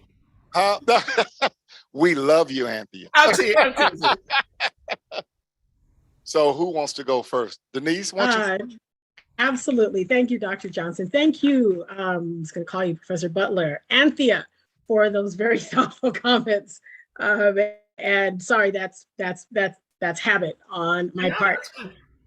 Okay, so great questions. Is there, I was taking notes. So what happens in meetings in terms of like just the regular stuff, that absolutely can be mentioned. And yes, it functions very, very, in color conventions, meaning the structures function as most church conventions do. Literally, as I mentioned, the opening prayer, there's lunch, there's performances, the break, they come back, there are presentations, there are debates, there are resolutions, there are discussions. It really, really feels like an AME church convention, even replete with the drama. Really? If you attend absolutely replete with the drama. And very often the minutes record, depending on who the secretary was, they have all of that. A shout was heard from the back. And then there was you can read it, and it's some of the records are in real time, a blow by blow of the things that were happening. So that's one. Did the meetings actually lead to direct political action? In a multitude of ways? Absolutely. From establishing newspapers to creating schools, to drafting petitions that were sent to different levels of local and national government? Absolutely, which is part of why very often in colored conventions movement scholarship, it's the colored conventions movement is considered the political, and I've actually said it, I'm now adjusting my own language to say it wasn't secular, because I don't actually think that's true anymore. And when I started thinking about it differently, even though I knew the connections with the Black church, I hadn't really engaged what that would mean in terms of the way that I wrote just about everything that I've written before I had to start thinking about the colored conventions movement and the Black church and the Black rhetorical tradition. And then it forced me to see what I already had kind of awkwardly gestured towards in previous work that I've done, previous presentations, et cetera, et cetera. Is it a highbrow discourse? I love that.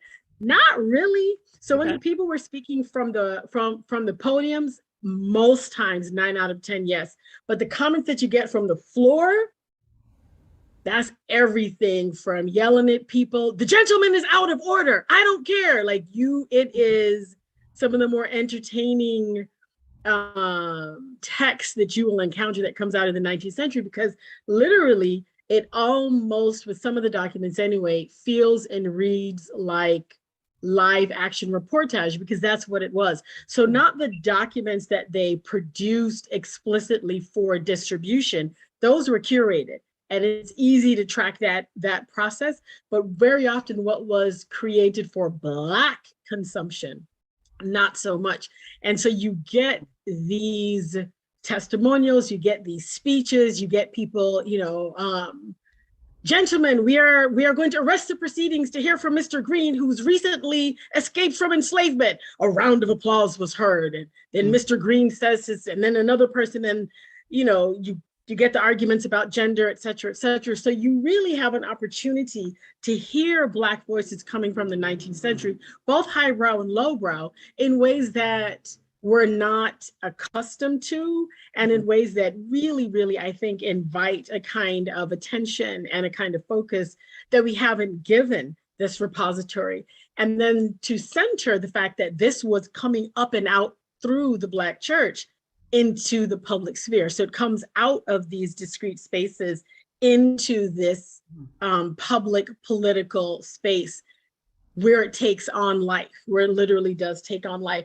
And in terms of how does the colored conventions movement organize Black life, how it particularly shows up in Black political movements, and this will be it, this and I'll stop. What we have determined through studying the records and studying the movement across time, or through time is probably a better way to phrase it, is that as the colored convention movement recedes, what comes out in a rhizomatic networking structure is the American, the Moral Reform Society, the Niagara Falls movement, the Black Women's Club movement. And what you're able to do is you're able to trace the individuals and the networks coming out of the colored conventions movement into these specific things. So out of this broad conversation and this broad forum that allowed people to practice citizenship, allowed people to create a series of democratic spaces that allowed for Black agency and Black participation, then you see these specific kind of more niche groups that come directly out of the colored conventions movement in general.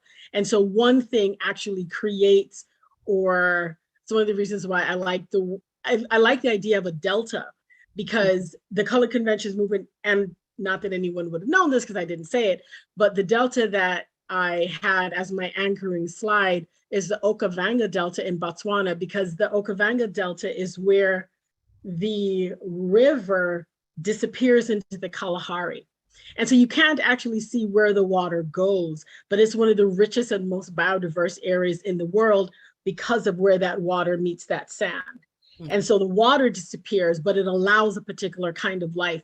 And so when I was thinking about the colored conventions movement in the Black church, I was like, oh, this works. So I hope that answers some of your questions, and I'm gonna stop talking because I'm sure a lot of other people have a lot more useful things to say about your questions. Thanks again. Okay, thank you. Thank you. Anyone else want to respond to the respondent?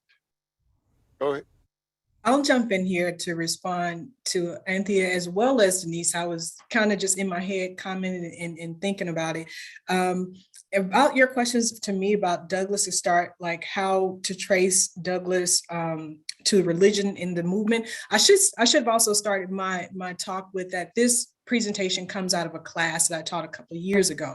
And the students were resistant, trust me, to do what I asked them to do in terms of looking for Douglass in the way that I asked them to do in the Color Convention. It was an undergraduate course. But what they discovered, some of what is what I present here today, are some of the intricacies of his personality. Because when we think of Douglass, we think of him by mid-century with his full fro, his voice, his name intact. And what they learned, and what I also learned in teaching that course, is that he wasn't always that way. How did he get to the 1855 Douglass? And so we found through the research that created, the momentum in the course, was that look at him in relationship to these other leaders. So the ones that I presented, Amos knows Freedman, for example, as a preacher. I have to do more research about him, but he's represented in the CCP's exhibit as one of the prominent delegates at another convention, and Stephen Myers as well. But what I want to draw the timeline was that Douglass, and I didn't say this in my talk, but Douglass was licensed as a Methodist preacher in 1839, a year after his arrival in New Bedford, only a year. And what I've seen to found is that most of his chief biographers tend to focus on, his drastic, how life was different. I was in a new world, and how, everything was compared to slavery. But what seems not to be focused is that his first thing, before he started talking about looking for a church, he says, I participated in the colored people's meetings. I was happy to see how outspoken some of the leaders were. And this is Douglass admiring others who, before he becomes Frederick Douglass.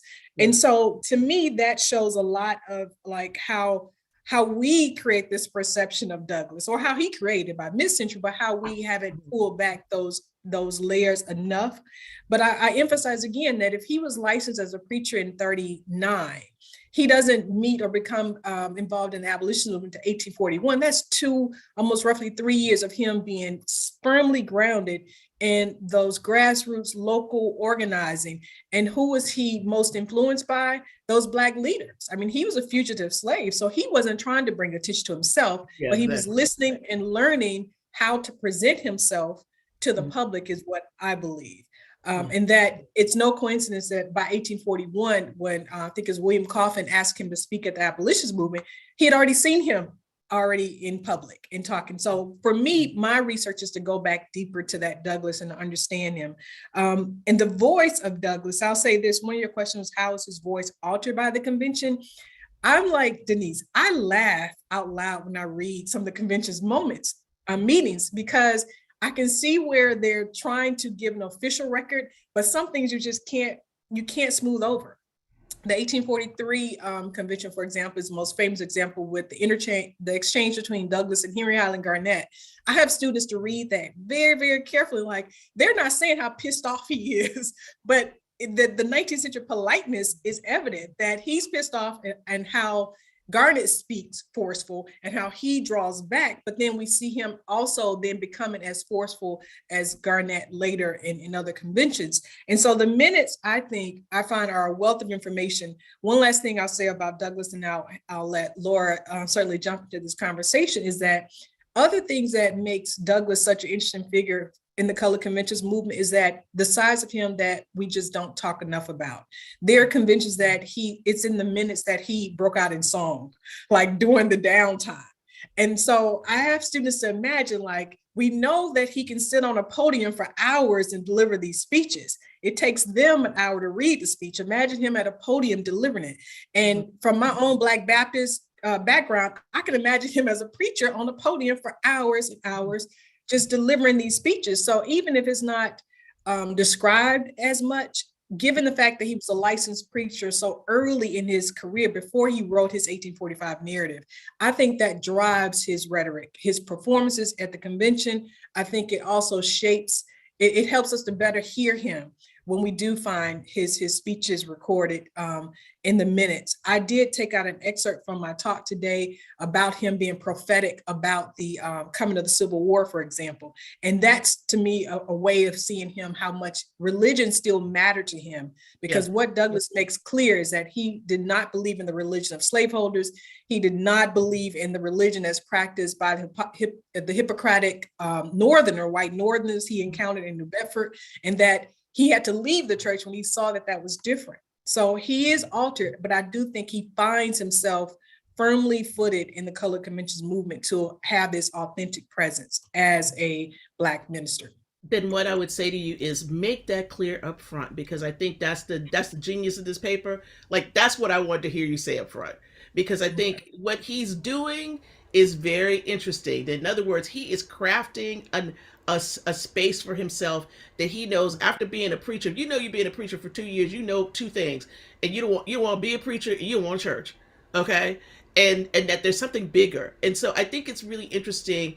All of what you just said is a perfect segue into introducing why he takes the trajectory that he does. That makes a lot more sense to me. And that instead of telling these big, these different kinds of stories about him, you unify those stories with the way in which you say, this is his construction of this prophetic personality. That he can see himself in a certain, he's going towards something. He can see the speakers. Where else are you going to do this, right? You can only do this stuff in church or in a convention or something else, or as an abolitionist, right? So that's much more interesting that way. What you just said, that's it. That's it. Okay, gotcha. Well, I'm going to give Laura an opportunity to respond, even though we're at time. I know, I'm sorry. No problem. No problem. We got time. So, Laura.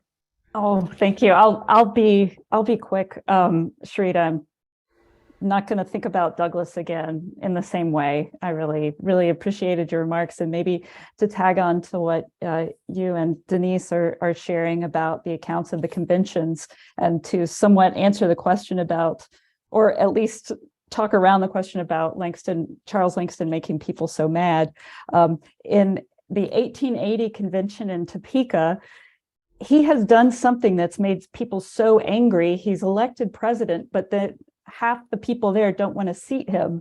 And some of the delegates have to physically help escort him to the front of the gathering. But it's right around the controversy surrounding how Black Kansans would or would not support the influx of immigrants from the Deep South, the exodusters. And he is decidedly on the side of the exodusters, and in fact has opened a school in Lawrence for them.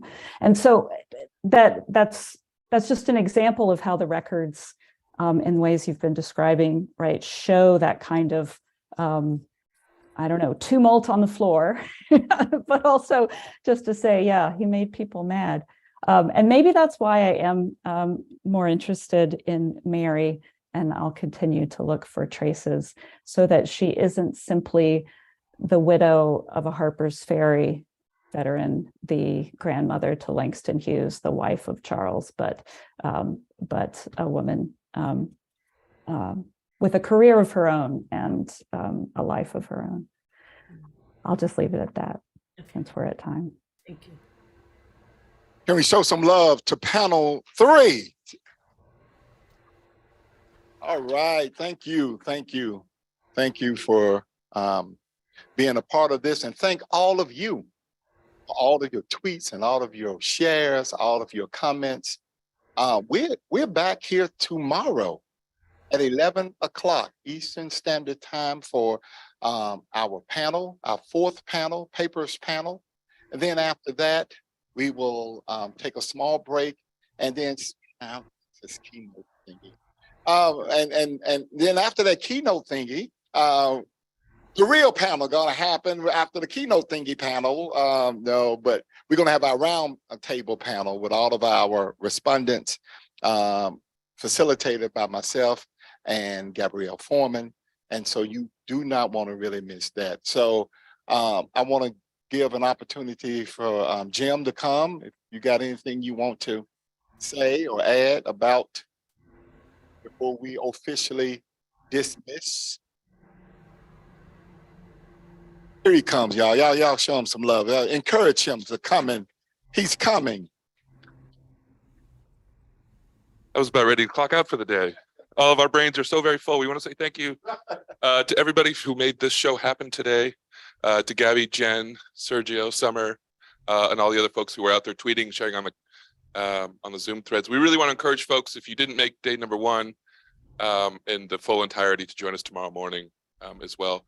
And I think once again, if you want to read more, you can buy a copy of The Color Conventions Movement from UNC Press, and you can put your pennies away now for the book that will share all of this great research that we're already looking forward to reading very soon. So with that, I think we can close out for the day.